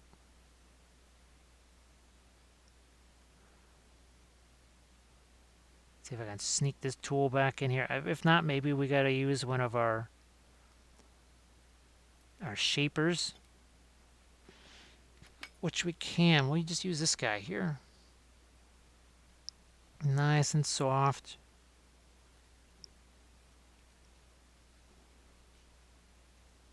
I'll catch you later, Mike. And like I said, tomorrow, or well, later today, probably more like 6:40, 7 o'clock, our Friday night here.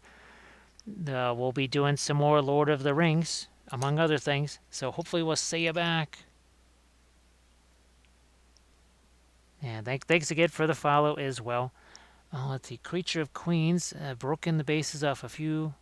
Oh, So how are those? Because I've seen some of those, and there was a point out of desperation that I was thinking, man, do I just use some of those? Hopefully they scale up relatively well, maybe to some of the Lord of the Rings stuff. I'm guessing they might be a little bigger. There was a part of me that almost thought I could use some of the War of the Ring miniatures, maybe as, say, goblins or something.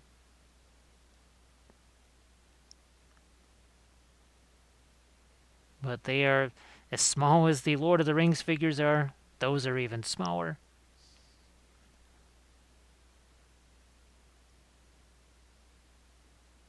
So there's 32. Okay. Creatures of Queens. I just signed up for a Patreon that has Lord of the Rings sculpts in it, and I know that they are too big, and I'm going to try to print them smaller. I still have to really rework my printer before I can even think about doing that. I'm going to move this back a little bit so that it attaches to this. Again, I reserve the right to make changes at any time. Expect the unexpected. Now, Arena Studios, that's another one, but I think they only pretty much just do characters. They really don't do actual infantry. And that Patreon that I just signed up for the other day, they at least do regular infantry, cavalry, that sort of thing, instead of only just characters.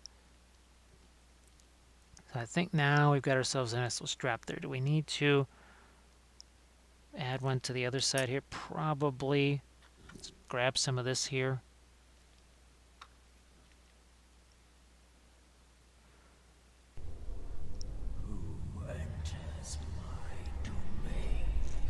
Hey, look who's back. Look who's back, folks.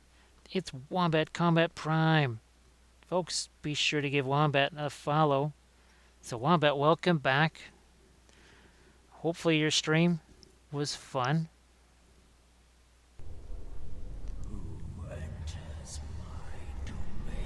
What, you got 2 people to follow now? It's Minis. How you doing, Minis? And folks, you gotta be sure to give Art Plushie a follow and Wombat Combat.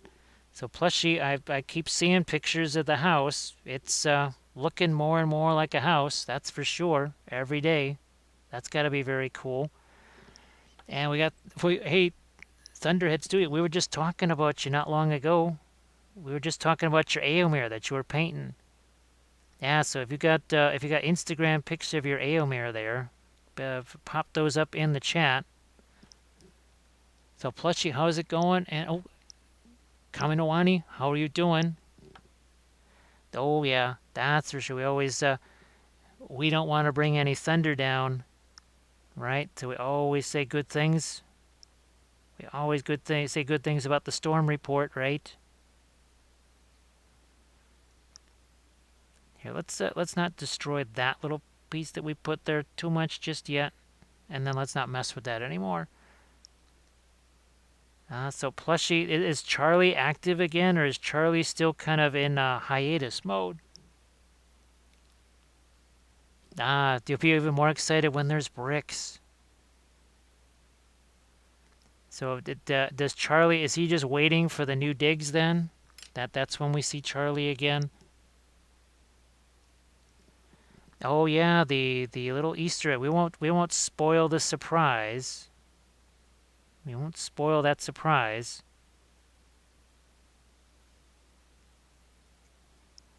Here, let's move this little piece up here. So, folks, I'm sure that Combat Wombat told you what you were walking into here. But what we like to do here on Thursdays is do some sculpting. Sometimes it's more of a conversion type thing. And that's where we've got our Rogaine Lightning right here, our Rider of the Dead, our Imriho conversion. Next week we're going to be doing a King Aragorn or King Elisar conversion like our Prince Imriho over here. But then we also, here's some of our Easterling special characters. So instead of purchasing Nasty Failcast, which is literally puts the fail in fail, we did all these with some green stuff here, gave them their cloaks. We put extra armor on the horses. Had a blast doing those. We also have done all of our Rohan, kind of one by one, knocking through some of the other special characters. Again, we put a different head on him, a cloak, gave him his little flag right there. More Riders of the Dead, because, hey, Riders of the Dead, baby. And then, of course, our Riders of Rohan here. Now, let's just put these guys back and turning Riders of Rohan into Royal Guard.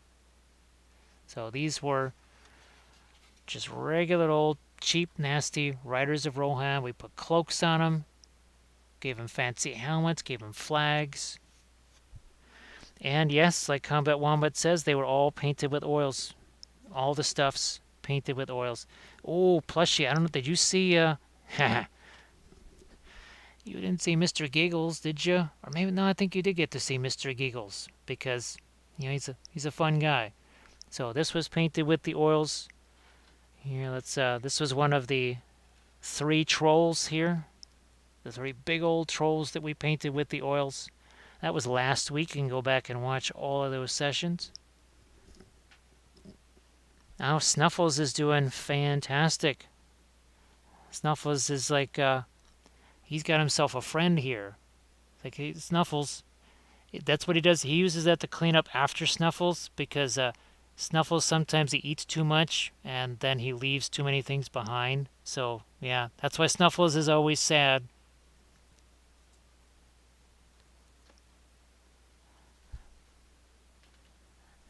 So what we've been doing here is taking one of these, whatever, that's the Bones Black, whatever, that's a Reaper rock troll. So we took off all the rocks, we gave him different hands, and we did cut off part of his silly, crazy nose there. Ah, yes, they're those Gondorians, they stay crunchy in milk, don't they? And we've got a little thing here for his head, and we've got these things just curing here. So when these things are pretty well hardened up, and that's mostly there. That's mostly there. Actually, what the heck? Let's see if we can't give those a bit of a slice here. With our X-Acto knife, maybe. Since it's kind of still on the soft side here. Ah, perfect. Now, I'm not going to glue these on yet. But I just want to see. Ah, excellent. That's what there you go. Look, they're going to go right there. One there, and then one on the other side. Yeah. Bingo. That's what I'm looking for. So that works. That worked out really well. Actually, I'm going to snip some of these guys too. What the heck? Before it gets too hard to do so. I'm going to cut these too, because who knows where else we could use those. All right. So you could do this. Let's say you want a whole bunch of horns on something or whatever, tusks. Just do what we did here. We took the leftover Apoxy Sculpt before it was too cured to be able to work it, and we just let these dry, and then I could cut them up, and look at this. Now we got fantastic tusks or whatever here. So we're very good. Now, Thunderhead Studio, I sculpted Grand. Yes, actually I sculpted, well, 2 of these plus Grand. I meant to actually have that, actually go to the blog. If you go to the blog, you can find that. I don't know if I can, it's going to be really tough for me to find that link here. So yeah, I won't be able to find that. But Thunderhead Studio, I sculpted the entire thing. I sculpted the battering ram. I sculpted the thing that holds it, the whole rig that holds that. All out of Scopy, actually. I would approach it very differently now. Very differently. Oh, Plushie, I saw your Sigmarine that you painted. So that was your first thing back, right? Getting back into the painting side of things. Actually, how did that go? Was it kind of weird, or was it just sort of fun and chill?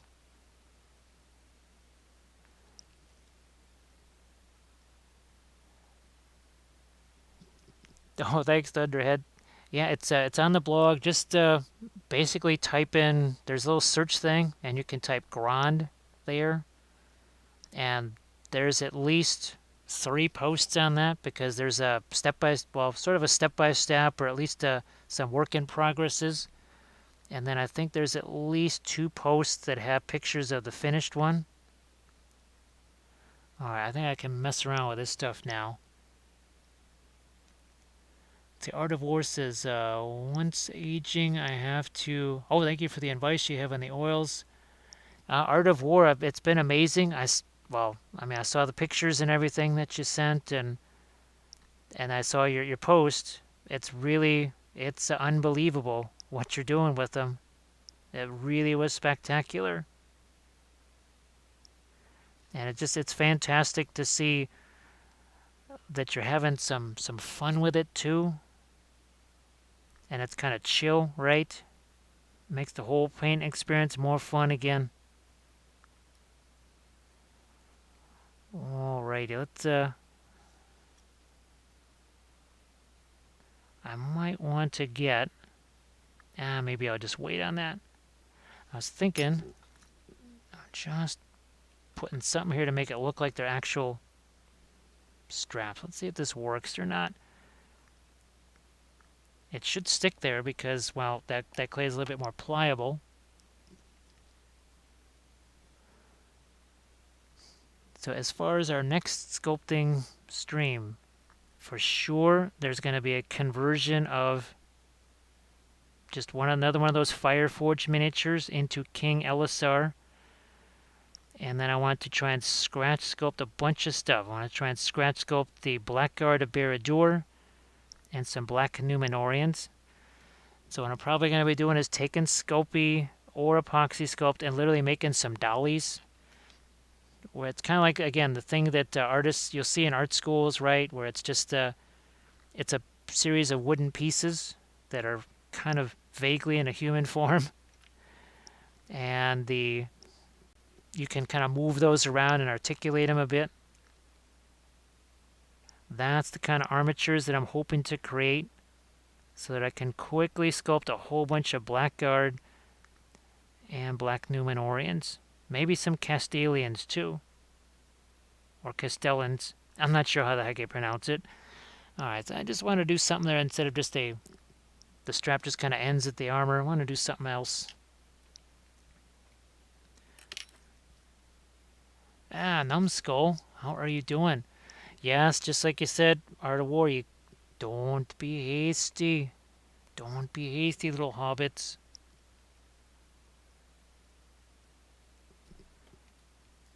I haven't looked at them. I'm trying to keep it to the easier to get sources like the Fireforged.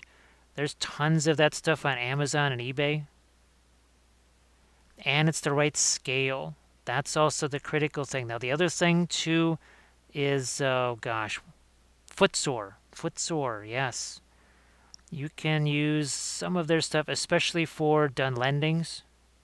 So you can bet that a big part of my done lendings are going to be from footsore. And potentially, too, some special Rohan characters. Alright, so a little bit there. Now again, this is our comparison of, where'd you guys go? Whoops, there we go. So that is your metal, and here's one of our plastic archers. So that is a metal GW figure that's about $15. It's ancient and it's brutal to try and put together. Or for $30, you can get 12 of these fantastic plastic horses and everything is posable. The helmet, the head, the arms, the torso, the body, all of this is separate. So that's 1, 2, 3, 4, 5, 6 pieces just for the rider. Separate quivers. The horse is really easy to put together. And again, plastic, basically unbreakable versus metal, which is just waiting to break. It's your choice. Definitely your choice. I know what I chose.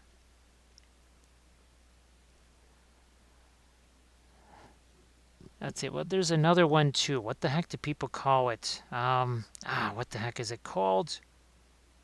It's driving me nuts now. I can't think of what it's called. Vitrix, I think, is another one that people were talking about, I think. Alright, just going to try and throw this here if I can. Going to need the tool instead. Just to get that to stick there.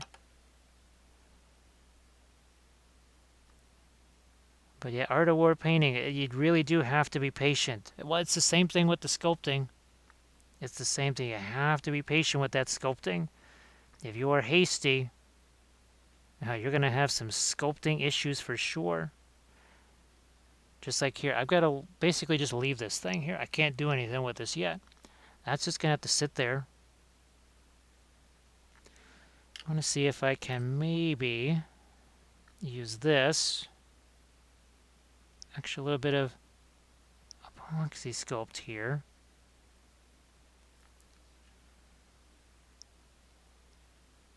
Maybe I can make a little bit of a ring for this.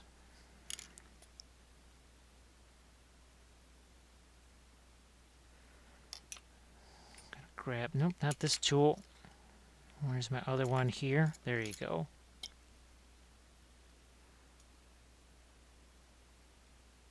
Get that to stick.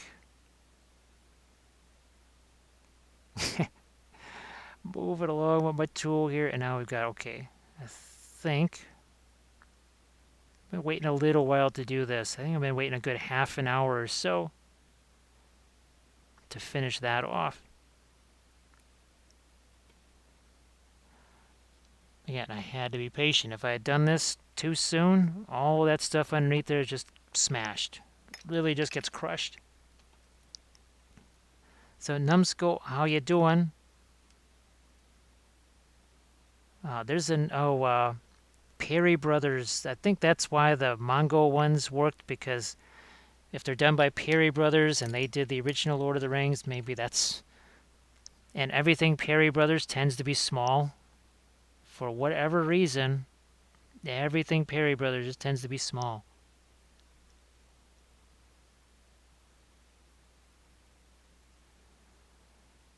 Now, are those are the Highland miniatures metal or are they plastic kits? Numbskull, I meant to ask. Sorry, I forgot to ask you that.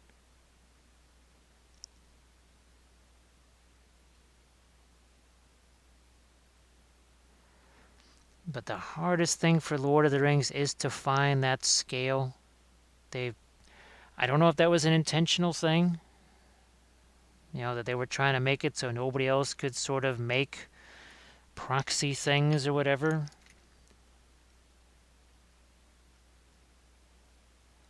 Oh, okay. So Numbskull, what the heck is it called? The print goes ever on or something, or it's another one of those Patreon ones.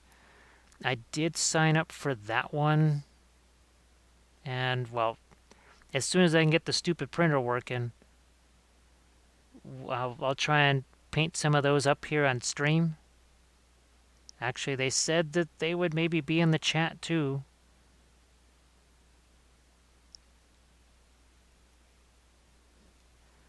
Now, I know that those that one that I just signed on to, their stuff is, well, at its regular scale is way too big for Lord of the Rings. I have to reduce it and hope that I guess correctly.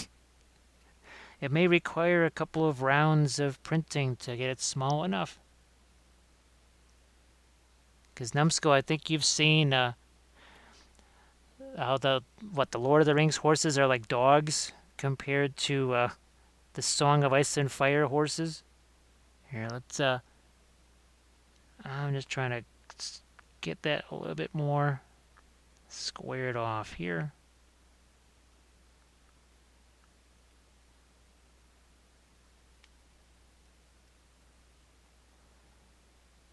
Okay.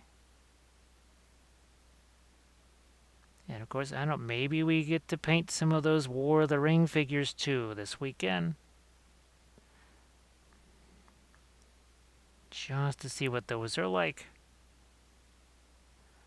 Alright, so get just something that resembles the strap there. Here, I might just throw a little bit right there. Now, how many months, Numbskull, have they been doing their campaign there? I think the one that I signed up for has only been 6 months, maybe.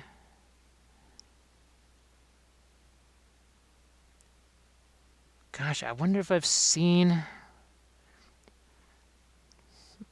They have, I don't know, I don't think I've ever seen their stuff on Instagram or on Facebook. Maybe I'm wrong. Maybe I've actually seen it and I just never saw their name.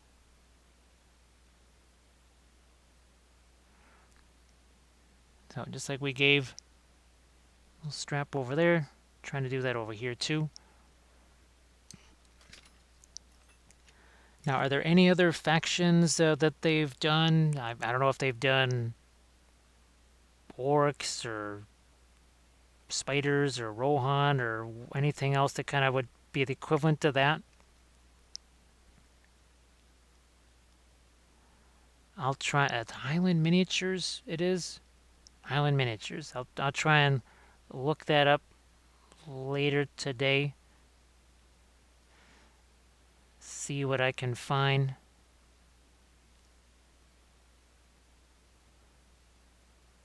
Boy, it's still not quick. I can still work this a little bit, believe it or not. I can still actually move that around. Looks like it's time for Deuce to go do the pillow fight thing. So Deuce, thanks for hanging out, and hopefully see you on our next couple of painting streams.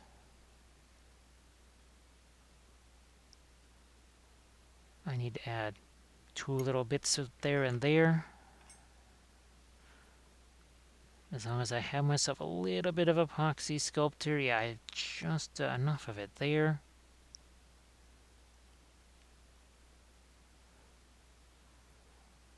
So Numbskull, how have they been to print? I know sometimes some files can be a little bit more pesky than others. So I got a Facebook page. Well, thanks for the heads up. I assume it's kind of the usual thing, right? Where you kind of sign up for usually about a $10 thing or something like that to sign up. And they have probably a welcome pack. I guess that's what most of them call it.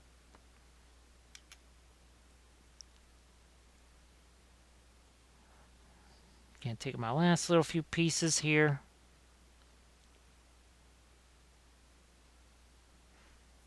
And I was hoping not to drop that one.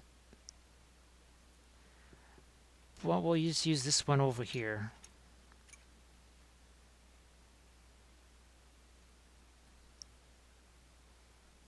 Hopefully get you to stick there without falling off.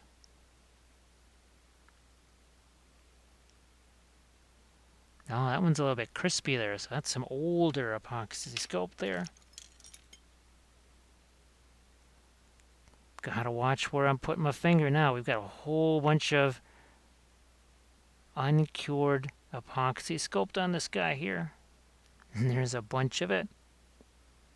Don't want to be smashing this. Now this, you can hear the sound the tool is making there, and this too.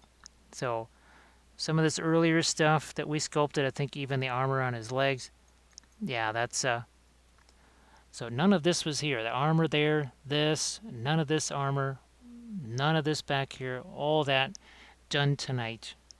So about 4 hours or so of sculpting here. And of course, sculpting, we just can't get enough of it. Yeah, I can't even move this anymore.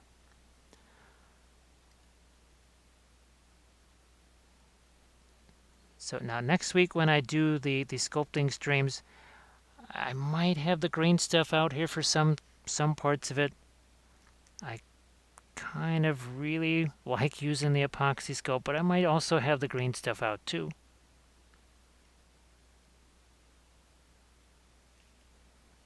That it tends to work better for conversions, especially on the smaller figures. So don't be surprised if you see some green stuff out again. Electron, see Electron, that is why. Wouldn't it be nice to have a scanner and be able to make the scan of this and such? And that way I could even make it a little bit smaller and make it more Lord of the Rings scale. That would be really cool. That would be fun. Let's see, do we have any more of the Epoxy Sculptor? We need to mix up some more. I thought I had to, yes, I do have a piece here. Well, Electron Hexagon, basically, he has a base somewhere around here.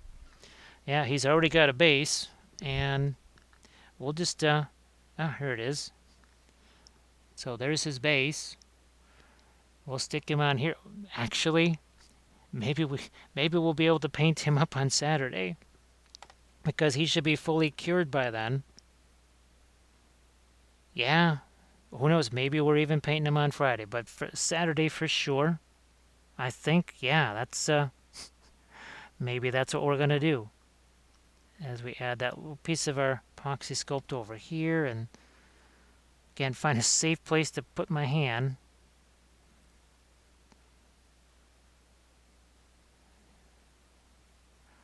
Now, the one thing I was kind of considering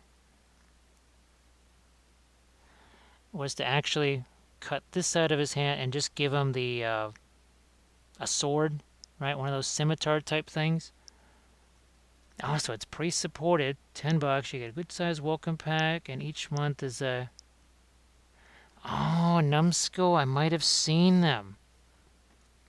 Now, do they have a trebuchet and a like a ballista too? And the picture kind of shows both of those next to each other. Man, maybe I might have seen that. As I add, again, another little piece over here. I might have seen that, and I might have said, oh, that's kind of interesting. The biggest problem for searching for Lord of the Rings stuff is that they can't call it Lord of the Rings. Okay, then I saw that. I just didn't, I don't think I saw their name with it. So thanks for spotting that, because I think that might have flown by on Facebook for me just a day or two ago. All right, again, I got this thing sitting back here. I don't want my hand to smash that.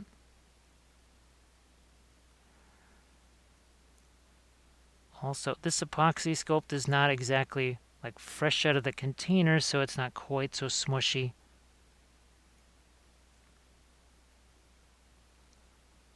Every single time I gotta say, where the heck am I putting my hand? What's that gonna land on? This is why typically I am sculpting a whole bunch of things at once. Just like, well, with the oils, right? It's best to be painting a whole bunch of things at once.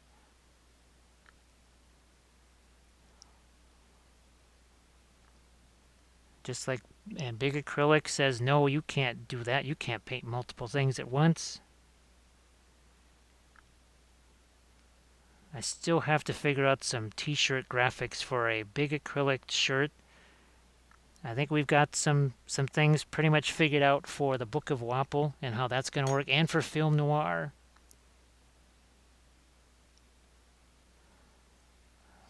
Another little piece. Where's that going to go? Here we go. So you can see that sticks there because this this fresher Apoxy Sculpt, just like that ring stuck there because we had fresh Apoxy Sculpt in the area.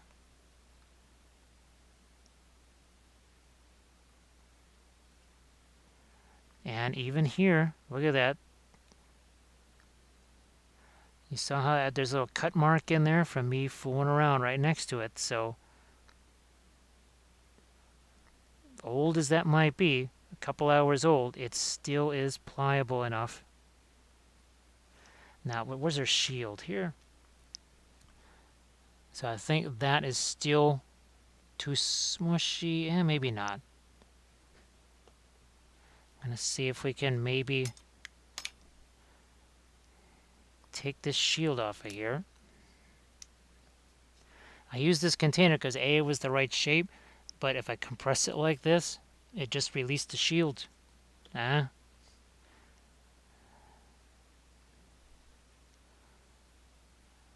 Which way do we want him to be holding that shield? Probably this way here. There we go. He's got himself a shield now. Or do we just make him hold it this way? No, I'm thinking maybe this way is better. Which means we're going to have to create some kind of a strap for him here. But now this is what I mean about being able to... Now, of course, this is not totally 100% cured. But you can take something like a sanding stick like this.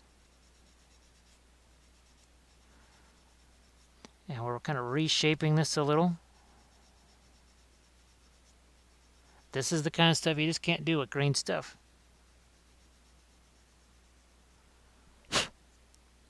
There we go. Nice flat sharp edge. See how that's kind of a little bit round and uneven right there? I've heard of Loot Studio, so 88% is what you're looking for. Well, that's not too bad. And now that other one, again, I think some of the sculpts, they get a little wonky when you try and scale them down to Lord of the Rings size, but those are the elves or whatever. So Highland, oops. So that one's a little bit softer than I thought it is. No big deal. But now, that's nice and sharp. So let's do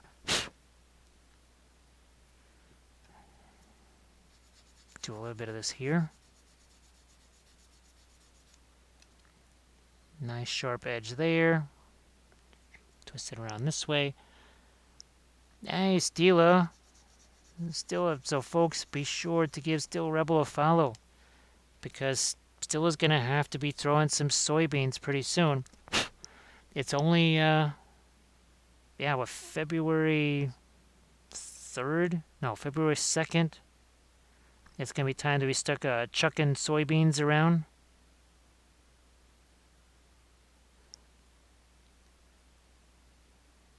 Let's see. Yes, Creatures of Queens. We might be painting this on Saturday then.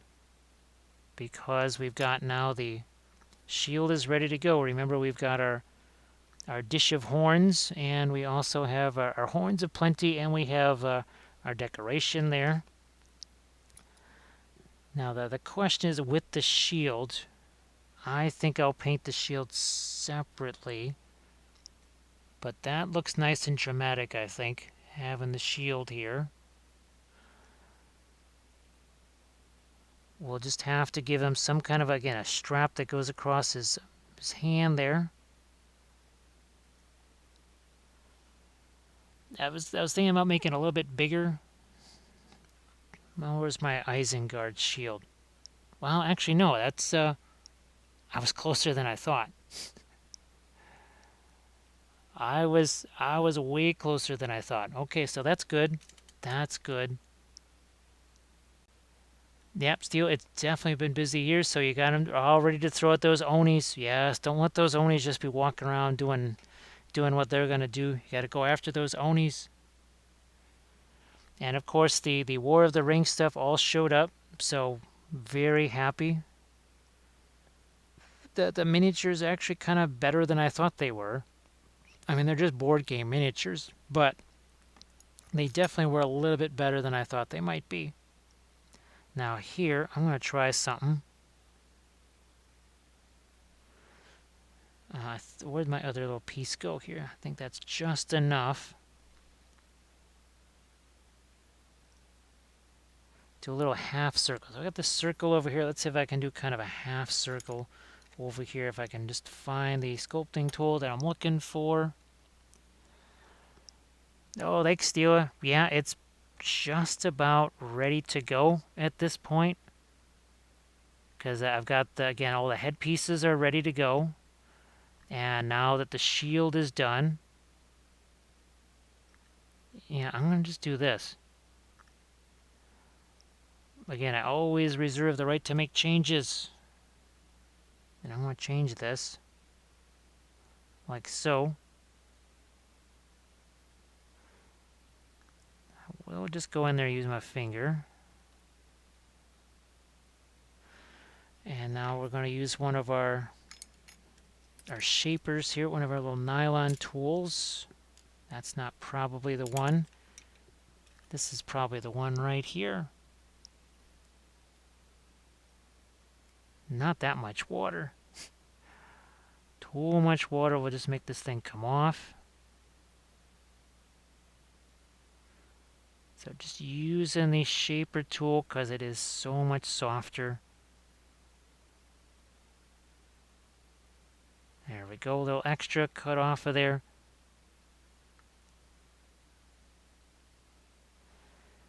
And so steal the other thing we had fun with. Yeah, let me see if I can do this without knocking everything down.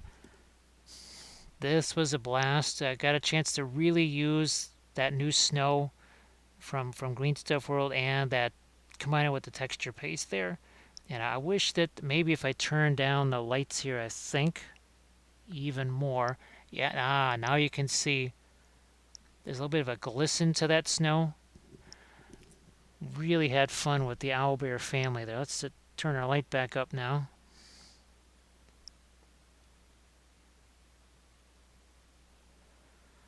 So basically, we've been using an Easterling here. Where did my shield go? There it is. So there's our Easterling shield. And then you can see now the armor. I've been going, instead of more of the dragons, I've been giving it more of the larger leaf shapes like that. Kind of see they're modeling the armor together there.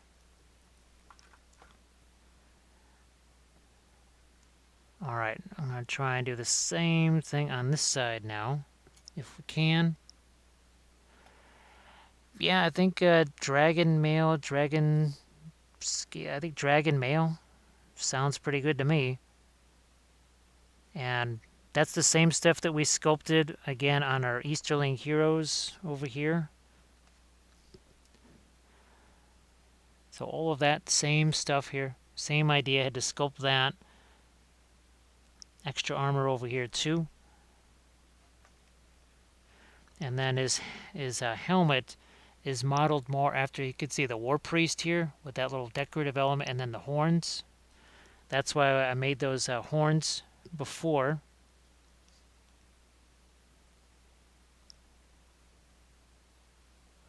Yes, folks, be sure to give Stila a follow there, because she's been doing the oil stuff too, conducting a lot of great experiments.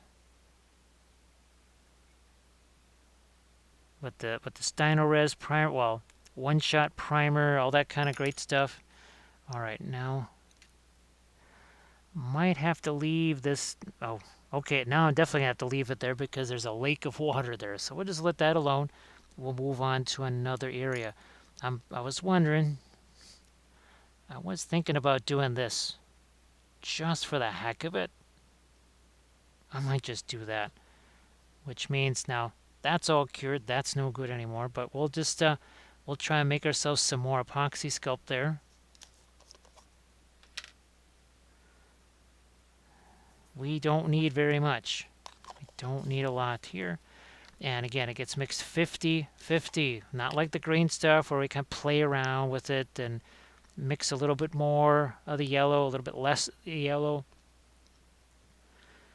I guess here the one way you can change the consistency is with water. You throw a bunch more water in there, it will change the consistency of it. So here, let's not have the dried stuff in there. But there's not much difference between the two, is there? I mean, there's practically no difference between the two.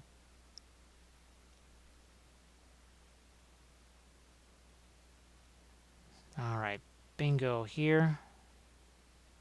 I don't need a bunch of it. And you can see when we pull this out, it stretches a bit more. You can kind of tell when this is set mark because it's a little less like taffy and it just kind of cracks and breaks. She found some cheap iridescent oils. Well, that could be very cool. That's for sure. All right, I think they're going to have to be in 2 stages here. So we'll do the tassels-ish stage first here.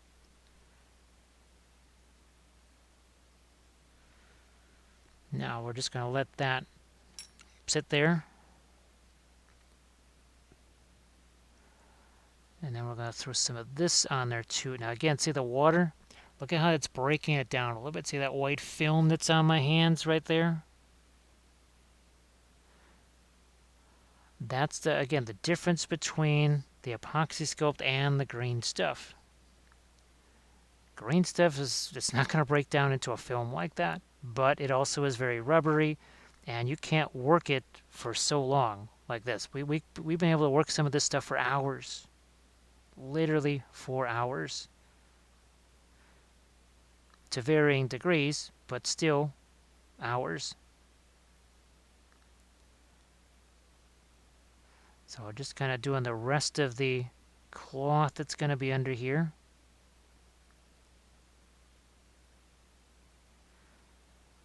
And the idea is that this is going to be sort of a glue for everything else that's coming on next. They came in huge tubes. So now are you going to be experimenting on your next stream with that, or do you already have some experiments set up? And actually, when is your next stream going to be? Since it's morning for you. Well, no, it's not morning for you. It's got to be afternoon for you. What am I talking about? No, it's got to be almost nighttime for you.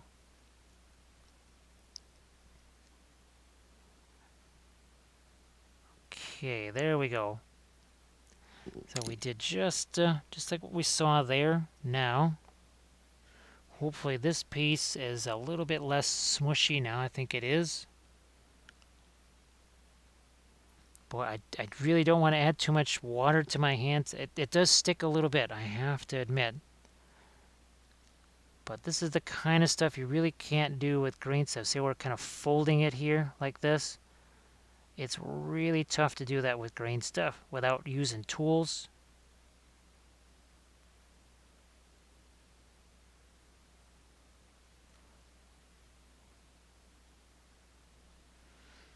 We're going to use this tool here. See if we can't grab this and get this stuck on here.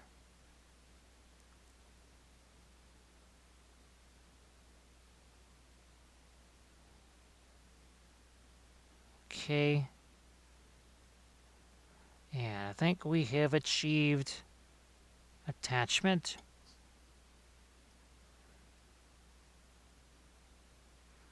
And then over the top of this, we're going to have the cross piece that kind of connects all that. But let's go back to our softer tool here.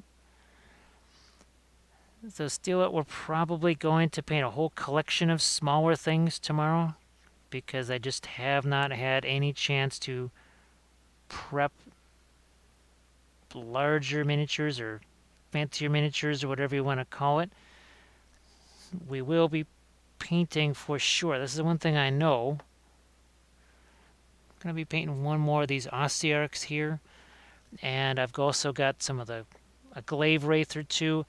Might be just also putting some paint on Lord of the Rings miniatures. And who knows, maybe we even paint, if I can get some of the War of the Ring miniatures ready to go, like one of the Nazgul here, and like one of those tiny little Nazgul guys or something, or maybe a few of them. Chromius, we still have to put the banner on Imrahil and do some other armor on that yet, so we'll try and finish him off. Let's see, Steela is going to be doing a stream tomorrow, and we're trying some TMM. Well, I hope that's fun for you. It definitely can. Actually, it's way more fun, I think, with the oils than it is with acrylics. And it's like, I don't mind doing it with the acrylics. Yeah, we still have to. Here he is. So, yep, he still needs a banner on that. Because we're trying to get him to this sort of stage here. There's also some extra little things that I need to put on the horsey and stuff to get him ready to paint. And he also needs a base. No, I'm glad, Steela. I hope there's some useful stuff there for you. There's lots of crazy stuff, that's for sure. Besides, you also get to see the Reeve Ghosh Nightmare episodes, too. Haha.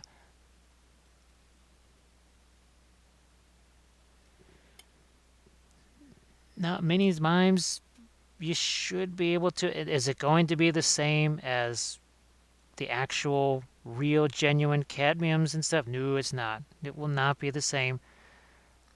You get what you pay for, especially with the oils. But it will still be more vibrant than acrylics. So just think of it that way. It's still going to be more vibrant than acrylics will be. Even if it's Winton. Because I'm still using these. You see this one all the time, this permanent green light. I use that all the time. The only reason I probably don't use those more often is just because I have the regular cadmiums and such now. Well, and also there's the Williamsburgs. Those kind of came along and took over some of the airspace that Winton used to have. Yeah, Steela, if you want to see a horror film, there you go. If you're looking for a horror painting film, that's the episode for you.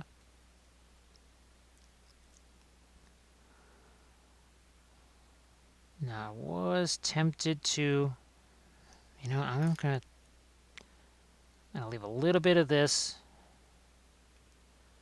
for that section, but again, I can't mess around with that right now. If I'm patient, don't be hasty, right? Don't want to be hasty.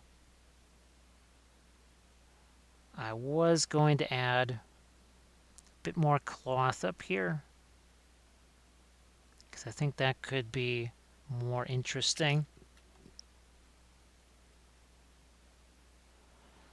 Now, Minis Mimes, probably what's happening is there's it could even have something to do with the pre-glaze phase, where there's maybe too many of the earth tones getting in there.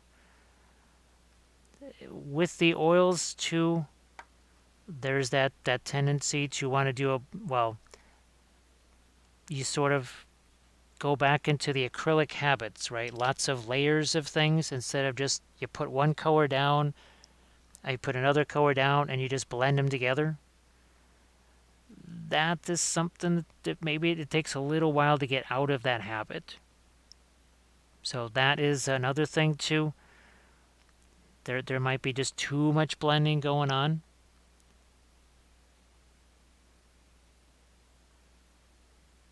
And there's two folks that are in the know.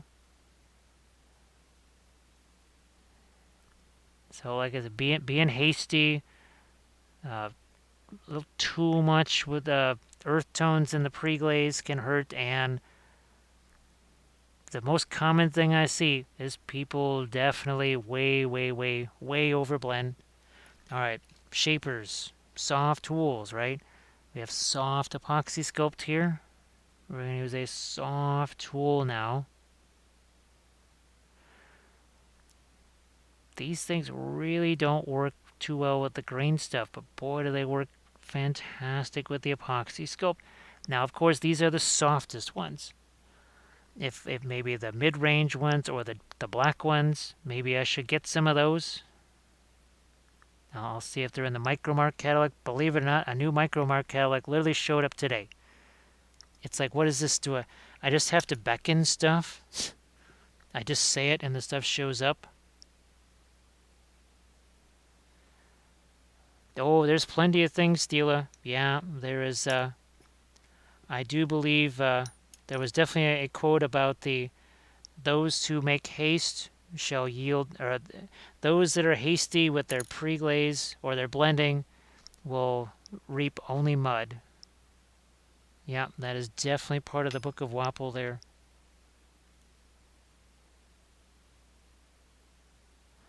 Now, minis mimes, it might take a few tries. But a few tries. Don't be too hard on yourself, because well, we always are, right? We're always way, way, way too hard on ourselves, because there's the expectations. Wow, that is. I can't believe how much harder this stuff is. It wasn't that long ago. I just put that stuff on there. At least it kind of felt like it. And it can depend on the miniatures that you're doing as well.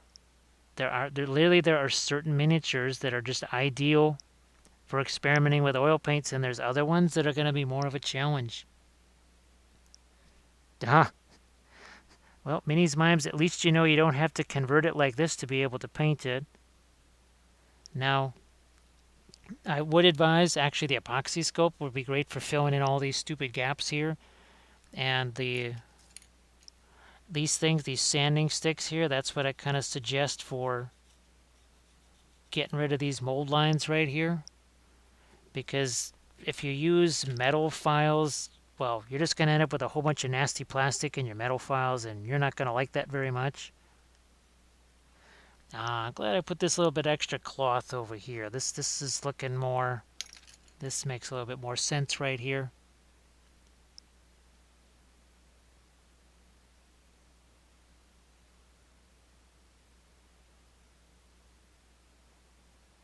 And sometimes too, you might want to just literally paint something with nothing but black and white. Just take ivory black, because you got the Winton starter set, right?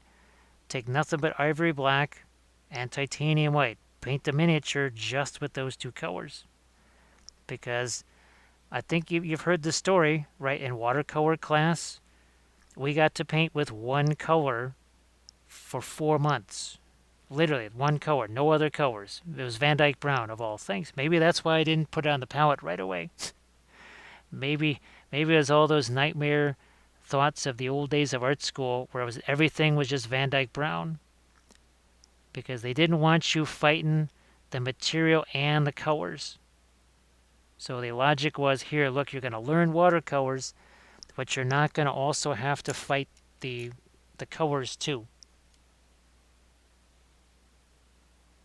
So that's something that I really suggest is, again, use that to kind of get to learn the oils themselves and then start worrying about colors.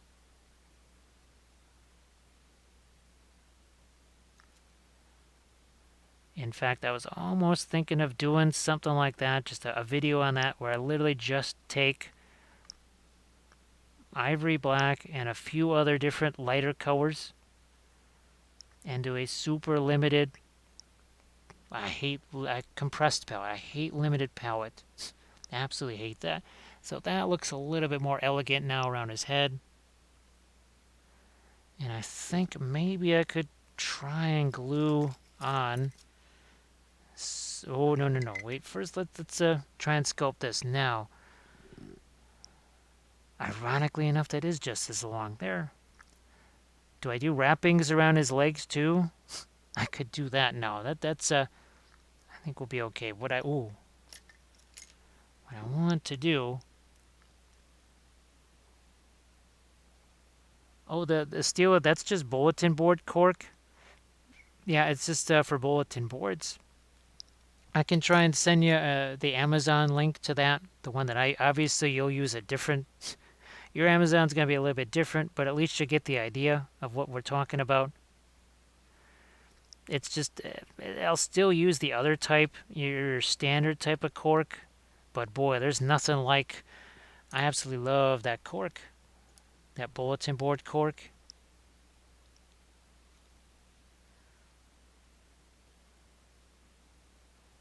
Again, using the soft shaper here. Look at this. We're going to put another fold into this like so. Look what just happened there. See how the shaper moves, right? Well, if I rotate it around so you can see it maybe. And look at that. Does not have to be difficult. And oh, look at this. Look at that. Nice and easy, huh? Nice and easy. There's just, I don't know why there's such a big market for difficult, but there seems to be an incredible market for everything being difficult. I don't know why. Whether it's painting, sculpting, terrain, whatever. I'll see somebody take a 3-step project and they'll turn it into 27 steps in a heartbeat. I'll just be like, well, okay. The reason for that was,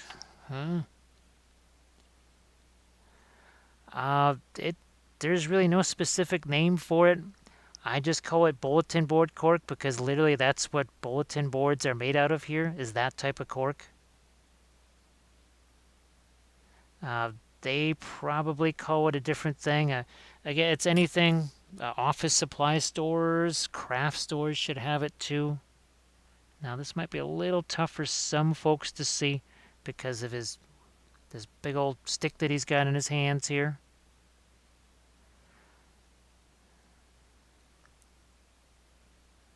Using the soft shaper here.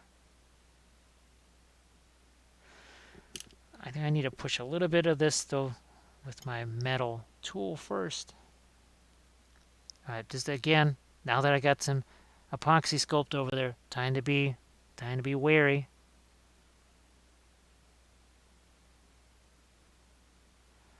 Yeah, that's it. This needed to cut into this a little bit more. See that? This is the same stuff we did in all those Riders of Rohan, right? You can't just leave that be just a little solid shape there because it's not going to look like there's any tension. We have to create some tension with all of this cloth here. Make it look like it's actually bound together here. It doesn't look like it's bound together. It's not super convincing. See how I'm making that look like it's all bound together?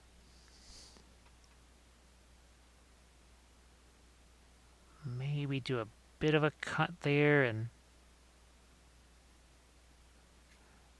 pull this all the way around. Still have to remember, every time I put that water in there, what's that doing? It's softening this. Okay, and this is where we need those folds within folds, right? I can't just have a series of 1, 2, 3 folds. Otherwise, it's just like this metal stuff we put over here. That's not cloth. That's not going to make any sense. Also, now look at what's happening here. There. So like the cloth is wrapped over itself there. Hopefully you could see that. Not sure if you can. I know sometimes there's not always the most contrast with this, unlike our paint colors.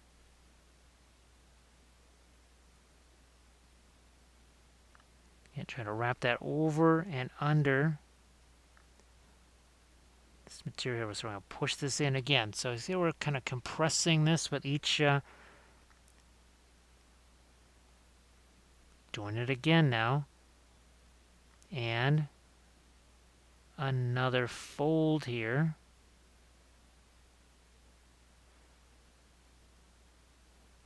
As many folds as we can get in there. Just like old 9 folds here on our... Check out this first guy. So see him right there.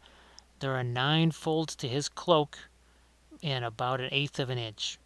There's 9 Hello, folds. little hobbits. Spark my gun, John. Thank you so much, part of the plan, for that follow. Gandalf appreciates it too.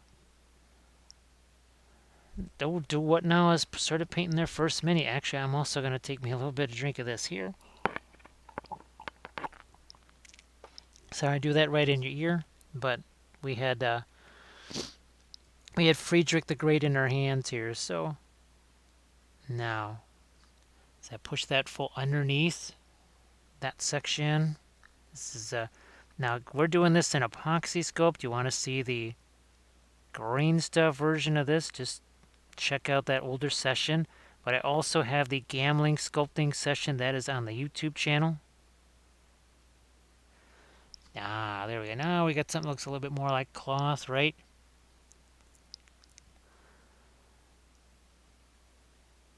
Yeah, do what now? I'm sure that just like with many, there'll be something where something just kind of clicks.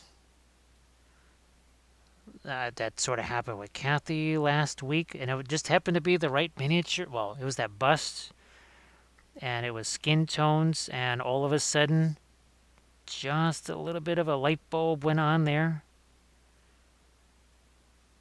And I know, I'm sure for Steel, for everybody that tries the oils, it was for me. There were certain things that open the eyes. I'm trying to think if it was one of these two. It was either the Creature Caster one, no, not this one, but the one that came before this, or it was this. It was one of those two that just the brain said, "Oh, okay, this is the deal." And those were like May. Yeah, that was like May or something like that, June.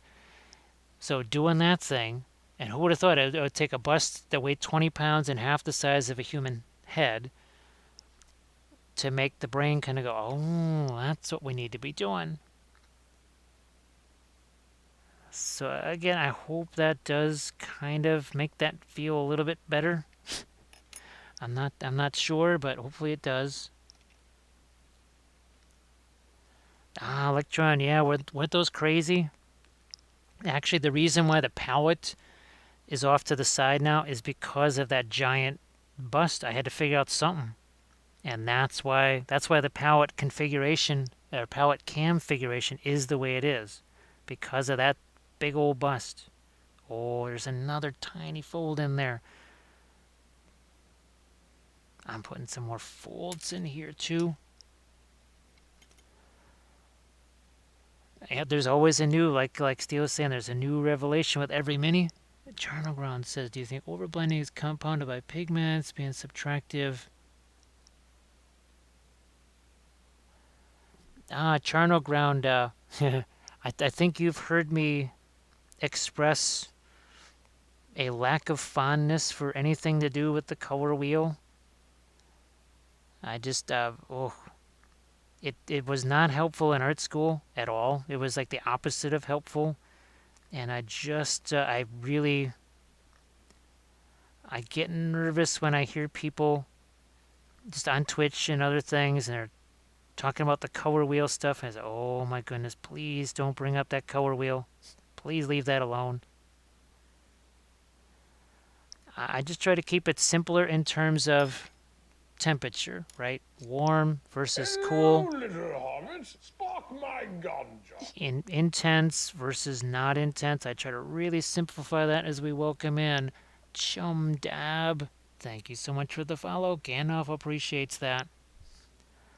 And it seems like, oh, we did cross the 3600 plateau, whatever. It's not really a plateau, it's just a stupid number, but it's always interesting to, I don't know, pass certain marks. So thank you so much for that follow, Chum Dev, and part of the plan, and everybody that has followed tonight, because you put the channel over the top of another number.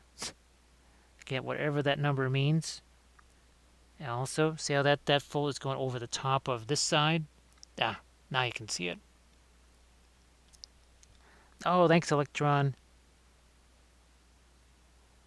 I just, even after all this, well, all this time, 9 months or whatever it's been, I don't know what constitutes a lot.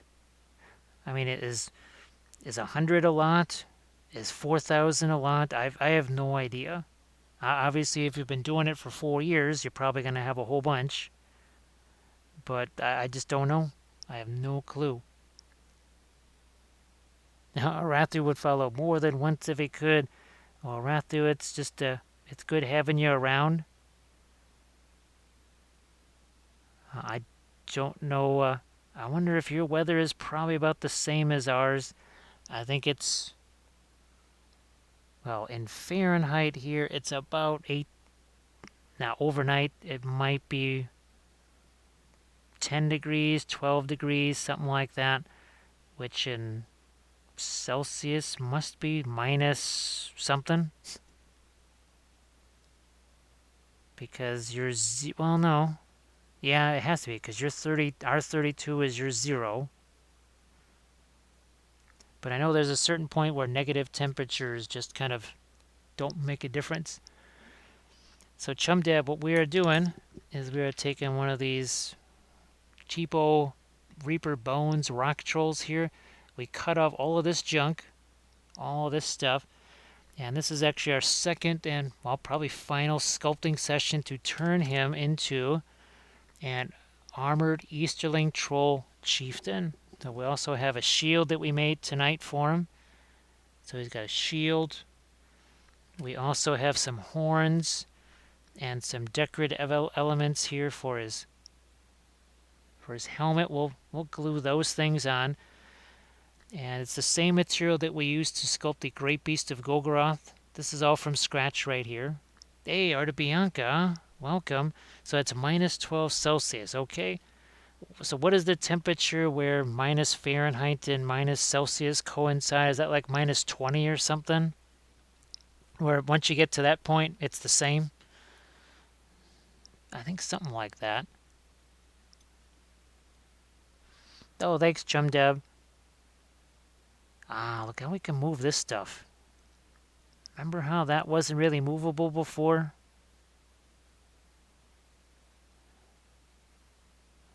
So what we've done with a lot of our early sculpting streams, again, was, we did an awful lot of stuff with green stuff, sculpting armor and cloaks and banners and everything else. Now I'm trying to get more into the scratch sculpting here because, well, there is no such thing as an Easterling Troll Chieftain miniature, and I just thought it'd be really fun to make one for my Easterlings. Because here's the, this is the Isengard one that GW makes. So I thought, well, here, let's make it Easterling themed. Because I never get to use monsters in my Easterling army, and I thought that could be very fun. Again, using the shapers right here. Oh, so it's minus 40. Okay. So how you doing, Bianca? So yeah, we might be painting Friedrich on Saturday potentially. I just realized, it's like, wait a minute.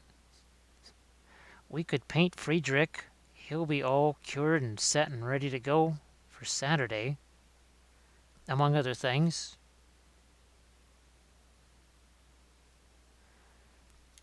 Okay, now with that thing sculpted, maybe we can start to glue on some of these parts here. So let's just, I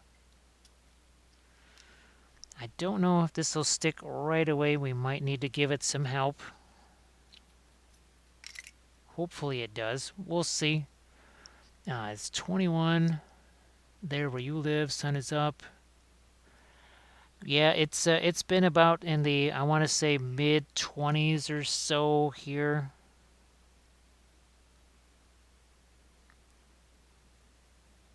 There we go. All right, so that's in place. It lines up with this. Now, where's our horns here? So I think these were the two that I wanted to use the most.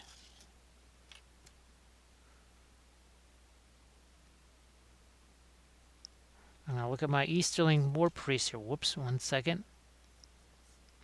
Now you're fussing with centaurs or sort of centaurs. And Electron says, I can mention this troll is a result of some specialized dark Easterling magic where a cleric or wizard has used transformation spell. Well, who knows? Maybe one of the blue wizards got captured. Alright, so I'm looking at that. Okay. The horns were a little bit behind that central part there. So Chum Dub, it's been massively, oh gosh, the streaming thing experience massively more fun than YouTube. I mean, YouTube is just kind of it's a rough world. The YouTube world is very rough, very territorial. And my gosh, for 4 years, I was trying to get people to understand the benefit of using oils on miniatures. It took all of like a month on Twitch for people to go, hey, wait a minute. That looks like it's interesting. I should try that. And the next thing you know, so many people were giving it a try. Whereas on YouTube and especially on other social media things, wow, there was a lot of resistance to it. All right, hopefully. Ah, there we go. So now he's got some things on his little chapeau here. And that's pretty strong. Those should be pretty strong. The next question is, I was thinking about putting some of these on his helmet here. That might not work there, but it might work over here. I can always take this out. Or do we give him some more?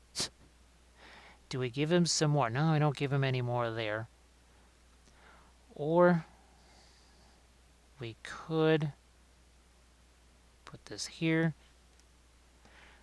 Oh, I guess instead of giving him a gemstone, I could have put this right here too. That could have been interesting. Or we could put a couple of these also on here. I don't know, but we got some extra horns that we can use. Let's see. Yep, Chum Dev. Now, I've used these things for 4 years, and like I said, I'm still using some of these. I've just used this yesterday. Actually, several of my last session, I was using this. So I still use these guys. It's just now, I mean, I have other stuff that I use, obviously.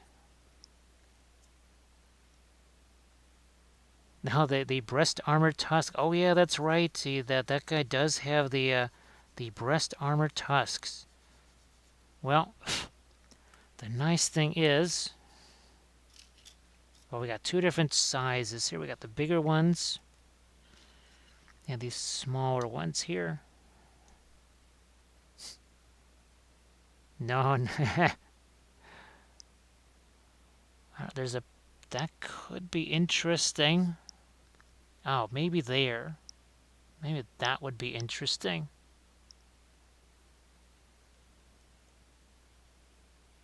No, okay, what about... Don't want multiples there. It just looks too much like an octopus if I do that, so... that might not work. Let's see. YouTube, the kingdom of acrylic, Sistila says. And modulars, because oil paints are like the Necronomicon for many, because of the complete new approach. Yeah. I was thinking about that, Electron.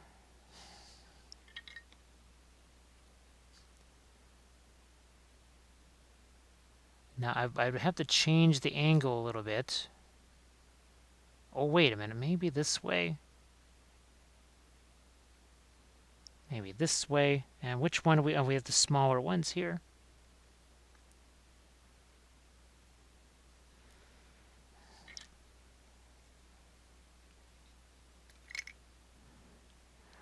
Let's see. We got the cloth here.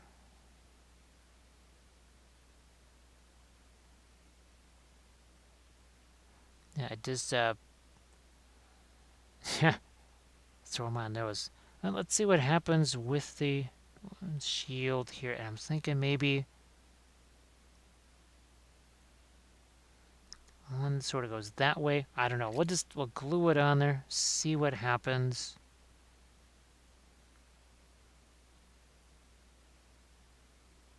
Now you have to use, it doesn't take much glue. This is sort of like Sculpey. When you glue it to itself, what is it? It sticks. I mean, it really sticks. You got one shot at it, basically.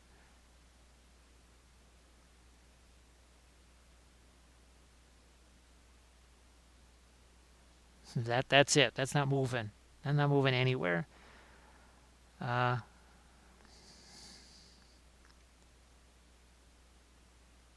think that's about in the same spot.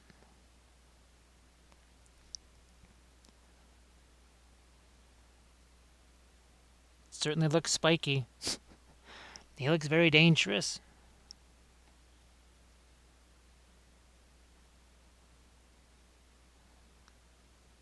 All right, we're just going to reshape that guy a little bit. Looking to get rid of the fingerprints. That's all good.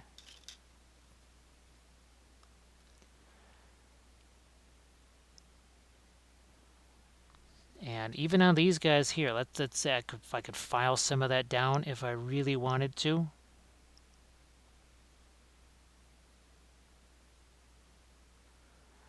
Yeah, I'm glad I didn't add the extra ones there, because now you can kind of see the cloth that's draping down. I think we're all, yeah, we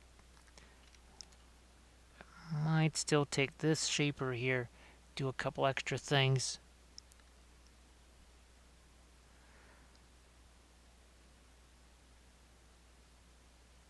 Soften this up. What I'm trying to do is, and now we've got it. It's the same thing that I was trying to do on the Rohan. So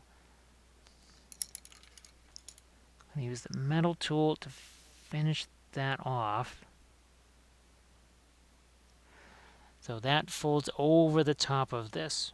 That's what I was hoping for. Just to make it look like it's been, gathered together here. Just to make it look like it's all kind of in one place now.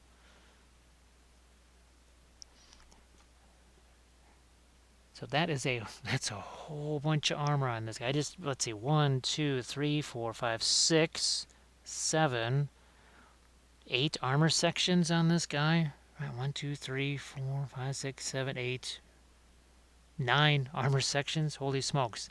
That's a lot. That is quite a bit. My goodness. Now that, I'm just going to do a little test here on how...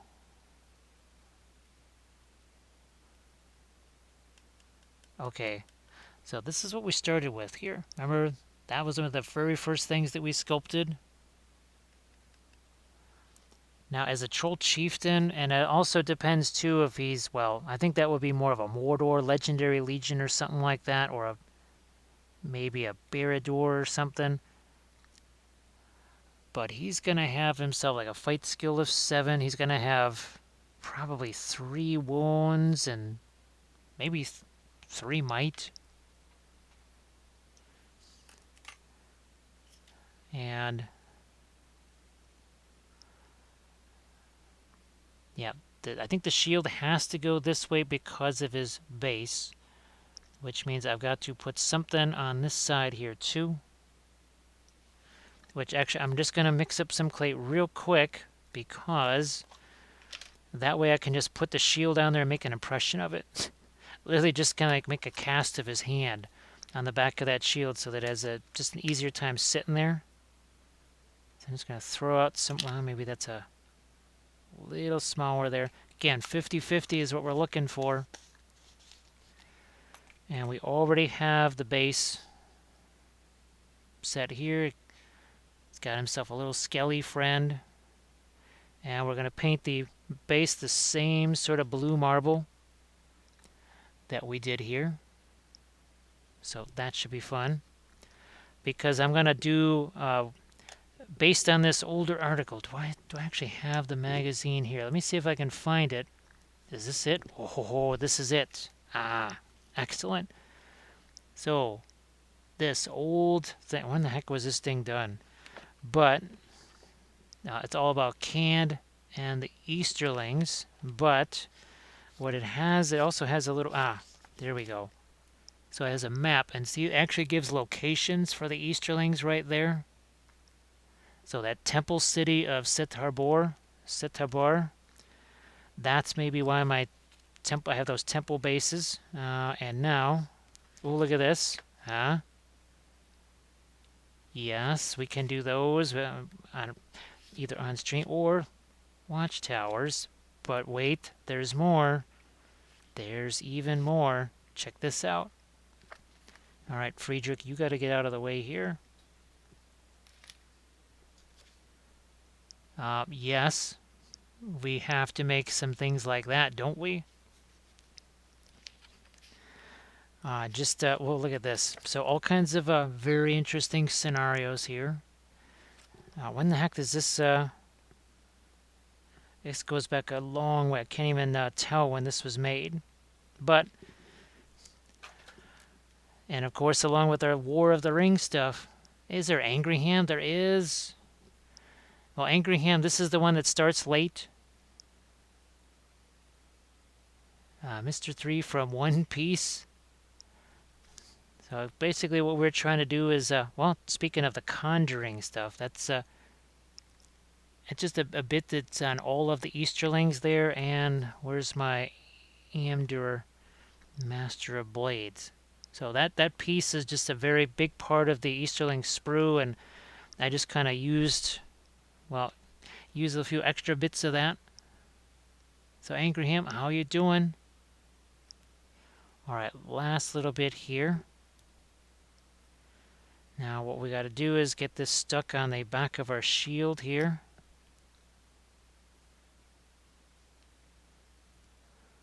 Now I don't want to just stick his hand on there, but I think if I've got this back here, and we almost do like a little bit of a mold of his hand on this.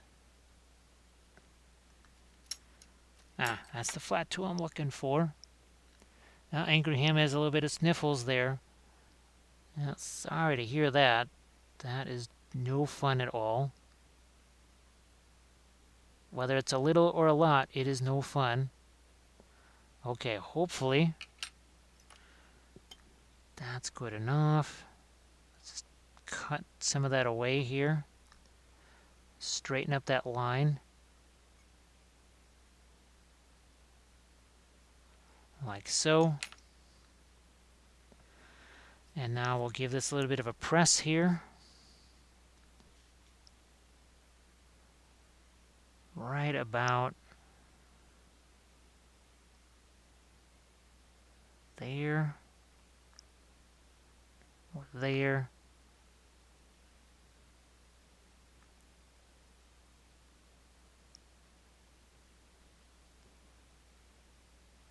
So we've got an impression of his fingers.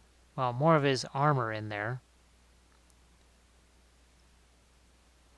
And then we'll do a strap that comes over the top of that, but that can happen later for sure. So, all right, now he's got himself a shield, and of course we won't have all the nasty weird blue stuff there either. All right, Chum Deb. Oh yeah, well, we'll be streaming again. Well, actually, potentially in about 14 hours or so. 14 or 15 hours, actually, which is why I am going to kind of do a little review of what we've done here, because it is 3:52 in the morning here, and we also have to let our moderator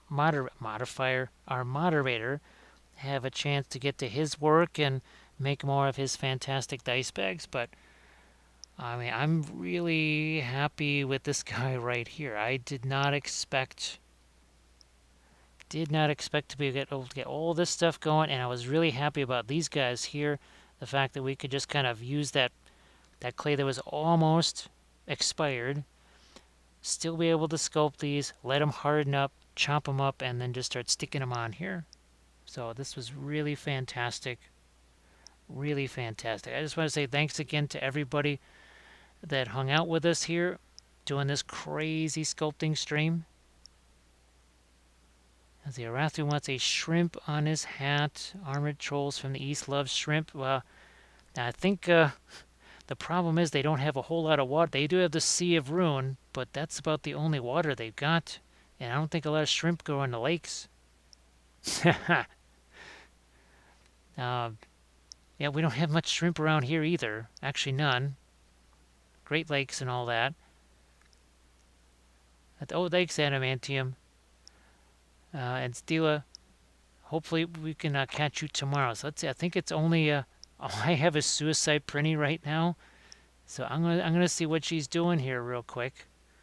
Well, she has nothing going on either. So if anybody has a suggestion of somebody to raid, because I got nobody here. There's literally nobody else that I have in my list. Otherwise, we will just head out. So actually, Adamantium, in the words of, well, he's not exactly my favorite general in the world, but Montgomery did say, or Monty, that top hats shall not be worn in the desert battlefield.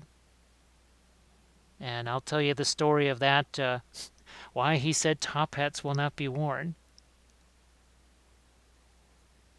All right, so let's type in nomadic Chris Adams and see. When was the last time I actually typed in a name? So let's try that one here. Nomadic. It's capitals there. Whoops. All right, so it's. Looks like he's assembling stuff. So again, folks, I'm sorry that I can't keep going, but I would really like to have more than 2.5 hours of sleep today. And we are going to be painting again. So we will be painting, for sure, this and some other things. Oh, hey, Drax, thanks for hanging out. And we'll probably be painting this on Saturday, if not Friday. So we might even be painting this on Friday as well. Oh, sorry, Evasive Leader. Yeah, it's 3:56 in the morning here, and I definitely have to head out. But thanks, Bianca. See you later there, Arathu. Angry Ham should have checked the stream when I woke up. But actually, evasively, it is you can catch all of the sessions, right? They're all saved as highlights. So it looks like he's assembling a Gundam or something like that. But we'll head over there. We'll get this countdown started. So again, folks, I do appreciate you hanging out here. And we will be back next Thursday for sure, converting our Aragorn and scratch sculpting some Blackguard of Barad-dûr and some Black Numenorians.